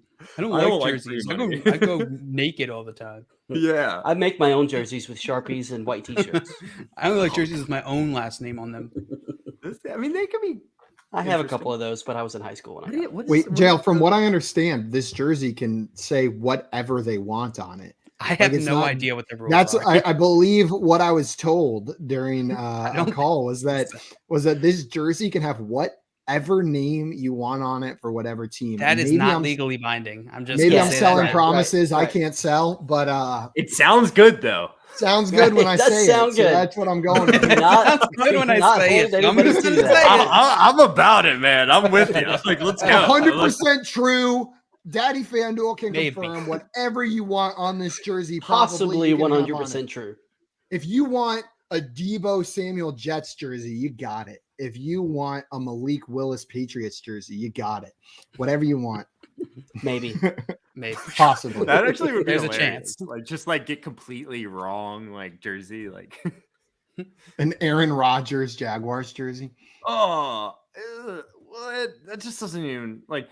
Okay, I'm seeing the pick for the Jaguars guys. They took center Luke Fortner, from what I'm seeing from the University of Kentucky. I love seeing these centers go off the board. Like, when I just know I got like, because I was gonna say, because it reminds you that you got the best of them all. Yeah, by far the best one, the best like center prospect that we've seen in like the last decade. Yeah, well, it's funny. You'll see people who are more fantasy minded be like, why would they take a center that high? Like, because it's important. The offensive line matters in football. Like, it's extremely important. Even the center.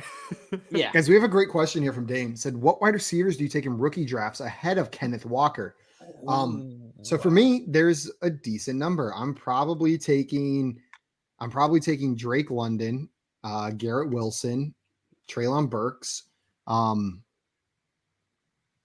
there any other receivers you're taking ahead of Walker? I'm trying to get a Chris list Olave? of just the receivers. Yeah, I'm taking Olave ahead of Burks. Yeah, I recently made rankings coming into the draft, and if I'm being honest with you, Kenneth Walker was my number 4 overall person in a 1 quarterback league. So take that for what it is. And right now he's my number. So look, I'm gonna explain it why. I will explain why. He's number 5 in dynasty rookie drafts. That's because if you draft him there, where I think he deserves to get drafted, I think he's the guy, going forward. I think he's going to I still think he's going to get a lot of carries. He's going to impress people this year because he's a really good running back. And then after the season, people are going to realize that, and you're going to be able to trade Kenneth Walker for any of the wide receivers that get drafted after him. I'm pretty confident about that. So for me, there are four maybe running backs perform better in the rookie year. Josh, I'm close to you. There are 4, maybe 5 wide receivers I'm taking ahead of him. The ones I named: Treylon Burks, Garrett Wilson, Drake London, and then on top of that, there for me. It stops. Jameson Williams is potentially a wide receiver I would take ahead of him. And then after that, there's a couple other names. This is where it gets risky: George Pickens, Christian Watson. Yeah. Those are the names I'm considering, but that's the range I put Walker in. Is with the Kenneth Walker. Was the Christian Watson. Kenneth Walker is in there with the Christian Watsons and George Pickens in that range. Yeah. But 4 guys I would most likely take ahead of him. No Olave. No interest in Olave. Olave's there. He's right there with Watson. Yeah.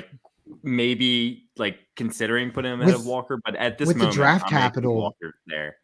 With the draft capital for Olave, you have to consider him ahead of him, right? You do. The 11th overall pick to the Saints. You do. He's probably ahead of him for me as well. Yeah. Great call, Joe. You do. But right now I'm gonna keep Kenneth Walker at 5 for me. Seems like people are very high on Walker on Twitter. I am. I don't think it's the best landing spot possibly for him, but I'm confident he's going to get the majority of carries and he's going to look good. And they do like to run. Pete Carroll likes to feed his running backs. I mean, the whole let Russ cook thing came out because they weren't. Unless the Super Bowl's on the line, then they don't want to run the ball. Well, Jay, the Vikings drafted and did not take Malik Willis here. So the Giants are on the clock. Jesus. All the quarterbacks are still available, and their pick is in. Brian Asamoah, linebacker from Oklahoma, went to the Minnesota Vikings. Wow, the Giants already picked. Oh, their pick was in so fast. They knew. I hope who it's they Nakobe wanted. Dean. You like to see the pick get in super fast, right? Because they're like they wanted that guy. Yeah. No take backsies. The Ravens with their second pick, their Tyler Lindenbaum pick. They were like they basically ran up there. I'm right there with you. We'll see. I would like Nakobe Dean here. Nakobe Dean makes so much sense for them, right? Wait, did you see it? Joshua Ezeudu, he's a guard, North Carolina. I thought, Simon, you knew it. That's why I was waiting for you to reveal it. I had no idea. I'll take that. Yeah, Joshua Ezeudu who's a guard out of North Carolina. What the hell is going on with Nakobe Dean? Other than him being from UNC, all the help on the offensive line. What's going on? Someone's about to get such a value with the Kobe. We are seeing him fall so hard. I feel like some people had him projected in the first round. No one took him in the second round. Now we're in the third round. Bernard Raymond too. I mean, he's fallen. Man, this is and then the Texans are on the clock now, though. Texans, Titans, two more teams that could be drafting a quarterback. Texans, I have Browns, but Cleveland's on the clock. Yeah, Brown. Oh, the website I'm on is showing Texans, but that is maybe they probably made a trade? just the website. Showing no trades here, but that would make sense that it's the Browns after the trade in the last round, right? Yeah. I forget what the Browns trade conditions were. I said it out loud and then I forgot. No, I thought they traded for a 5th round pick. Wasn't it a 5th and their second? Like they moved 144. Yeah. So this would have been from Houston. Yeah, but they also got 68. Okay. Yeah, which is that was one of them. And then they got like 114 or something like that. Yeah, Browns are on the clock. Let's see. I have no idea what the Browns are 108. Maybe Nakobe Dean. I would be happy if the Browns went Dean right here. That would be 2 years in a row. I feel like a defensive player specifically dropped further. Jeremiah Karamoa, but they traded up for him. But they did. Dude, I see the pick. Loved it. And he's good. He's good. I love that. I loved him, and he's good. I mean, there was other injury concerns with him. So what is it? Let's hear it, Joe. Martin Emerson, cornerback out of Mississippi State. Hey, it was a need. They needed someone across from Denzel Ward, someone else who could lock down the secondary. So I am totally cool with that pick as a Browns fan. Oh, that was and Craig said also great linebackers fall every year and still find ways to produce. Inside linebacker is an undervalued position lately. Yeah, absolutely. And I think we're seeing that in the drafts. Past couple years, we've been seeing those players fall. Absolutely undervalued position. I mean, you could just see it. Like, look at the money they get paid compared to pass rushers. Like they're both linebackers, right? But inside linebackers get paid. It's like comparing a guard to a tackle or a safety to a cornerback. You know? Yeah. They're just not premium positions as much. Joey said, "Fire me now, JL. My Steelers fryer truck jersey can be a reality." You know, Joey, you can purchase your own jerseys. That is allowed. Joey, I mean, I'm sorry to bring in the hate, but like Fryer Tuck, man, like I'm worried for him all of a sudden. Like, yeah, like we discussed it a little bit already, but like if there's one person that like just like loses the most fantasy value with the Steelers, I feel like I gotta pick him because they added in our big body. You know, they already have Chase Claypool, who's a big body wide receiver that, you know, they both can be touchdown threats. So I'm a little nervous. Josh, because people were getting real high on Pat Freiermuth. Yeah. Absolutely. Joey said he's not worried if Pickens starts. Says that it's fine for him if Pickens starts in this offense. Not worried about Fryer Tuck, but I'm with you, Josh. I've got some concerns that they're not going to be able to feed all these mouths in this offense. Yeah. It's really just Najee Harris too. Like, don't forget about I was just about to say Najee Harris, like, you know, he was already older for a rookie. You know, he got a lot of his production from 19 targets in one game. That was insane. Jay, that's exactly the stat I was about to bring up is 19 targets in one game. That was insane for him. But I love Najee Harris, but you know, look at what Saquon Barkley went from his first season with all the targets from Eli Manning to what happened after that. So and Saquon Barkley looked better than Najee Harris did. Like Najee Harris looked fantastic. Don't get me wrong. Saquon Barkley looked like he's going to be one of the best running backs ever, like in the NFL, like his rookie year. And Najee Harris didn't have that. And you know, just like Saquon Barkley, Najee Harris lost his longtime NFL pro that was kind of losing his arm. Saquon Barkley lost Eli Manning. He was getting a ton of targets from him, and he was losing it. Just dump offs. And just like Saquon Barkley, Najee Harris is losing Ben Roethlisberger. Dump offs. You know? So, yeah. Lower Najee Harris in your rankings, guys. Just a little bit. Like, you got to do it a little bit. He's going to be, if he has a better fantasy season than he did last season, I would be incredibly surprised. So just take that with whatever, you know, context you want. Yeah. Craig in here saying Mitchell Trubisky does not dump it off to RBs a lot historically either. And even if Mitchell Trubisky isn't the starter, you've got a rookie in there, Kenny Pickett. I wouldn't be leaning on him to provide added value to any of your fantasy assets either. It's difficult to lean on a rookie quarterback to add value for fantasy assets regardless. So I definitely have some worries about him. Joey in here also saying, I don't have him as a top 12 tight end. So even though I love him, I feel like I'm low on him. Absolutely. Guys, the Tennessee Titans are on the clock. You know what? We're going to play a new game. I would like to play a game. Yahtzee. Play a game. Oh, let's play Yahtzee. We took predictions at the beginning, but I'm going to take them again now. Okay. What kind of predictions? When does Malik Willis get drafted? We're waiting. It wasn't in the second round. Do we see Malik Willis drafted in this round? Weird even trying to make a prediction. I know. I'm going to stick with my original. I'm going to say Seattle. If I can. Seattle. Go ahead, Josh. Back to Najee Harris. The Steelers' offensive line is still trash, by the way. Yep. Just something I just realized. They haven't made an offensive lineman pick. Most of his production last year was volume-based, and he's not going to get that volume. So I digress. I'm sorry. I took it back there. Malik Willis, where's he going? Is that what you're asking me? Yep. So let's see. Who's coming up? So we have the Titans on the clock right now, which is a potential landing spot. It's potential. Seahawks at 72. Colts at 73, Falcons at 74. Jay? Yeah. I'm gonna go with the Seahawks as well.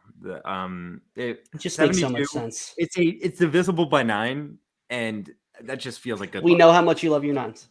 I love my numbers divisible by 9. So 72, and then Atlanta Falcons sitting there at 7. Atlanta Falcons sitting there at 74. I could come on. Marcus Mariota. I'll stick with. You're gonna just trust Marcus Mariota. You're going to stick with the Falcons? Is that who you went with? So I picked both your teams. That was who I went with initially. I'm going to stick with, or did I say the Vikings? Could definitely see, no, you said the Falcons. Yeah. I could definitely see that happening. Like, it would not shock me whatsoever. Yeah. And FanDuel saying taking a 4th-round shot on him is too good to Seriously. pass up. I think a 3rd-round shot is too good to pass up. I mean, there was legit talk of him being the 2nd pick overall. Exactly. Like this is the kind of player, a 3rd-round shot.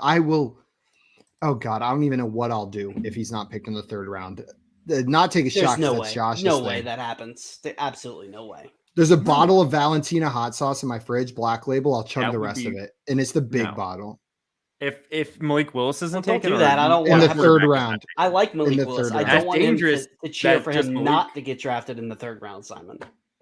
Oh, and FanDuel said sorry. Okay, yeah. We're with you. Oh, now it's 3rd FanDuel. Now that we said it, You just didn't want to see you die, suddenly- Simon. They didn't want to see you chug a bottle of hot sauce, you know. And The Mr. Titans Skimmer selection said coming in, slap but I think bets. we already We're know too what it far is. away for slap bets. Unfortunately, Jalen and Josh are probably the only ones. What who about could this pay one out. here? Slap bet in Canton, Jay. You take Not Seahawks, that you confident. take I'm not afraid for a slap bet, but I'm not, especially in this draft. I'm not confident enough to make that bet. I'll do the bet with you, Joey. If you agree that if neither teams pick him, I get to slap you. I mean, you're taking odds. I think that's fair. It's not a bet because the No, Seahawks Joey, picked first. Or right? how about if neither team I don't want to get slapped. Never mind. drafts them, then you both have to slap each other. I don't want to get slapped. I'd rather not. I'd rather just call it a wash and be like, I don't get slapped. no you don't fun, get though. slapped, we're all cool. Hey, I'll say that, but then Joey, we'll talk about it later. We won't. Okay. Yeah, Joey, let's make that bet. Guys, we have the Titans pick. It is Nicholas Petit Frere, the offensive tackle in the 3rd round. Good job with that went pronunciation. Ohio I would State have not tackle. been anywhere I would have close to butchered that. the hell out of it. Like, I'm so impressed. Here, Simon. let me give you guys a little tip of the trade. I have Jaguars no freaking clue if that's how you pronounce his name. You just go for it and you just commit. I was You going to say say the once, confidence is what it was. Yeah. That's what it's all about. You man. just commit and you I say don't it. And then think if you get it anybody wrong, you other apologize than next time. That guy and his mom know how to pronounce his name. Once you find out, you find out, you say it wrong, someone corrects you, and then you say it right every other time. No But go disrespect. in it Mhm. with confidence. And Mr. Skaver Great says that's an interrupt. incredible last name. Yeah, a hyphenated last name immediately jumps over most non-hyphenated does. last names. Like, really though, like it really. It's like does. a power move to have a hyphen in your last name. Like, actually though. I don't Oh, have- Jaguars picked real quick here. It says their pick is in already. They're Malik Willis. people already. That was Chad. They got Chad Muma. Chad Muma. I hope I'm pronouncing it right. Nailed it, Josh. No. Chad yeah. Muma to the Jaguars. And then He's who is got- up next on the clock? We've got the Bears, and then we're hitting our little stretch where we could see a quarterback taken with the Seahawks, Colts, Falcons being the next 3 picks. All 3 of those teams have been teams discussed as quarterback landing spots. They've either got aging quarterbacks or quarterback needs. So I'm excited. This next pick, Jaguars already picked, Bears.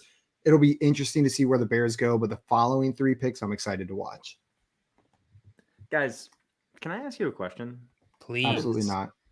Who's your like number 1 dynasty rookie wide receiver right now? I think I know Simon's 100%. 100%. Yeah, you know Drake mine. London. It's Drake London still. I'm more interested in J and JL's because I know mine, but it's gotten a little muddied. It's gotten muddier. It's gotten muddier for me as well, Josh. Like it's still muddy for me as far as Drake London goes. Yeah. But the other name I see thrown around as the top overall wide receiver is Garrett Wilson landing with the Jets right there. And I was excited about Drake London to the Jets. I thought that was a great landing spot. And so people have talked Drake to London made more sense on the Jets. Exactly. But he wasn't there, you know. They never the reason Garrett Wilson is not my number 1, even with the landing spot on the Jets, is he profiles too similarly to Elijah Moore for me to sit there and say that I think confidently he's going to take over that role in that offense. Drake London was such a different prospect than Elijah Moore. I felt like it was unbelievable complementary pieces if they would have drafted him. He still has the talent, the size that I liked going to the Falcons. Now, I think Kyle Pitts is more of a threat to steal some of those red zone targets, right? To steal some of those end zone targets than maybe Elijah Moore was on the Jets. But Drake London still is my wide receiver 1. Garrett Wilson moved up a little bit, but man, I'm nervous about that landing spot because not only is it a bad Jets offense, but he's a similar player to Elijah Moore. They are similar types of receivers. Yeah. It's Drake London for me too. I think, some people are out on him. I'm with Simon. I see him as Mike Evans like. And the thing is, in fantasy, we all know volume is king, and he is going to get the volume there.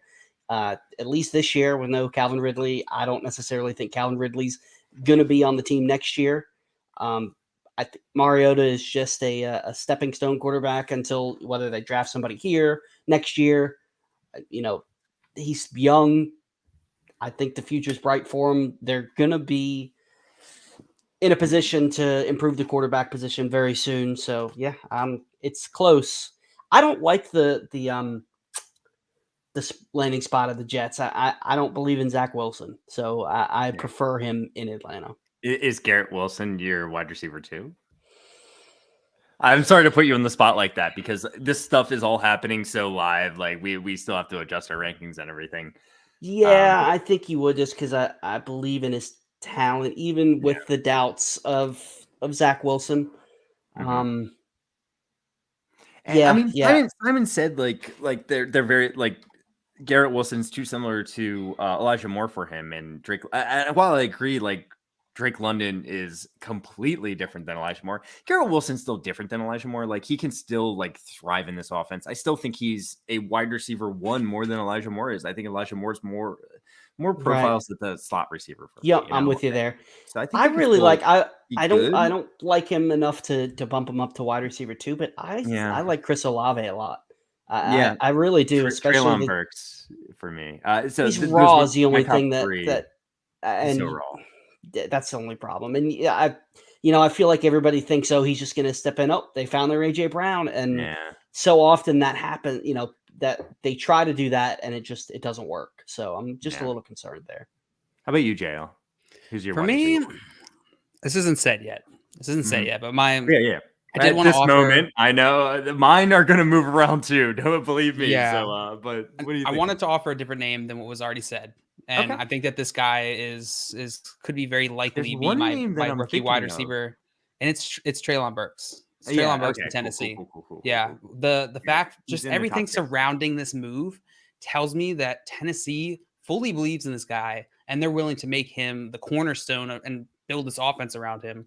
Which it's not that I don't see that from the other teams, but the fact that they traded AJ Brown away right at the moment that they're about to trade Treylon Burks is to me very drafted in the first round, of course, and is already a very highly touted prospect coming into the draft. So. That combined with the situation, very bullish on him. Yeah, let's talk. Yeah, as you mentioned the situation, they might be the only team with like an established quarterback that you feel really comfortable with. Yeah, that, like one of these top tier wide receivers went to. So the only thing that scares me with him, not the only thing, he is raw, but two, the volume. This offense isn't a high volume passing attack. They got Derrick Henry there. That's the thing from a redraft. I know we're talking dynasty, but for next year at least, that kind of has me a little concerned. Yeah, I would be much more concerned. We were just talking about it earlier, but with Arizona, right? If you're worried about volume, that type of situation, because yes, while Tennessee is a more of a run first offense, he doesn't have much competition, and they're most likely going to pass more than his fair share of opportunities, even if the team overall doesn't have as much. And so I do think that it balances out a little bit. I think Burks has moved up to my number 2 spot. I'm with you. What I do like about Drake London, and we're talking redraft, I still like Drake London top. I know Marcus Mariota's throwing on the ball over there unless we see the Falcons draft a quarterback and then maybe they take over at some point in the season. But what I love about Drake London is the size and the profile and the skill set. I know he's not great at separation, but this is going to be a quarterback's best friend in the red zone, right? I talked about Kyle Pitts taking targets away, but I compare Drake London to Mike Evans. He's a very similar style of player to Mike Evans, and Mike Evans is the kind of player who can drop 14 touchdowns no problem. You know what I mean? Like he's a double-digit touchdown kind of guy. And I'm not sitting here saying Drake London's going to be a yardage monster his first year. He's going to be 1,000-yard receiver. But if I have to take a bet on any of these rookie receivers to reach 8 touchdowns, it's Drake London. Drake London's the guy that I think has the best bet to hit that 8 to 10 touchdown mark. And that's where I'm putting my money. That's where I have Drake London number 1, dynasty and redraft. In Tennessee too, I know he's coming off an injury, but Robert Woods is there. He does have some competition for catches in a low volume passing offense. So that's another notch that just scares me a little bit. I'm not down on Burks by any means, but just have a hard time putting him up that high. I think that's fair. I think that the offense was good enough to support, Corey Davis and AJ Brown. And I feel like that to me is a very similar type of comparison. Yeah. Joey, you're saying that he has Treylon Burks as his wide receiver 30 behind Mike Williams and in front of Tyler Lockett, his highest rookie for a rookie wide receiver. So his highest ranking. And is this for redraft? It's for redraft. Yeah. And this makes a lot of sense. A lot of it depends too how well Ryan Tannehill plays, because he did not play that great last year. If he plays as good as he did the previous years, then it's a different story. But either the Seahawks pick is in. Have we announced it yet? No, we haven't announced the last two. Let's see. Yeah, the last pick by the Chicago Bears was Velus Jones, wide receiver out of Tennessee. So the Bears took another wide receiver right there in the 3rd round. And now I'm seeing the Seahawks took another tackle, an offensive tackle, Abe Lucas with the 72nd. Abraham Lucas. Now the Colts are on the clock. Still no quarterback. I know that. Still no quarterback, yeah. I know the Colts pick. Do you? It's Jelani Woods, tight end. Who? Wow. Jelani Woods, tight end out of Virginia. That is not the next tight end I thought was going to be selected. I thought Dulcich would be selected next. And then there was at least. Yeah. No, I've seen some hype for him. So maybe he's a good fantasy producer. Damn, that is wild. The next shot for a quarterback is your choice, Simon, Atlanta. They got to go quarterback here, right? I feel like we've said that like 16 times tonight already. So many times. Yeah, I feel I can't say it anymore because we've said it so many times. Right, exactly. And I don't know if did you guys mention this while I was away? No. When Willis will go? When Willis going to go? I read that all wrong. When Willis going to go? You might have said the Seattle Seahawks right here, but now I would have thought it would have been the Seahawks. The Falcons. We got the Vikings coming up with the 77th pick. 80th. Texans with the 80th. Yeah, the Giants maybe with the 81st. The Eagles. Falcons again with the 82nd. The Colts right now. Eagles are at 83. Again, this is the 3rd round. This is where teams can take shots, and I'm a lot more comfortable with it, Yeah. Man. This is interesting. This is very interesting. Yeah, this is getting wild. I did not expect to wait this long to talk about our next quarterback draft. I thought for sure about an hour and a half ago, middle of the 2nd round, we'd be talking about our quarterbacks being drafted. I thought we were going to see 1, maybe 2 drafted in that 2nd round. I thought maybe we'd see Desmond Ridder and Malik Willis go, or Matt Corral and Malik Willis. But, man, this is wild. Do you guys think more than one quarterback gets drafted here in the 3rd round? Do you think we see...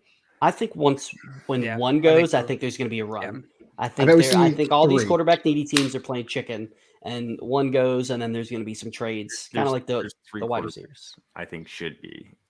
I'm with you, Josh. Sure. 3 quarterbacks. I think Willis. There's 4. I think that should be. To be completely honest with you, Howell as well. Oh, Howell. Yeah, okay. Ridder would be the 3, and then Howell would be my 4th.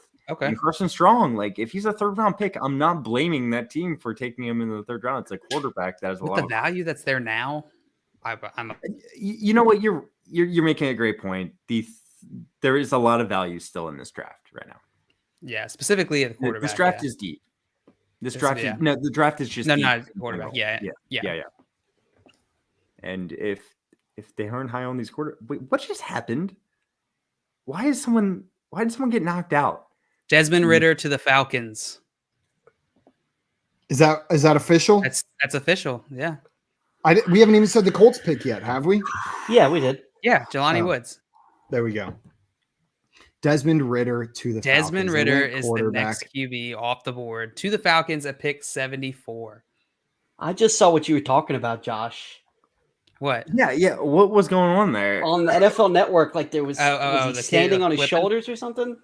And he fell? It's Chris Angel again. It looked like it was staged, kind of. But yeah. It just grabbed the card and made I don't know. It's kind of weird.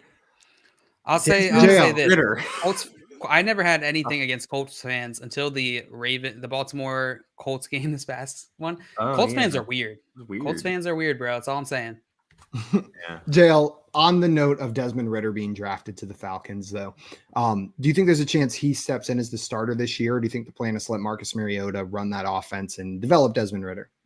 I think they're most likely gonna sit him behind Mariota. at least to start. I do think Desmond Ridder will get the opportunity to start this season. But of course, like every single year, this is going to depend on how Marcus Mariota plays in the beginning of the season. Jay, what about you? What does this do for Desmond Ridder for you as a rookie prospect? For real football, I'm not sure, but fantasy, he's got the ability to do it on the ground, and that's the Konami code with any of these quarterbacks. I agree with JL completely.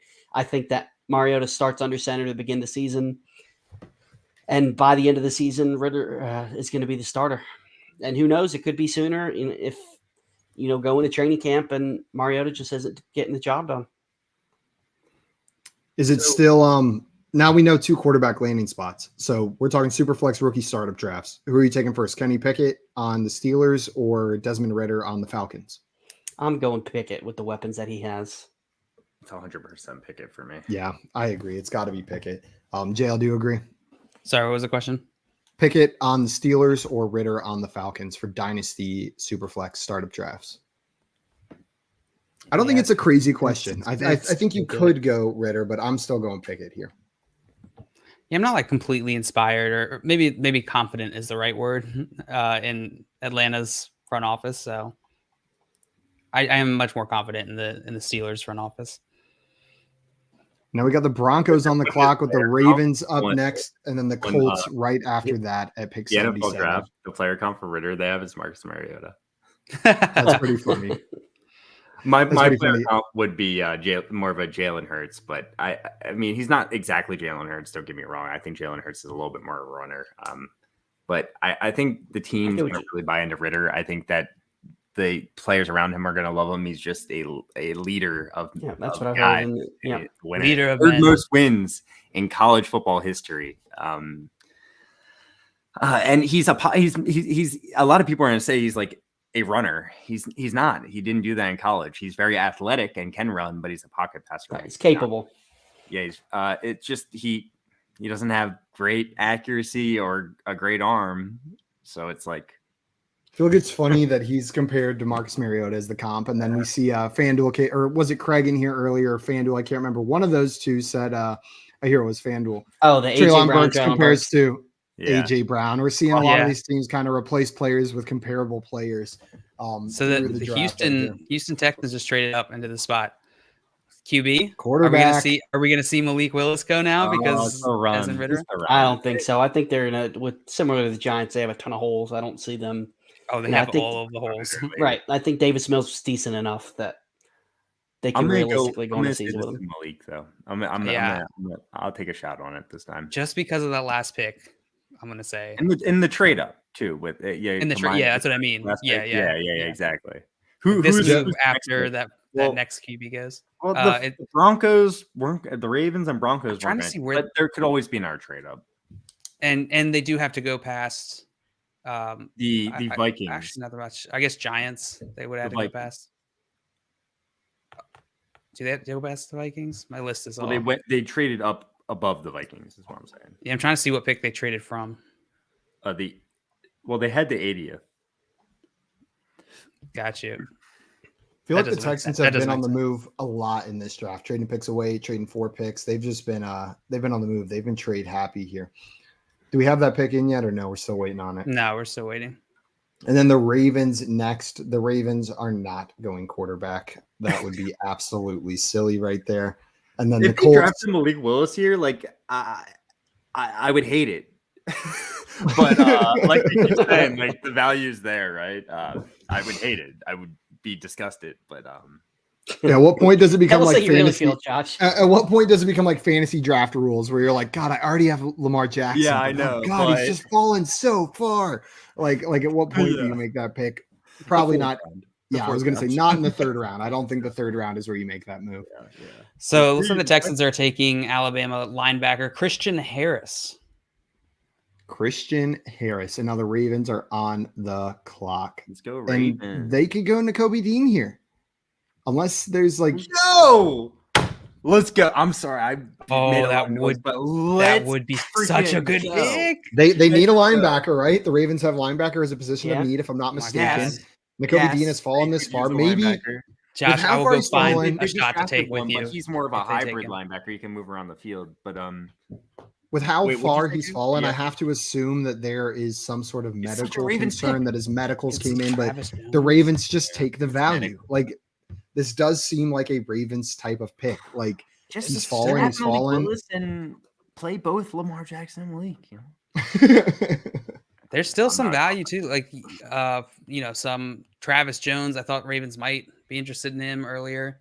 Like you guys said, Nakobe Dean. There's still a lot of value on the board. Leo, honestly, Travis Chanel. Jones makes sense. We could use a defensive tackle. Yeah. Yeah. There's still plenty of Still value on the use board, an Joe. You're right. offensive lineman, an offensive tackle, and there's some good offensive tackles available. Bernard Raymond out of Central That Michigan is still sitting there on the board. I know he Yeah. was pretty highly rated. Yeah, he was. Yeah.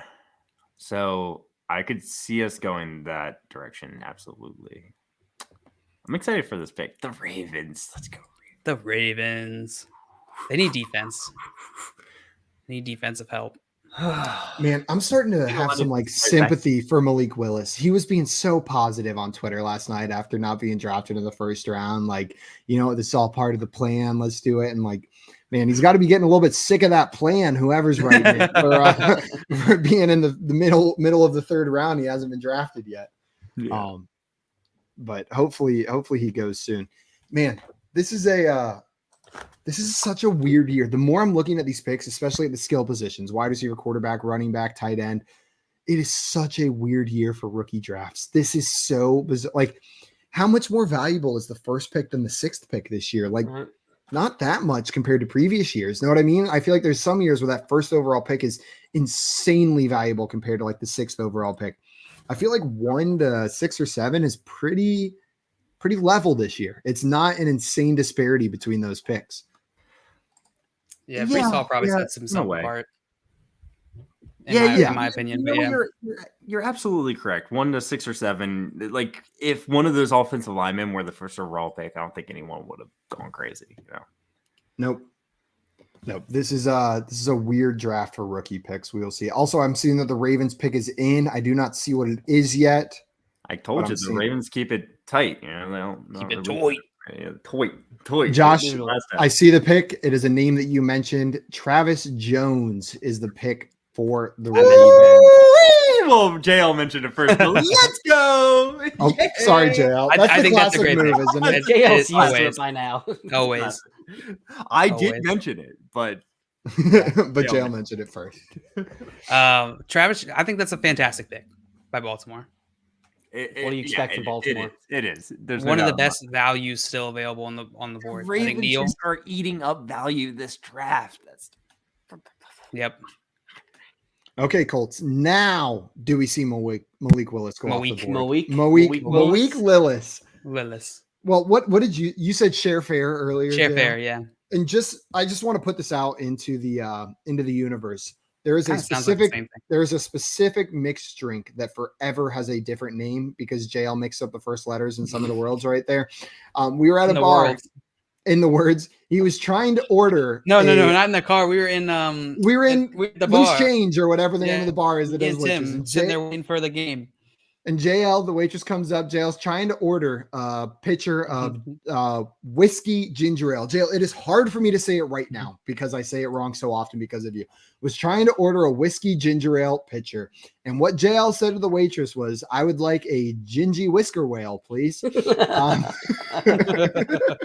And that was the name of my first real, for serious fantasy team. Thank you. The gingy whisker whales. The gingy whisker whales. Yep. JL, I have a hard time saying whiskey ginger ale now because the first thing that comes to my mind is gingy whisker whale. If I don't think about it, that's what comes out is gingy whisker whale, not whiskey ginger ale. It is absolutely right. It's spoonerism. So that's what is a spoonerism? A spoonerism is that when you mix up the first letter of two things, it's called a spoonerism.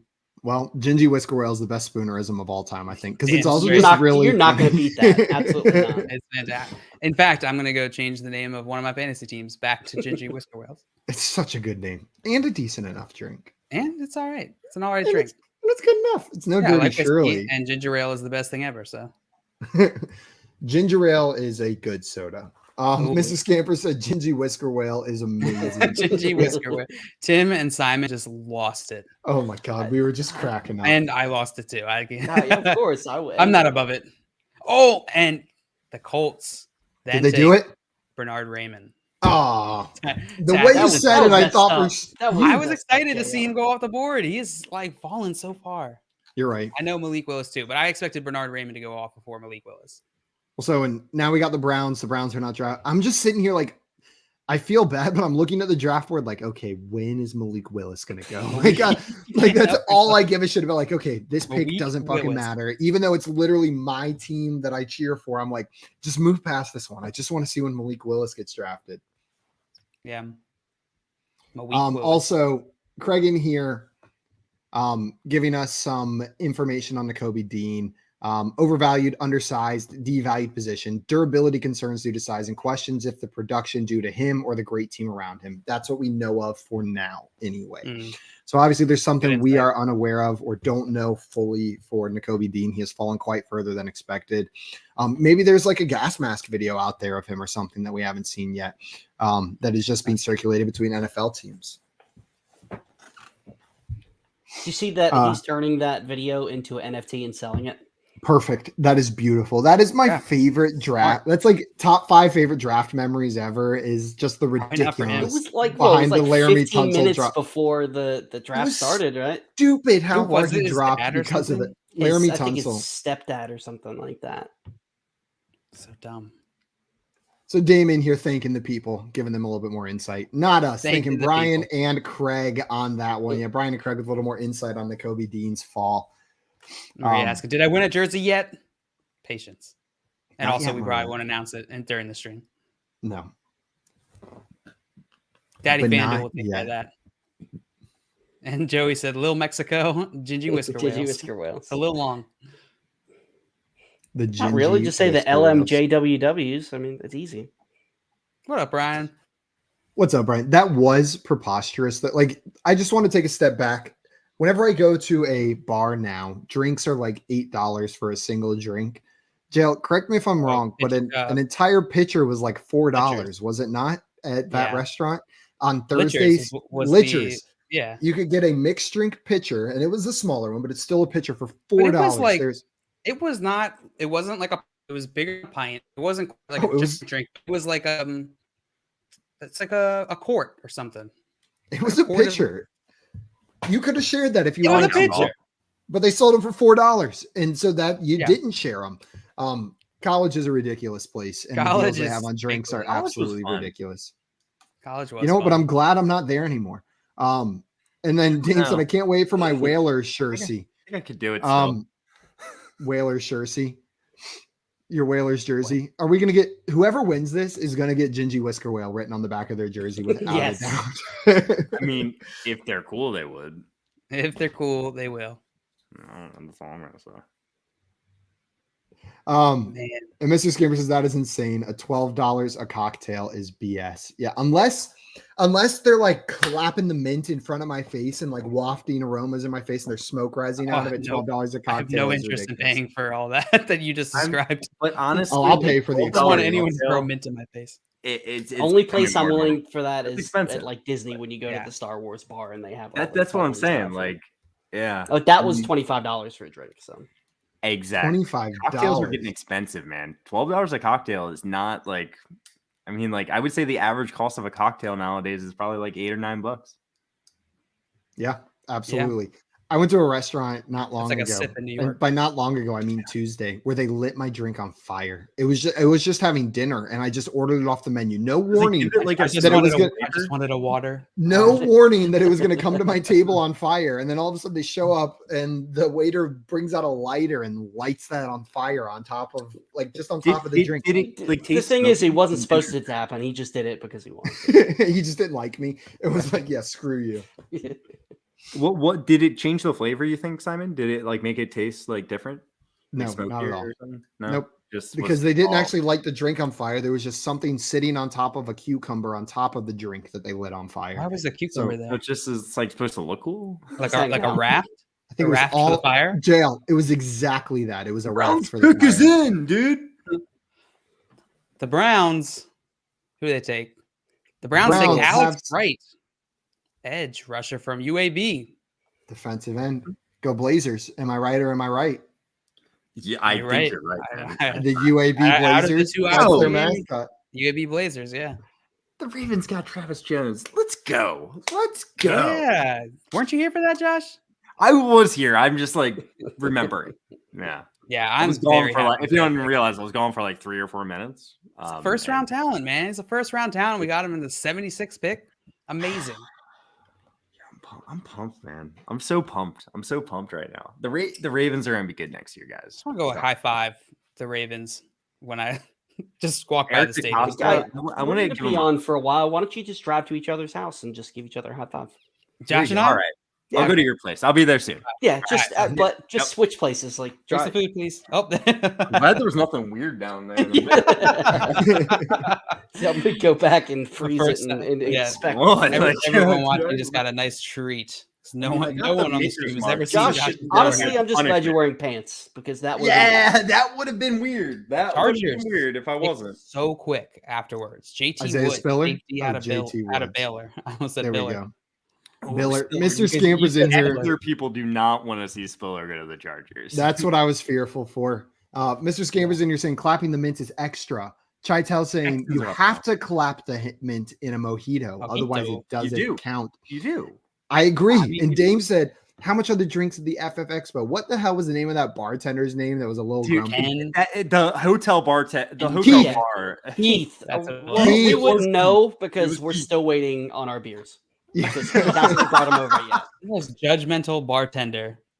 At every single drink, he'd roll his eyes. He was like mad that the bar was full. Like Yeah. I'm like, you would. yeah, I'm like, be I'm gonna be happy. We honest had a with you. busy weekend last week too, like freaking NFL people. Like, And Mr. Oh, shit, Scamper's yeah, in here saying Josh had to clap the mint. oh, Yeah, Josh. yeah. How'd you You've never had how'd mine you clap that I'm not a mint? mint guy. I just. was that loud for you guys? I'm sorry. That's No. great. That's Okay, fine. good. Brian saying, I'm in Florida and saw mimosa for $20 at a breakfast place. Crazy. Nothing to me is as crazy as Miami drinks. Miami. Oh my I'm sure. I'm sure. God. Simon- I have a horror story. I was Yeah. in Miami for spring break. Jail was there, and me and a friend and his girlfriend at the time, we saw all these people sitting at bars looking over the beach with these like margaritas and mojitos bigger than your face. So we sat down and we ordered some. There were no prices on the menu, and we're just having a good old time with these giant drinks, and the waitress is bringing out shots. And we are broke college students at the time. We had 3 drinks, 3 and 3 only, and the bill comes out. Any guesses on how much that was for 3 drinks? $100. I can guess because I was there. $172. I was going to say 175. I remember it I would have got distinctly 5 points because if it was poll perception. I was I just was gonna blown- say what Brian said. No prices, man. Big red flag. Exactly. we were 19. Exactly. Oops, don't tell my parents or the cops. But we were 19 ordering drinks I willy mean, nilly. I was 27 from Cleveland. You're right, and I was 29 from Chapel Hill and 6'4" with brown Each hair. one of those drinks cost like I was a woman. $80, like $85. Am I I'm doing quick math there. It's kind of Like, bearing the lead. They were massive drinks. They They are were. huge. They were. I said they were bigger than my head. You said they were big. for your face. And I believe they came with the buy one, get one.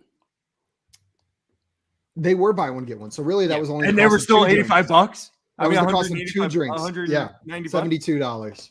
Yeah, it was Oh, like 100. 75. Yeah, 75 for Wow. one plus a free one. Holy- Mr. Scampers, you were very close with your guess of Free. $4. $4. They weren't $4. It's close.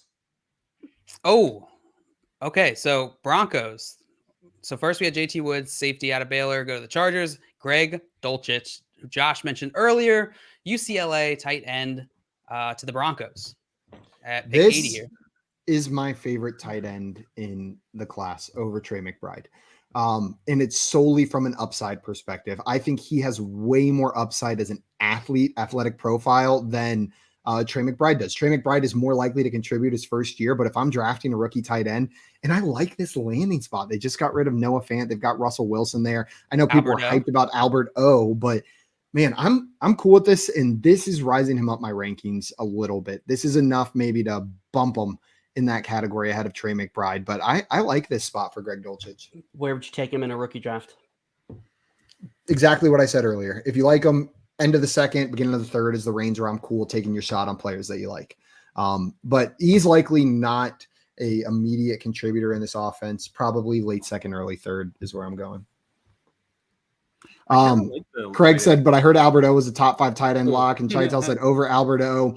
I think people are too high on Alberto, assuming too much from him that he's just going to step into this role. And what? He's going to step into the Noah Fant role? Yeah, congratulations. You got tight end 10 if he steps into that role. For one of the most talented tight end prospects in recent history. I'll take the shot on this rookie growing into a complete tight end than Alberto. Now, don't get me wrong, Alberto's fine, but always it's odd to me people get super hyped about lack of competition on team before the NFL draft because things just change as we see.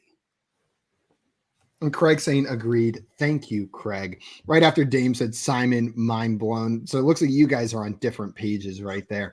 But that's how I feel about these two players.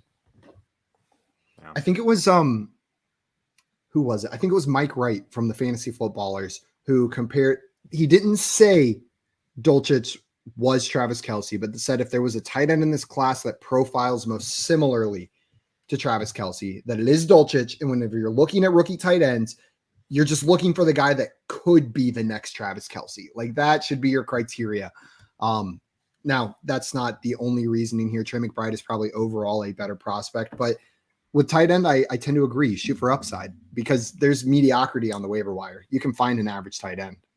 Jay, you can grab a CJ Uzama and win a title. Never mind. No, what? You say the pick already? I was going to say that your Giants could redeem themselves here by taking Neal, but they didn't. They didn't. They took cornerback Cordale Flott out of LSU. I'll take it. We need a cornerback. That's a go Tigers. Let me tell you. Cordale Flott. And now the Falcons are on the clock then? And now Isaiah Spiller? The Falcons are on the clock.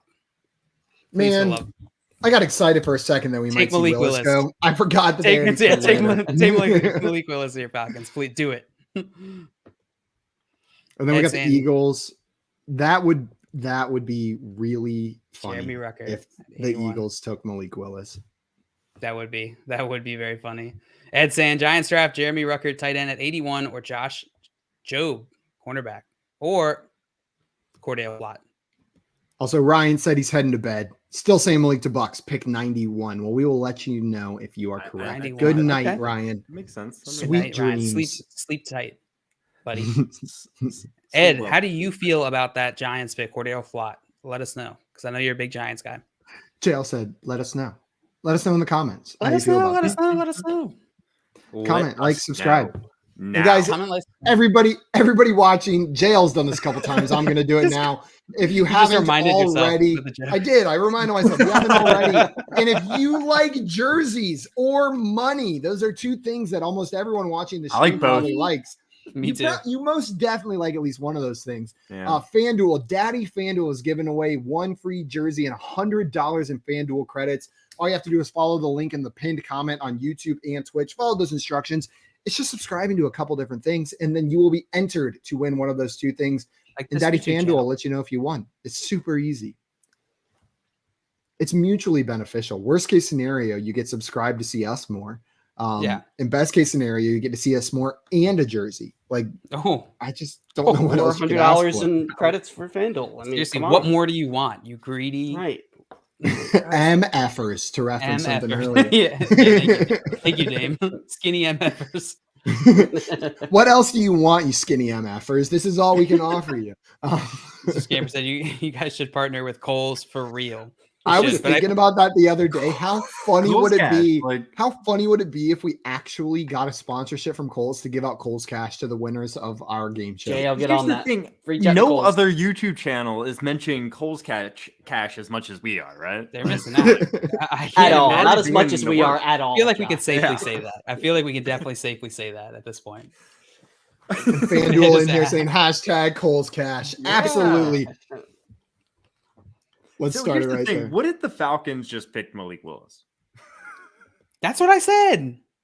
What if they don't? They didn't though. They didn't. But did we know? That would be cool. Yeah, they took D'Angelo Malone, another edge rusher out of Western Kentucky. Love to see Spiller go there, but that makes sense. Honestly, they could also use an edge rusher. Craig said they may be able to buy Coles. I think they are for sale. $8 billion-ish valuation. I think FanDuel can very easily buy Coles. Hey, FanDuel, if you could buy Coles, can you buy Coles for us? That'd be cool. Yeah. Daddy FanDuel. Hold on. Let me get out of here before you start that. Please, we really want Coles. I've never asked for anything. Coles. All the kids at school have Coles. My best friend has Belks, and I don't even have a Coles. If Elon Musk can buy Twitter for $45 billion, you can do it. I don't want Steinmart. Don't try to rip me off by buying Steinmart. I want Coles specifically. FanDuel had a good response there. FanDuel said that's about what we gave Pat McAfee. I mean, think about it. That's one person compared to how many employees does Coles have right now? And how much Coles cash could you give out? There's women in it. At least Did you offer Pat McAfee Coles cash? That's the question. I feel like you would have taken said, I'll settle for a Safeway. I'll settle for a Safeway. Hey, that means Mr. Scampers lives kind of near me. Right? Because you guys don't have Safeway. Oh, I have that's my local grocery store. That's because Simon always makes fun of me for Safeway for some reason. Never heard of Safeway. I like to make fun of people. I like to make fun of people for their local regional grocery store chains. I think it's really funny to make fun of them for a business that is local to where they are. It's about peak comedy. You control. Yeah. So I've got, what is mine again? HEB. HEB is Texas. HEB Texas one. Or you guys can North Carolina. You guys can really make fun of HEB. It's a good one. We got Food Lion. We got Food Lion. Food Lion's like the real lion, like Detroit Lions. Food Lion. What's it feels sketchy though. What's the South Carolina one that we Bilo? Bilo we had in college. That was terrible. That was so bad. Honestly, Safeway's a ripoff. Like, I wish I didn't go to Safeway. I wish I didn't have a Safeway that was walking distance away from my house. And Lowe's food. It's good, but it's more expensive than most places. You're right. It is probably more expensive. Not as expensive as Harris Teeter.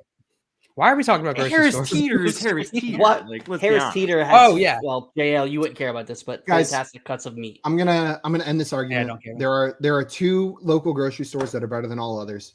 Publix is number 2. Wegmans is number 1. And I'm not even like a Wegmans fanboy, but Wegmans is the number 1 regional grocery store. I haven't been everywhere. It's not hard to be the top tier grocery stores. I'll say that. Nope. And Wegmans has do it. Everything top tier though. It's not just like one thing. Yeah. Like they're the cleared 101. Good job, Wegmans. Yeah. Great job. What about Chitel said Schnucks and Deerbergs? I think you made those up. I am not Are those the next picks in the NFL draft, or are those your favorite grocery stores? They fell asleep and their face just hit the keyboard. And just a bunch of random letters. It looks like words. So I hope it's not offensive because we just said it a lot. That's true. Oh, God. You don't want to know what that means in German. Well, it's the last time those guys are allowed on FanDuel. Dang, said HEB commercials. They are very Texas. The HEB commercials are. So if you like Texas, you like HEB commercials. Albert said Kroger. Kroger's fine. Kroger's good enough. There was a Kroger in downtown Atlanta that there was like public outcry over whenever it got shut down, and it was affectionately known as Murder Kroger. Is what everyone in Atlanta called it because there had been multiple murders in the parking lot at that Kroger. Oh, nice. And people were upset that it loved Murder Kroger. Murder Kroger was like a staple of Atlanta, and then they closed Murder Kroger, and people were pretty upset that Murder Kroger was closed. That reminds me of the Starbucks up the street that closed down because they kept getting robbed. Also, Lynn Diesel in here. Lynn Diesel's been quiet about all the picks, but as soon as we mention Wegmans, I gotta say something. Wegmans is top People get excited about the grocery store, man. I tell you. And Joey said jail just conjured the Babadook. Yeah, I'm pretty sure. Mr. Scampers, this is a new idea for a game on our channel. Grocery store for NFL for Jeopardy. Guys, just do a bracket of grocery went to the stores, Eagles. guys. Damn it. NFL teams letting the Eagles just run all over them again. Nakobe Dean went to the Eagles, linebacker from Georgia. They're having a great draft. That's such an insane value. That's probably... Oh, I thought that was Nakobe Dean walking out. I was like, he doesn't look right. Man, that's crazy. I feel like, you know how teams used to help the Patriots all the time? It's like stop helping the Patriots because these teams would just make bad moves and just make them stronger. I feel like that's what they're doing with the Eagles now. They made multiple offseason trades. Yeah, the Eagles are doing a good job, I think. I like forgetting that they traded for AJ Brown. Paid a lot for him. God, I keep forgetting that they traded for him. Like every time that we're talking about the Eagles, it's like a second thought where I'm like, but then I remember after, oh shoot, they have AJ Brown now. That's absolutely nuts right there. I just love on NFL. Anybody who's watching on NFL Network, I don't know the guy's name, but he said former long snapper and magician. Like that's absolutely fantastic. For who? For the guy who's announcing the pick, apparently played for the Eagles. It says former long snapper and magician. He looks like the perfect. 100% looks like it. Yeah, that's no way that guy's not a magician. Looking at him. Okay, Jay. If someone said you look like a magician, would you be complimented or offended? Offended. JL, what about you? If what? Wait, say if someone asked you, hey, or someone told you, hey, JL, you look like a magician, would you be complimented or offended? Maria and I just went to a magic bar recently. And the one in Fed Hill? Yeah, the one in Fed Hill. Yeah. I forget what it's called. Illusions. Yeah, me too. Probably. Illusions. Is that it? I bet you that's it. It is Illusions, I think. I think it is. Yeah, my parents hired the creepiest magician ever for my sister's 4th grade birthday party. This dude showed up absolutely reeking of body odor and cigarettes. He didn't have a rabbit. He had a chinchilla, and all of his tricks, like he kept calling children up and like was a little bit too touchy with their shoulders as he did. Like everyone was physically uncomfortable the entire time this magician was there. Like to the point where like my parents apologized to everyone after the magician left. Like, I'm so sorry. I didn't know that was the magician coming. Not sure where they found him. Sure that was a magician. No, it was just a guy they found when they were driving around and they said, hey, you want to come to my daughter's birthday party? We had the chinchilla in the back. Just pretend to do tricks with him. Wow. Gosh, Nakobe Dean fell a lot. Eagles. Also, FanDuel saying, okay, Philly. Yeah, okay, Philly. Man, they have leveled up. Jordan Davis, AJ Brown, Cam Jurgens, and Kobe Dean. Yeah, that's it. That's a good draft. That's a good draft. Yeah. AJ Brown. That's the highlight. I mean, they had to pay him. That's a problem. Yeah, they had to pay him, right? But AJ Brown, where is he getting drafted in this draft? Realistically, like no one we know now, like the number 1 wide receiver. I think if I was to put which team I think is having the best draft or which like top 2 teams, it's going to be Ravens and Eagles. I think I would still put Ravens ahead of Eagles. Lions would probably be number 3. Would be number 3 for me probably. Especially if it's hard to ignore their picks in the first round. Yeah. Steelers, I see that their pick is in. Do we know who they took already? Yes. I know the next 2 picks. All right. Steelers take DeMarvin Leal, edge rusher out of Texas A&M, and Patriots with the next pick take Marcus Jones, cornerback out of Houston, which I think is a great pick. And now we've got the Raiders on the clock. Raiders, Cardinals, Cowboys are the next 3 picks. Raiders, Cardinals, Cowboys. Real quick, I just have to say, hi, Mom. That's my mom. Hi, Mom. I can't not say hi. Hi, Mom. You did a good job. I like your son. Oh, guys. Aw. The Jets had the best first round.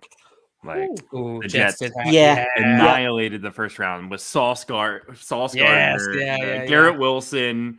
Trade back up for, honestly, I thought should have been the first, and then Jermaine Johnson is with the 26th pick. Yeah, great. I was like, with my pick, with the Ravens pick, I was like Tyler Linderbaum or Jermaine Johnson. We win either way. I was leaning towards Linderbaum, but Jermaine Johnson's awesome, man. So the Jets killed the first round.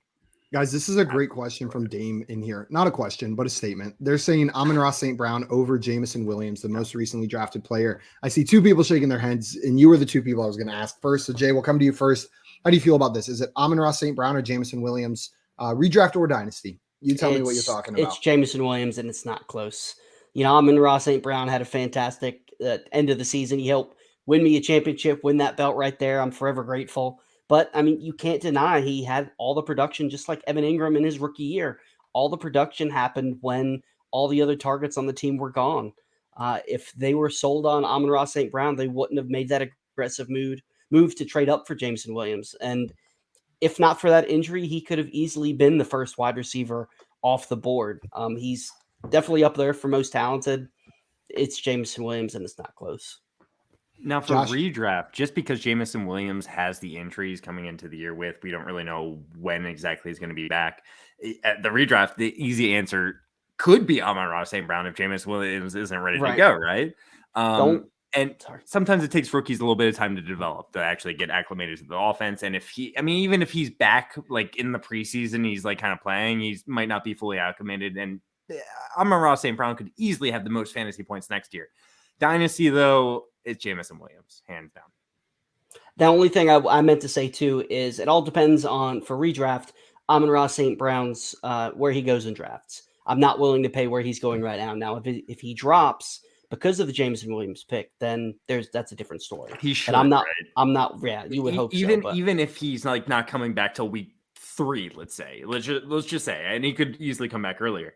Let's say it's week 3. Like just the fact that he could come back week 3 and people are gonna be like, "Oh, Jameson Williams is going to take it." You guys see the Titans? The Titans have traded up into this pick with the Raiders. The Titans have traded up. This really seems like a Malik Willis spot, doesn't it? Like shut up. My God. I don't even want to say it anymore. But look, Brian's with us too. I just want to clip how many times we've said that tonight. Just one video. You could make a 45-minute montage of just me. Just me saying, this has got to be Willis. No, every single time. I kind of hope it doesn't happen just so we can say it a few more times. You're the host here, so.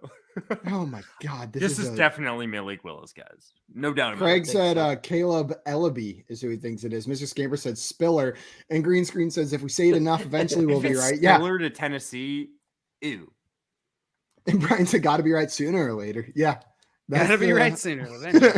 that it's good logic. Like you're talking about clips, we could still take that clip and be like, "Oh, guaranteed."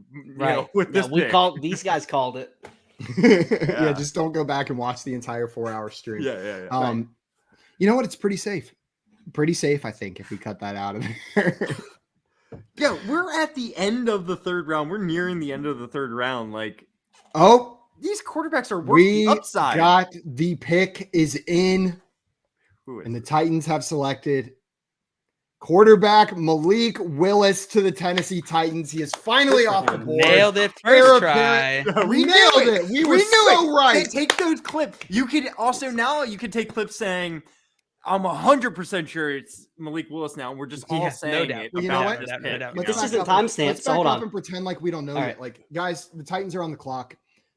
With the current quarterback situation and an aging running back, I think they want to start transitioning this offense before it's too late. Malik Willis has fallen far enough. This has got to be the spot. I'm 100% certain.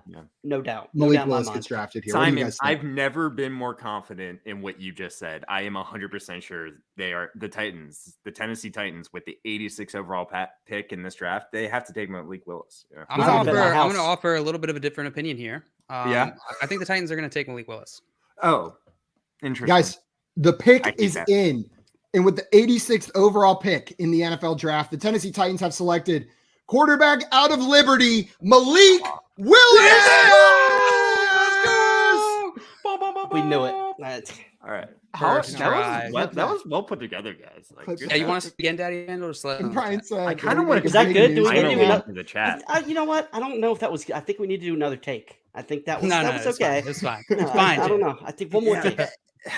You know what? Don't be a perfectionist, Jay. All right. Sorry. It'll be fine. Tendencies. Yeah. Brian, no, this is real news. This is just revisionist news. Everything about this is 100% real. Malik Willis did go to the Titans, though. And Craig said, "FYF, fake news." We need to do this for every pick, actually, and then we got 100% accuracy. Finally.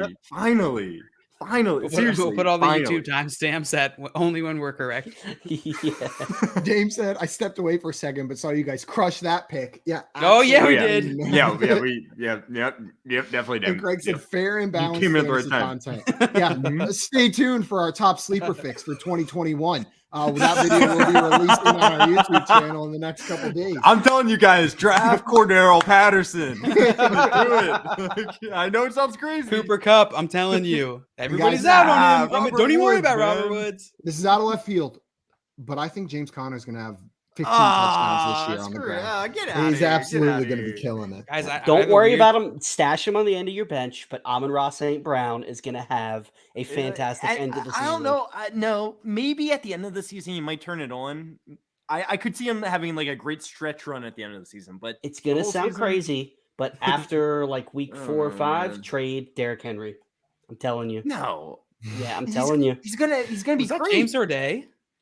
Mr. Scampers, I am upset. Mr. Scampers had almost spit out my Fresca, Simon. Yeah, you should spit out your Fresca, regardless of what I said. That's a disgusting soft drink. It is the worst of all sodas. Fresca's awful. If you're You going to said get a James grapefruit Roday's there? soda, Was get that Squirt. Just sitting there looking at a guy who just came onto the stage. I'm like, that looks like James O'Day. And it's the Titans, so it would make sense. Is he a Titans fan? Big Titans fan, yeah. Yeah, big Titans. Big fan. Titans fan. You would know Joey said, if you weren't sick that day. Yeah, sorry for being ill. Got him. Yeah, you What think an I idiot. purposely missed out on meeting James Roday on stream? Yeah. that was Yeah, Yes. that seems like you, Simon. Yeah, it does. Well, we know the truth that you have a grudge against him, that JL loves him so much. That's true. definitely Anyone does that not. competes with my love for JL is a threat. You hear that, Maria? You hear that? Joey, and you're saying, guys, my wife and I are watching in bed. She won't even watch when I'm on. Yeah, well, you're not us, so Yeah. makes sense. I don't blame her. I mean, she doesn't want to watch her husband get embarrassed all the time. Like, Yeah, Joey, be grateful. I'm sorry, Alright. Joe. I love you. I love you, man. Love you, man. I'm not sure what was classic Simon, but probably a couple things I've done recently could have been categorized in that Classic category. Simon. I'm not sure what he's referring to either, but yeah. Mr. Skipper says, cue Ducks waddling music. I'm pretty sure it's Seems not like we called all Ducks got like real waddling. loose once Malik Willis got picked. You know? Oh, I feel so much better now. Like I can just like, yeah, now we're worried about Matt Corral, but I'm not that worried about No, Matt. it was Malik. It was always Malik. I Favorite want crowd Matt of the Corral to be Bucks a at third round 91? pick. What'd you Huh? say? Matt Corral of the Bucks at 91. That would check out. Who else could possibly take him here?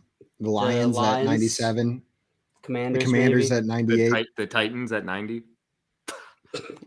Good one, Josh. I'm sorry. Josh just wants somebody to double up on quarterback. No, the Raiders now have the It would be 90th overall hilarious. pick as well, Josh. The Raiders, that was part of the trade that the Titans made with the Viking or with the Oh, they traded. the Oh, right, Titans. right. So that pick is now a Raiders pick.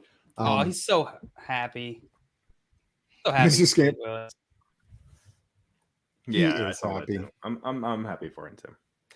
Uncle James probably a good Anderson was a spot for third him. round pick in 2006 and played 11 seasons. Did you guys know that? Is that more trivia, Simon?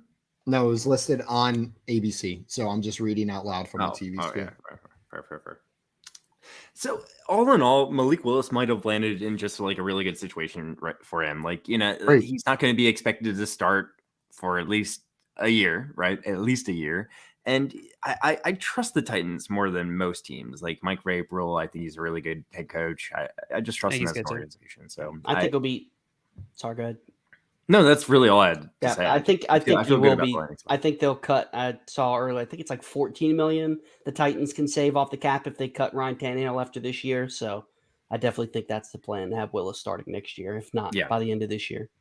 Yeah. And we have seen that be a successful blueprint with Patrick Mahomes for the Chiefs, building behind Alex Smith. He was obviously a prospect that had some things to work on, spent a whole year sitting behind him, and then he came in. I'm not That calling guy. for that, but I'm saying we have seen that happen. Yeah, Lamar Jackson as well, where they Lamar bring these- Jackson's actually maybe that's another great example, right? because Malik now- Willis I think profiles closer to Lamar Jackson than Patrick Mahomes. And- He's not quite the prospect to either of those guys where I don't think. no, But- no. But I mean, coming into the draft, I think a lot of people would have said he's similar to Lamar. I mean, I thought I wanted Lamar to be drafted for the 15th overall pick by the Ravens, who had the 15th overall pick. Right. Traded back. Well, I think the key is something you've said many times before, Josh, is if the team builds around him. Like that's what the Ravens have done so beautifully with Lamar Jackson. Mhm. They need to do that with Malik Willis if they think he's the guy, and they obviously do.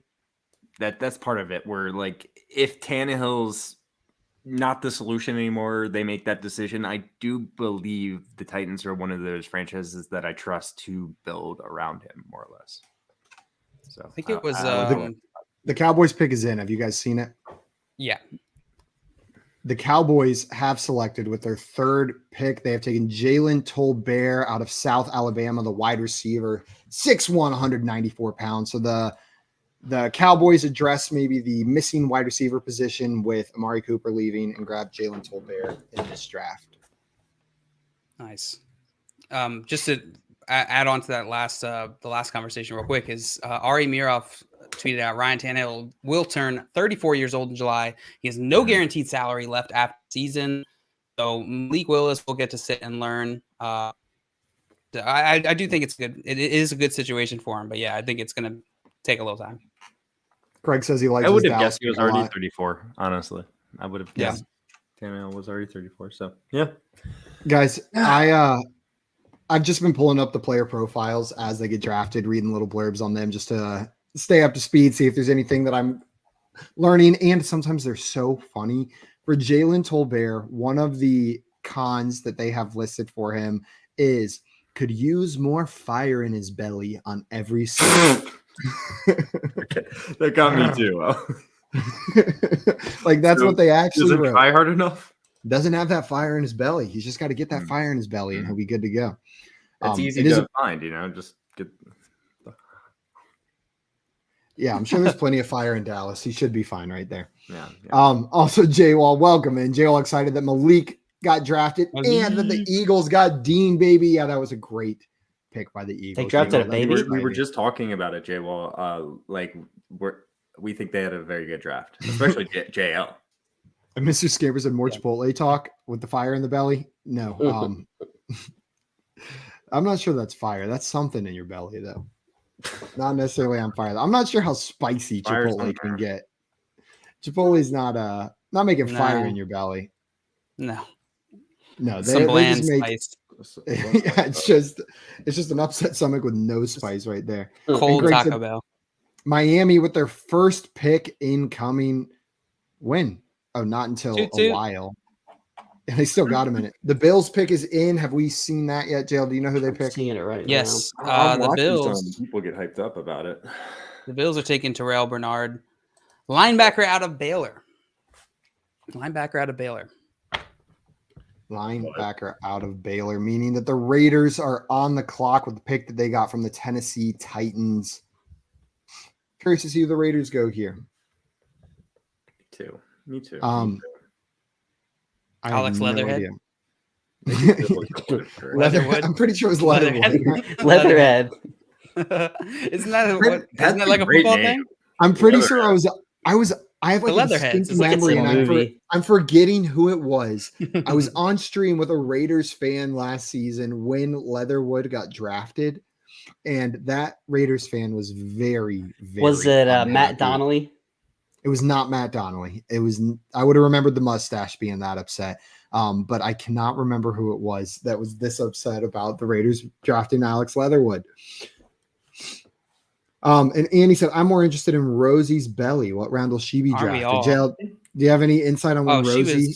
She's a first round draft pick. Unfortunately, she's already been drafted to me. And in her belly is Puppy Chow, and Omega 3. Oh, that's good. And a little Glandex as well for the behind. She's being a good girl. Real fast? Yeah. Sure. I was just thinking about it, and you're in a dynasty startup draft. Are you drafting Drake London, or are you?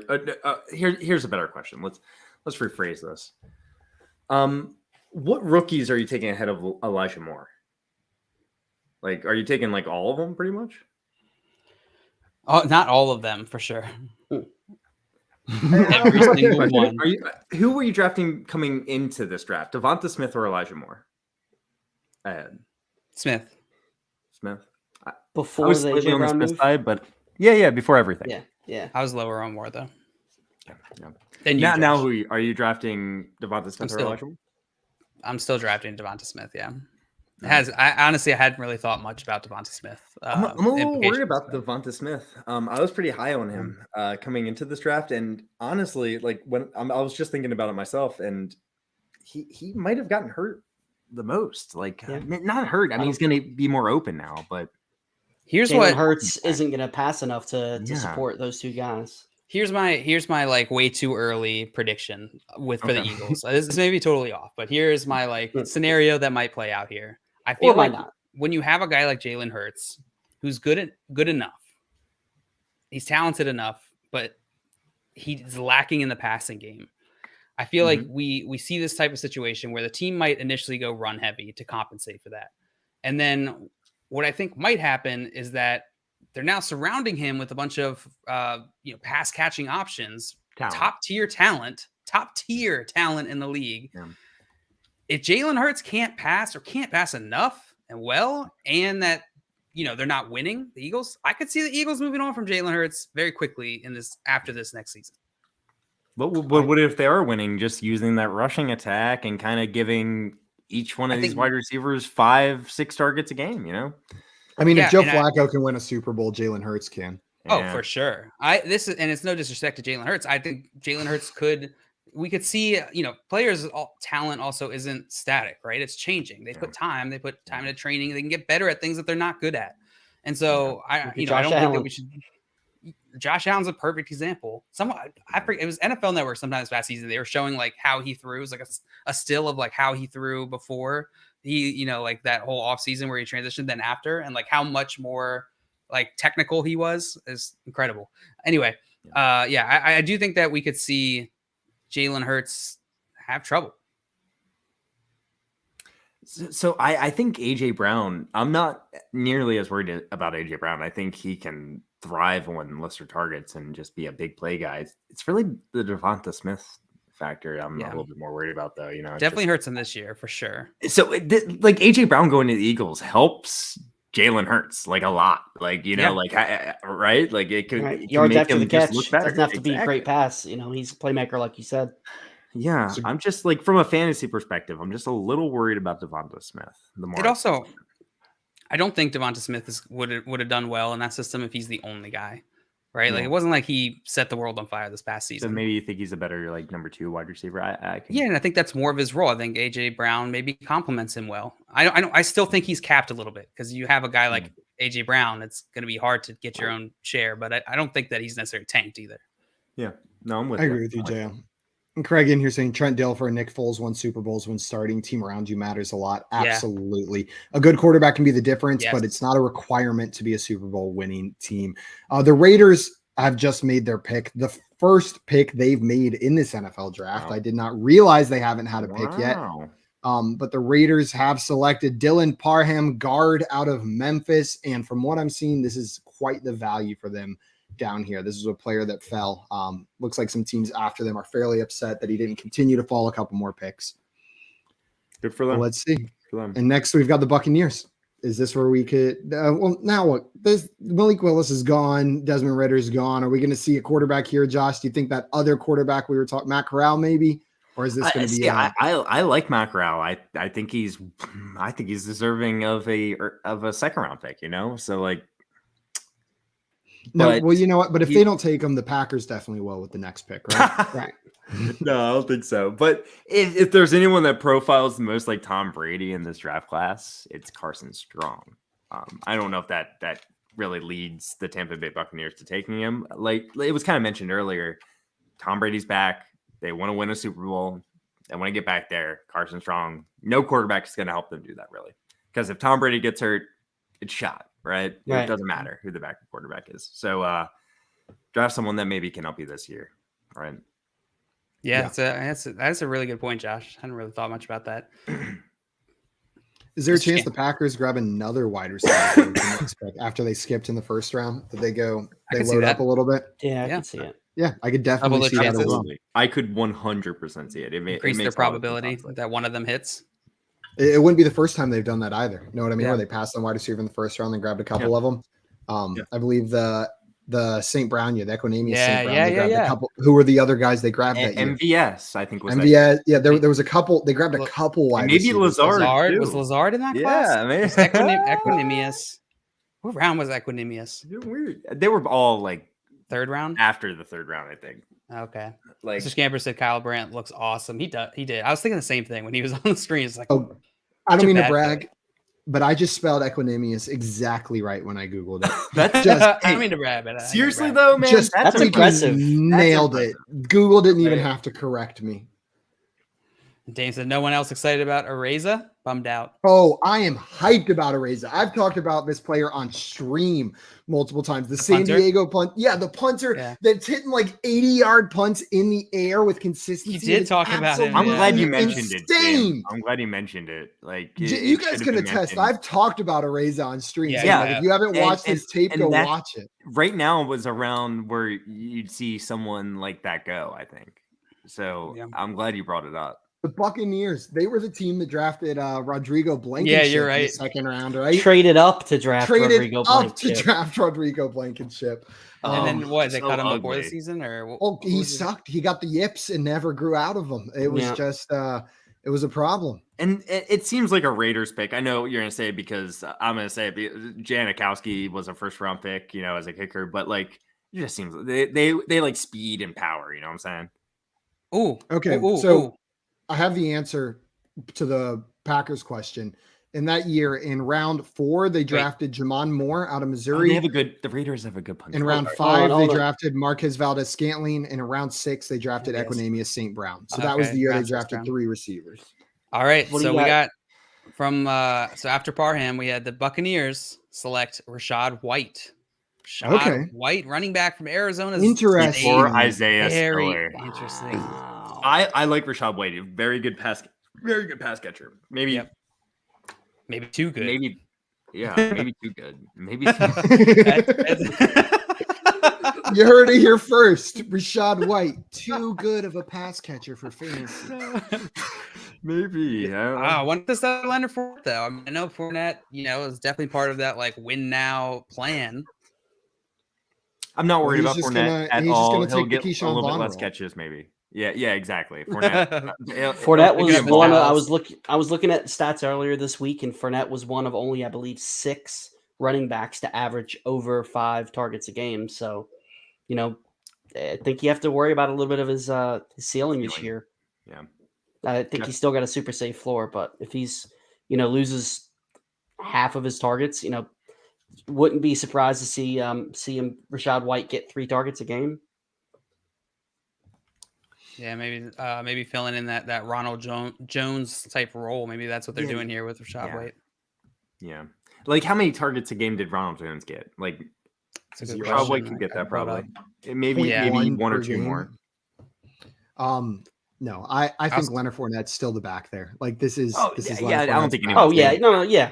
Okay, no. Just making sure we're all on the same page. They're saying it out loud. Leonard Fournette's the back. This guy. Not that he can't have upside, but he's not stepping in, and I don't even think there's really a chance without injury of him taking over that role. I'm into Rashad White is definitely a high upside type guy, especially dynasty. Oh, it was Roberto Aguayo. I said Rodrigo Blankenship. He was Goggles. That was my bad. Yeah. Rodrigo Blankenship was Goggles from UGA. Oh, yeah. And Goggles is actually. We all went along with it, so don't worry about it. That's I knew it was someone, but when you said Rodrigo Blankenship, I was like, oh, is that guy? Like those are the same people? Like it didn't. Nope. But I didn't. That was 100%. Ronald Jones only had 13 targets on the season. Yeah. Oh, I looked up Leonard Fournette. Yeah. It's not true. He had 69 receptions. And also the next pick when I ever announced Rashad White, I knew the next pick too. It was the Packers take tackle Sean Ryan. And then actually the next pick is also in from San Francisco, pick 93. Tyrion Davis Price. Tyrion Davis Price. I'm not saying the first name correctly. Tyrion he messed up 1 too. Let's go. Yeah, finally. And he's a running back from LSU. Beautiful. Wait. And Spiller's still on the board. Wow. Right? Yeah.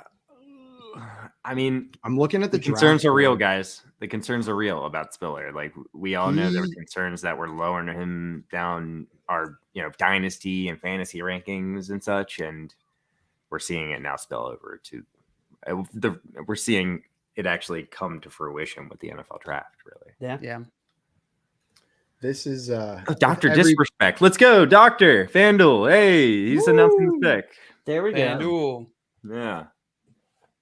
Yeah, the last 2 picks have been exciting. And then Mr. Scamper says, this is where the Pats take Mookie Huberdeau.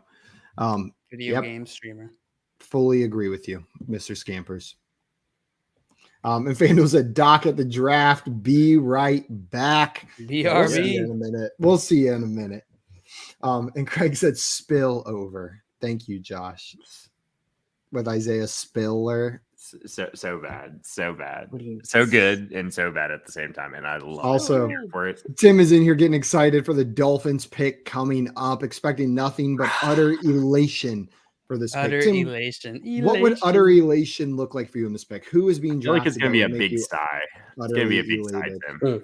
No offense, man. I think it's going to be a meh. What, because it's the end of the 3rd round? I feel like at this point, most draft picks are like, oh, cool. Yeah, you're absolutely correct. Let's get it.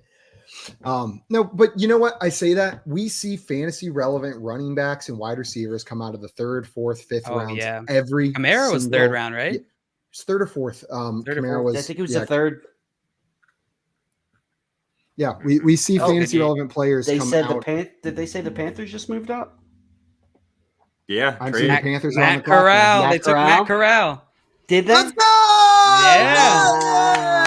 That is an excellent I landing like spot it. for I him. like it. Josh, I think like it a lot. that's a huge win for you because I think I know you're high on Matt Corral, but I think out of all the landing spots left, Panthers to me is one of the better for a quarterback. I mean, coming in the draft, the best landing spot I think was the Steelers. That's where Kenny Pickett went. Yes, of they had course. the best weapons, and they actually only added to that with the draft. A little worried about their offensive line still, but they got great weapons. So Pickett can move around though, so that's not bad. But we're not talking about Pickett. We're talking Matt Corral, but he can move around even better than Pickett. I think he's a better runner. Yeah, transition, not bad, right? He's a better runner. He's very physical with his running style, which is you don't really love that with a quarterback, right? But he's a very accurate passer. Kenny Pickett he's got a little bit of a better arm. But I like Matt Corral. Can you imagine a better safety blanket for a rookie quarterback than Christian McCaffrey as a pass catcher for you, though? Like that is phenomenal for a rookie quarterback to come in and be able to develop with Christian McCaffrey very well. He's gonna get Christian McCaffrey the ball so well. And DJ Moore. DJ Moore can win at all the levels of the field. He can. He hasn't always done that, but he's done it in different years. Feels like he hasn't just put together a complete season, DJ Moore, yet. But yeah, and the Panthers did. They took Ikem Ekwonu earlier, which they're going to bolster that offensive line, which you love to see. They needed to do something with the offensive line. They couldn't do anything this past season because of that. Yeah. So Mr. Scamper said you guys are so far ahead that you skipped the San Francisco pick, sheesh, or my drink skipped it for me. Lay off the catnip, Mr. Scampers. I got now the 49ers. Is this the I did because I said it wrong. It's definitely I said his first Craig name wrong. said, is this the longest live stream for you guys ever? Yeah, we're approaching 4 hours. This is the longest live stream I've been on. It's definitely. I did it last year, and I did it five hours last year. Really? So That's awesome. I did like a full NFL game once. I just can't remember. We're hitting that full NFL We're hitting game that. probably right Yeah, I about think now. we might be past it soon. Yeah. Like I think a typical NFL game is like 3.5 hours. Yeah, I was about to say. I think it's on our YouTube, so I could probably find it. Yeah. You're on our YouTube quite a few times. I am, yeah. Multiple. Oh my gosh. Bengals are on the clock. Any predictions? You know what? Unless you already know, go ahead and make a prediction about who this pick's going to be. We're going to play a little game. JL has to go first. Here. I already know it. Okay, well then JL doesn't get a play. Anyone else who doesn't know want to make a prediction? Can I just? Or we can skip it and we can go to the say- Broncos. let's since go JL to already Denver. knows. and say offensive Let's go- lineman. Sure, and then we're going to go to Denver, and you have to pick a player. So Denver, who do you think they are going to pick with this next pick? That's a good question. I'll let you guys know. According to NFL.com, their biggest needs are at tight end and cornerback. Well, they got a but tight it's end. also the 3rd round. Yeah, specifically And- cornerback. And they have a tight end now. Yeah, There's some I was good thinking cornerback. cornerbacks remaining, for sure. I'm gonna go with what's his name? Josh. Is it Job or Joby from Alabama. Joby. What is it in I Love You, Joby. Man? Joby. Jobin. Jobin. Jobin. Love you, Jobin. See you on What's another up, Jobin? time. Jobin. Well, you also have Jalen Armour Davis from Alabama here. Tariq who's Woolen. on the ESPN big board. But Kobe Bryant. Kobe Bryant. Actually, Kobe Bryant is a Yeah. Cincinnati cornerback. Yeah. James said, "Oh, this is live." Actually, it's pre-recorded. We've pre-predicted all of your comments. This is entire. You thought we were good at picking picks after they were made. The real secret is we recorded this 3 days ago, and we are just that good. Mr. Scamper says your mom's on your YouTube. That's also I mean, true. maybe commenting, but not her face. I don't think so. Yet. I think My that mom- was like an insult. Your mom's on YouTube. Your mom's on your YouTube. I took it genuinely from Mr. So did Scampers. I just trust Mr. Scampers. Like It's as a a gentle cat. cat. Yeah. And No, as a but friend. seriously, Kobe I- Bryant, first of all, Cincinnati. You see what I'm saying here? You see the Played at you see the Cincinnati. connection? The Cincinnati Bengals. They need a quarterback. Guys, do I really got to put it together for you? Come on. I don't It's get obvious. it. JL, you know the pick. You want to go ahead and reveal it for us? Oh, which one? Cincinnati. You know Yeah, Cincinnati? give me 1 second. I was looking at cornerbacks. Cincinnati took. I don't know the pick yet. Did I say I knew the pick? You Yeah. did say you knew the pick. I did know the pick. Hold on. I can probably Wrong find tab. it. real No, I quick. know. I don't know. It's Zachary Carter, edge rusher from Florida. Zach Carter to the Bengals with the You don't know that he goes by 95th Zach. overall pick. I'm just reading what I'm seeing from Could be the Draft Zachary. Network. The Draft Network Zachariah. calling him Zach. Who's that? I don't never even can't be trusted. Draft Network. Zachathy. Zachathy. Miss Gamer says the Jets 101 is hilarious. Special compensation, Saints, Eagles, Titans, Jets. Yeah, it really worked its way around the league to get to the Jets right there on that one. We'll see who they end up taking though. That is kind of crazy. Did the Colts trade up for this pick? I don't know. They have the next pick, but Then they did trade up because traded the up. Broncos were supposed to be on the clock for Broncos, 96. Lions. yeah, so the Colts traded up. Okay, that's interesting. We'll see who they end up picking. Do you think it's I do you think think it's we Malik will Willis? see who they end up. Could be a boat. Jacoby Dean. I still don't see that trade. I feel so lost now that Malik Willis is picked. What am I supposed to I know. predict for the Colts, Falcons, Seahawks, and Yeah, Titans what every are time we they're on cheering the board? for at this I mean, point? the Colts, they maybe Sam Howell. I was thinking that maybe for Ooh, Detroit. That could be interesting. That makes sense for Detroit as well. Sam Howell is this year's Mitch Trubisky, right? Yeah, well, yeah. I would say he's this year's Mitch Trubisky. This beer I'm having, it is flavored juicy peach, and I'm just wondering why they felt the need to put the juicy part in there. I never met a dry It's peach. juicy, bro. Well, here's JL, the this thing. is a family show. Indeed it is. That's why I'm talking grocery. Sam Howell probably went down this draft board because he played at North Carolina, just like Mitch Trubisky, and they're like, Yes. you look just like Mitch Trubisky. Sorry. You looked at, I can't And even we tell you don't too want far. You that. might be Mitch Trubisky. I don't know. Have you ever seen him in the same room? that light blue? Never seen either. We don't want that in the No. NFL. All No, right? we You don't. see We don't light want blue that. teams in the NFL. The Chargers do the powder blue. It's beautiful, but Yes. you only get that on No, occasion. we don't On like occasion. Carolina blue around these parts. Yeah, exactly. Tim says, JL, calm down. Mr. Scammer says, no bragging, JL. And Noctacular says, is asking, how are the Saints doing? Josh, how do you feel about the Saints draft so Let far? me refresh myself with some of the Saints picks because we're taking this pull in. them up right So now. they have Oh, Lawrence Saints Taylor, took they Chris got- Olave, number 11. Yeah, they the traded up 11th for pick. Olave. Trevor Penning at the 19th pick. It's a tackle Yeah. out of Northern Iowa. And Alontae Right. Taylor, cornerback out of Tennessee in round 2 at the 49th They're doing pick. great. And that is their last pick until round 5. No, they're doing great. Oh, Nick Cross out of Maryland was just drafted by the Colts. Nice. I've been That's a good wondering when pick. he's That's a gonna good go. pick. That's a good pick. I don't, I I like don't Nick Cross a love lot. this draft out of the Saints, to be honest. I think there were probably better cornerbacks on the board. and probably better tackles, to be honest, than Trevor Penning at that pick. Chris Olave, I think, is important. Like, I don't know. Chris Olave feels like a pick that the Saints are making before, like, and they don't even really have quite a plan on how they're going to use him or utilize him. I'm not super confident in Chris Olave, at least the first season. I'm not super confident in a lot of the Saints offense, though, to be honest. I will say Chris Olave complements Michael Thomas well. Let's see what Michael Thomas is. If he plays there, yeah. Yeah, right. It feels like they've tried to get that player for years with Taekwon Smith, and nothing's hit. I feel like they're just trying to get that guy. Fit, for sure. Yeah. We saw it this year where there was a vacuum at receiver in New Orleans, and fantasy managers were just desperate to find who was going to be that guy that was going to fill it, right? Who's that guy you spent like 90 fab on in the preseason, Simon? Marcus Callaway.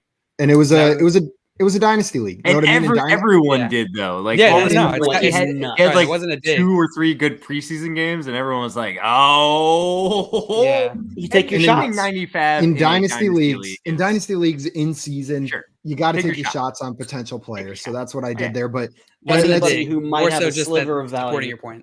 Exactly. That's illustrating my point. We've been desperate to find who's going to be that receiver that steps up for the Saints offense. Now, Michael Thomas is supposedly healthy and back, so maybe it's not. Jameis Winston Chris Olave. Pretty good when he started. Winston looked pretty good. Yeah. Basic Jameis. And FanDuel, and you're saying, "Welp, what a day 2." Yeah, this has been exciting.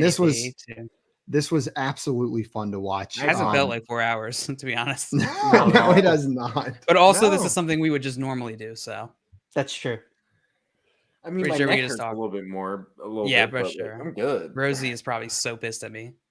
I just walked out whenever I was using the restroom, saw my dog looking very sad in the living room, and brought him into my office. I mean, I'm just thinking about all the times I've sat there for like 4, 5, 6, 12 hours and play video games. You know what I'm saying? So, yeah. Josh is like, this is nothing. You said 4, 5, 6. It's the chair that I would be sitting in doing it. I would just a little bit that way. This is nothing. I can do this. PS5. Watching football on Sundays, just I don't move. Like, it's like the first night I ever downloaded a Civilization game. Civilization 5 was the first Civ game I ever played. And I started playing around like 6 p.m. And then I looked at the clock and it was like 5 a.m. And I was like, when the hell did that happen? just time completely escaped from me as I was trying to prevent Gandhi from blowing up the world with nukes in that game right there. Come again? He said what he said. If you play Civilization, Gandhi goes nuke happy. Never have. It's a great game. Dagger, so you don't think about it when you're doing something you enjoy. It's facts right there. Straight up facts. Exactly. Or when you're drinking. Or when you drink too much. Why is that? We do this every day. It's going to ruin everyone's. You want me to tell you who they picked? And draft Isaiah Spiller. No, you would be reacting. I would have reacted way stronger. They took Kirby Joseph, safety out of Illinois. Yeah. You'd be like, do you want to know who they took? Anyone fantasy relevant? I'm like, oh, do you want to know? And at this point, we know if you react like that, it's Isaiah Spiller. Sam Howell. I'll still save it. Maybe I'll do it for some more defensive players. We should just do it randomly, like just for like an offensive lineman. Dave and Civ, Bubba Watson. Civ time, and then Lynn and you're saying I heard video games. That's an amazing game, and Rome Total War. Civilization is one of those games where I've seen it. Every single time I've seen it, I'm like, that looks like a game I would like. And then every single time I like, maybe I should buy it. I'm like, no, I'm not going to do that. It seems fun. It's such a good game. It is one that will just suck you in. It'll eat your time. And all of a sudden you've been playing for 12 hours. It is such a fun game. I don't know if I need that. Jail, I think you would. I think you would download it and you would do exactly that. You would it would be time for the morning. Is it like Halo Wars? No, it's more long. It's long term, right? It's very strategy. Like SimCity Build It. Oh, classic. No, you know what, JL? I did get sucked into SimCity Build It one summer. Also, Lynn said me and Skyrim. Yeah, Skyrim has done that to me as well. Just absolutely sucked me in. I'm trying to think the game. Skyrim back in the day. Honestly, Front Yard Fantasy is built on the foundation of Legend of Zelda Breath of the Wild. That is a cornerstone of our company's foundation. So that is honestly took a lot of time in our product development. Not when it came out. No, just when you and I It's like a decided. year and a half later. We both got Switches. And Mr. Scamper said Civ games are a time warp. Truly, I've never played a game that felt like a time warp more than Civilization games. And Joey, before that pick's announced, someone just get back. Joey said he's addicted to Untitled Goose Game. If you guys have not played Untitled Goose Game, Joey was telling me about it. You should play it. It is so much fun. JL, did Washington take the fantasy relevant player we've all been waiting for them to take? Did Washington? They did take a fantasy relevant player, but not the one we were talking about. Brian Johnson Jr. out of Alabama, running back. Wow. By Washington. Brian Robinson? I was sorry, what did I say? Brian Robinson. You said Johnson. You mean Robinson? I said Johnson. Yeah, Brian Robinson. Gotcha. I'm reading it, but I'd like. They were looking at a lot of running backs pre-draft. So I was thinking Antonio maybe Gibson season. Wow. I think a lot of people were talking about them bringing like Jay said, they brought in a lot of running backs, so a lot of people that have Antonio Gibson in Dynasty were getting nervous, and that's not great hasn't drafted a running back. Who? The Ravens. A lot of teams, more teams than 9. I'm fine with that. I'm very fine with that, but I know a lot of people were talking about that, and I thought that they might take a shot a little bit later. Maybe they still will. Against J.K. Dobbins' team, bro. What if the Ravens get Isaiah Spiller? I'm sorry. That'd be wild. I didn't mean to detract us to the Ravens. The Browns are up on the clock next, and not that I'm considering their pick right here, but what I want to talk about is we have seen quite a few of the teams that have been talked about as potential landing spots for Baker Mayfield go out and draft a quarterback now. Where does Baker Mayfield end up? What team that is quarterback needy hasn't drafted a quarterback? So let's go through the quarterbacks drafted so far. We've got Kenny Pickett to the Steelers, right? So he's not going to the Steelers. We've got Malik Willis to the Titans, and we've got Desmond Ridder to Atlanta. So the teams talked about that leaves probably the Texans and the Seahawks as the remaining potential landing spots for Baker Mayfield. And honestly, I think of the two, the Texans are a much better landing spot for him than the Seahawks. But man, this is making that move though. Much better. Exactly. I don't know. I think Seattle. Tyler Lockett. Both of those seem like rough landing spots for him. I think Seattle. I'd prefer if I were a quarterback going to one of these teams. Screw the Texans. Man, I just worry. Russell Wilson struggled behind the offensive line in Seattle. And Baker Mayfield was not even a quarter as mobile as Russell Wilson is. I think you can make a very good argument that Seattle has much better weapons. JL. With the 99th, 99th with the compensatory pick, Cleveland takes David Bell, wide receiver from Purdue. There we go. I like that. I love that pick. I like interesting pick. That's a great pick. That is what a wide receiver pick for the Browns. That's a phenomenal pick by the Browns. I'm not sure for fantasy that I love it. It's going to be a rush first offense there, but that makes so much sense for the way this team is built to draft David Bell right there. Cool. Yeah. Now they just got to figure out what to do with Baker. Got to figure out what to do with Baker. Yeah, I didn't mean to interrupt, but I meant to interrupt. No, that's thank you for interrupting. I mean, we want this is like the interruptions we want. Dame hit it right on the head. I like Browns are stuck. The Browns are absolutely stuck right now because they're stuck holding the bag for a quarterback that's not going to start for them, and it's not a small bag that they're stuck holding. They can hardly afford to pay both these guys. What do you guys think about the Washington backfield, though? I mean, they got McKissick back, they got Gibson, now they got Brian Robinson. Like, it's a mess. Yeah, it's a mess. I'm Gibson stock down a little bit. A little bit. I mean, he has to with the third round running like back. J.K. Dobbins or Antonio Gibson. You're in a dynasty startup right now. J.K. Dobbins. Dobbins. I think the consensus is Antonio Dobbins. Gibson at this, or at least coming into the draft. I'll check my rankings.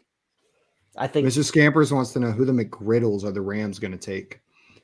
Well, I could go for a McGriddle. Isaiah Spiller? So we say every time. Antonio Gibson new Malik or Willis. Cam Akers? Cam Akers. Cam Akers? But Yeah, I'm you a have Cam Cam Akers Akers. I have Dobbins as well. Yeah, Probably probably. defense. They're all in the same area for me. Yeah. I haven't finished my rankings, so I can't speaking certainties, but they're in the same range. Yeah, that's fair, honestly. I think they'll go defense or offensive line would be my guess. Who what? The Rams. I think the Rams could go offensive line. No, but that was what Dane was asking, right? Or no, Mr. Scampers was asking. Who the McGriddles of the Rams going to take? Oh. Yeah. Fair. Maybe fair. center. I just read that question. Mr. I said Brian Johnson. So. McKissick or Singletary for redraft? Singletary for me. Not close. Not be drafted in every redraft league, probably. Every redraft league ever. I mean, like McKissick will be. I'm not going to be. Will be picked up and dropped about 5 or 6 times before week 6. What small MFers are left on the board for the Rams to take? Any more of these small MFers left? Let's see. I'm going to try to Josh find is the height and weight guy. Yeah, Josh. Any more of these small dudes left on the board? I'm just going to pull up like the top. I'm sure there are receivers and see who's the littlest. Like I'm trying to think. Oh. 6'2".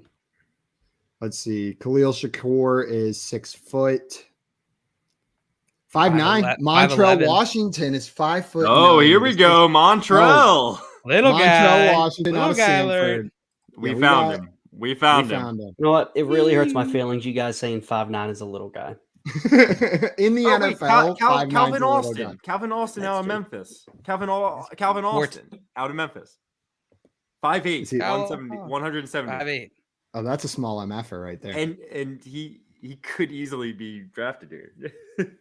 And Mr. Scamper said, "Who's the smallest MFer?" And Chitel said, "Beatty is small." Let's see, how small is he though? I don't even see him. How small is he? That's the new game on our show. The Jets take. Oh wait! Oh, wow, I skipped one. Cardinals take Myjai Sanders. I think that's his name.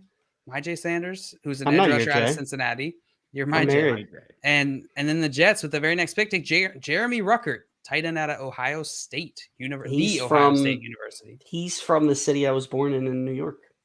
Congratulations. What did Simon say earlier? Or something like that? Exactly. It's a fun fact. It's a fun fact. Right it's there. Not trivia. It's a fun fact. That's trivia. No, that's a fun trivia. fact. It's consideration. By definition, we considerated it. And it's of little significance, which I believe was also part of the definition. That's the part that stuck out to me. And Mr. Skipper says, "Let's go Montrell," and then he said, "Let's go Calvin." F off Montrell. He found a short guy. That's what I'm talking about, Mr. Scampers. That's what I'm talking about. That's the kind of energy we need here. Sorry, Montrell. We found a smaller MFer. Yep. No, he didn't say sorry. He said F off. Oh, Mr. Scampers said, Bella Exactly. It was something like that. Hey, the Dolphins are finally on the clock, Tim. Oh my gosh. We should have brought Tim on just for this pick, and that's it. He would have just been screaming. Josh, give me your best dolphin noise. Not bad. Okay, now Jay. You kind of have to do the little flap. Jay, give me your best dolphin noise. Yeah, hydrate first. Get those vocal cords lubricated. Oh, that wasn't bad. JL, I didn't expect that.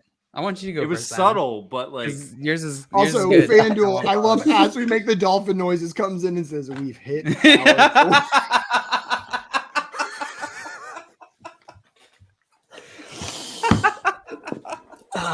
There's a reason we were on day 2, guys. Yeah. What did Waz say in our stream? He's like, "Yeah, this is a day 2 kind of crew. This is day 2 crew. This is a day 2." And ladies are saying 10 out of 10 for Josh, and Mr. Scampers saying that was a baby goat, and then that was an adolescent goat. So thinks both of you guys are hitting different stages of goat. JL, you want to go next, or do you want me to go next? I do goats well as well. I think you have a better one than mine, Simon. We can sound like goats well. I want to rephrase. No! Yes. Wait, was that a goat? Joe, that was definitely. Were you trying to do a goat? Were you trying to do a goat? That's it. Is that like a breakdancing goat? I've met many dolphins. This is dolphin. Like, I swear to God, I thought you were going for a goat there. All right, Simon. Show us what you got. Here we go. Don't laugh. Did not sound like a goat. That sounded like a. Wait, there's another animal that sounded like. That was good. I don't know what kind of animal that sounded Do it one like. more time, Simon.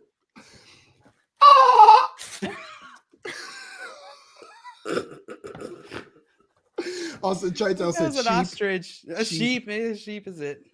10. 10. Thank you, 10. Josh. I appreciate it. If we're being honest, I've practiced that way more. I know. I hope my Joey mom's said not day watching 3 anymore. FanDuel is just going to be sock puppets yelling the names of Alabama players. Josh. Yeah, mispronouncing every single one. Just a tube sock with googly eyes up there. His FanDuel Georgia forehead, players. his eyes pop out. FanDuel And with the Georgia- correction.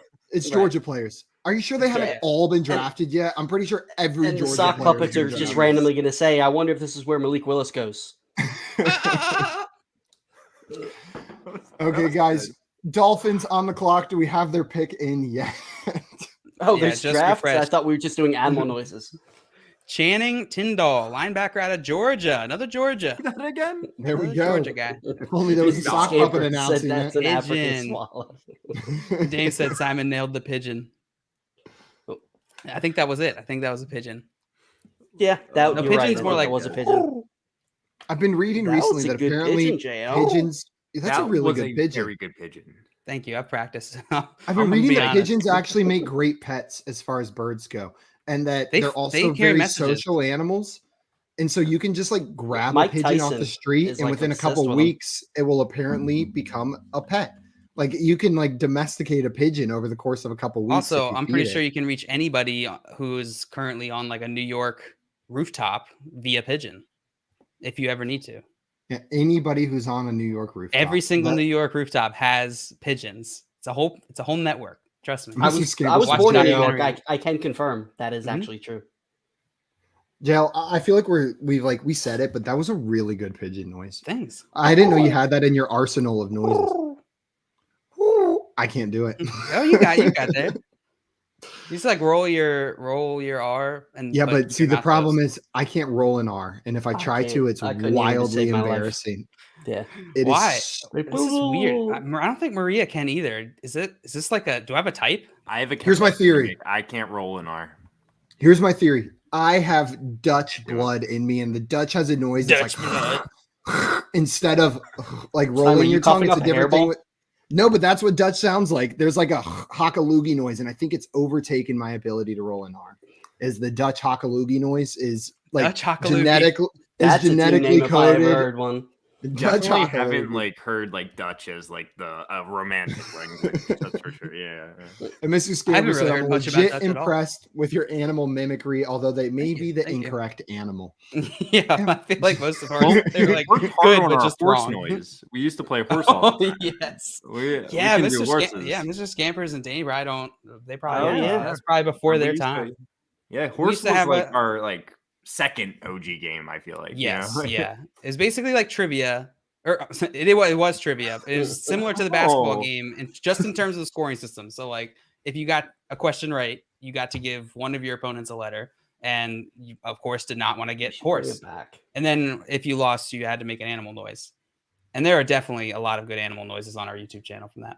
And by an animal noise, I think it was always a horse. I think Was it always a every horse? time- I think it was I think always there was a like horse. one or two random, another random animal, but 99. I think by the end of when we were playing horse, we started making it like you could, whoever lost had to do whatever animal noise the winner wanted them to do. But Yeah. then we stopped doing horse. Yeah. Dame said try giraffe. Yeah, that's a tough one. I think that was pretty good. Yeah. Wait, I'm a Jay, giraffe. you missed it. Jay, you missed it earlier. I was asking trivia because EJ Manuel was drafted in the first round, and then Geno Smith was drafted in the second round. And I asked who of the 2013 NFL draft, who was the only quarterback drafted in the third round that year. And the hint I gave was giraffe. And none of these two mofos got it. These small what's his MFers. name? We did the video on him. What's his name? Mike Glennon. Mike Glennon. Mike Glennon, that's who it was. And Mr. Scampers came in and said, didn't hear the whole question, but heard long Just neck. heard long Mike neck. Glennon.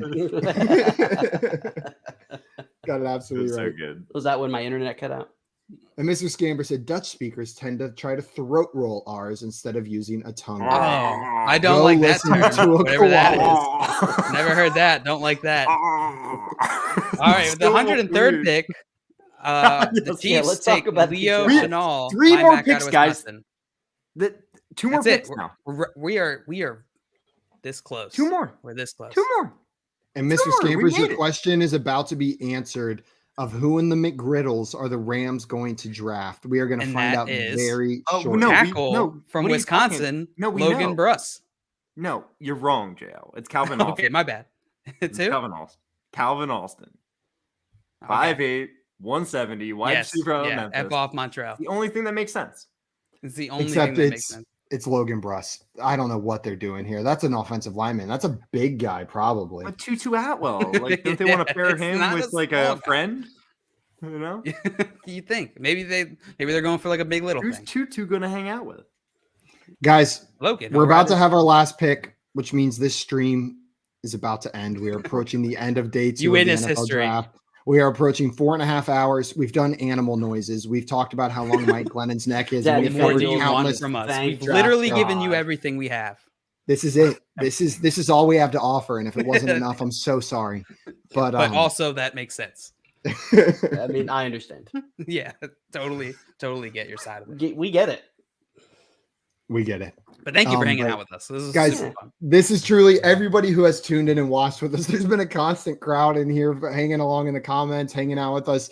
This has Keeping been us so much entertained. fun, keeping us entertained. This has been a ton of fun. Thank you, everybody who We love tuned in and watched us and chatted If you with haven't us. yet, and make drafted sure along you with enter us. the contest. Yeah, You get don't the have free my- money, you get a don't free have- jersey. yeah. Dude, free stuff. All you have Free to do stuff. is click some buttons. Like, what? And I'm gonna And Chitel's absolutely right. As soon as this ends, we are transitioning We straight into 4.5 hours of Yep. karaoke, guys. Yep. We are going for We're just another gonna 4.5 alternate. let's hours. go 9 hours straight. FanDuel, I hope you're Have ready. Have you ever experienced karaoke over the internet? Because it's horrible. Fantastic. So It's bad. the best thing No, ever. it works really well when you do duets. So it's going to be Yes. exclusively karaoke duets over live stream. No, they'll be So, so, Simon, off, that like- means you and I are going to do Disney songs, right? Absolutely, yeah. And then Hey, guys. I'll just need someone to do "I Got You, Babe" with me by Sonny and Cher. Wah, wah, wah, JL, wah, do we have the wah, final wah, pick wah. I'll of be the the third trumpet. round? Yeah, we do. I'm gonna call this person our Mr. Irrelevant. I like that, Josh. Do you guys want to take a guess on who it is before I tell you? Chad Kelly. Who is it? Can you be The drafted twice? 49ers? It's 49ers have the pick. I don't. It doesn't. No, I don't want to make a guess. Okay, no Danny clue. Gray, wide receiver out of SMU. Hey, there we go. No, yeah, okay. Didn't he run a really fast 40? I think he did. could've. I think you might be right. I think I might be right. Josh, I can tell you think- momentarily. Danny Gray's 40 time was a 4.33.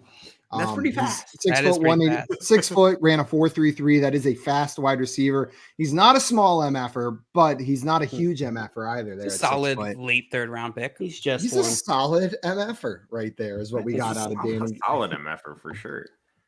Oh yeah. And Chitel said, let it go. Don't hold it back anymore.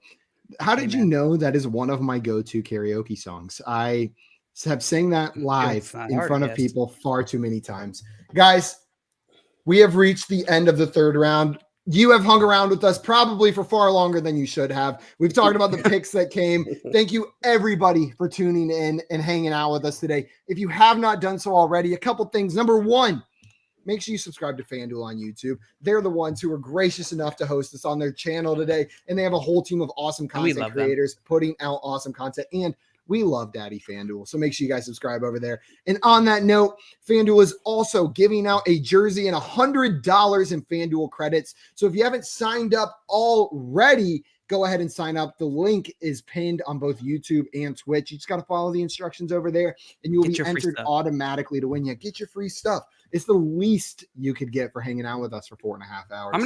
I'm not gonna lie. Your chances are probably better than if you entered some crazy big contest. We're the day 2 crew, so get in there.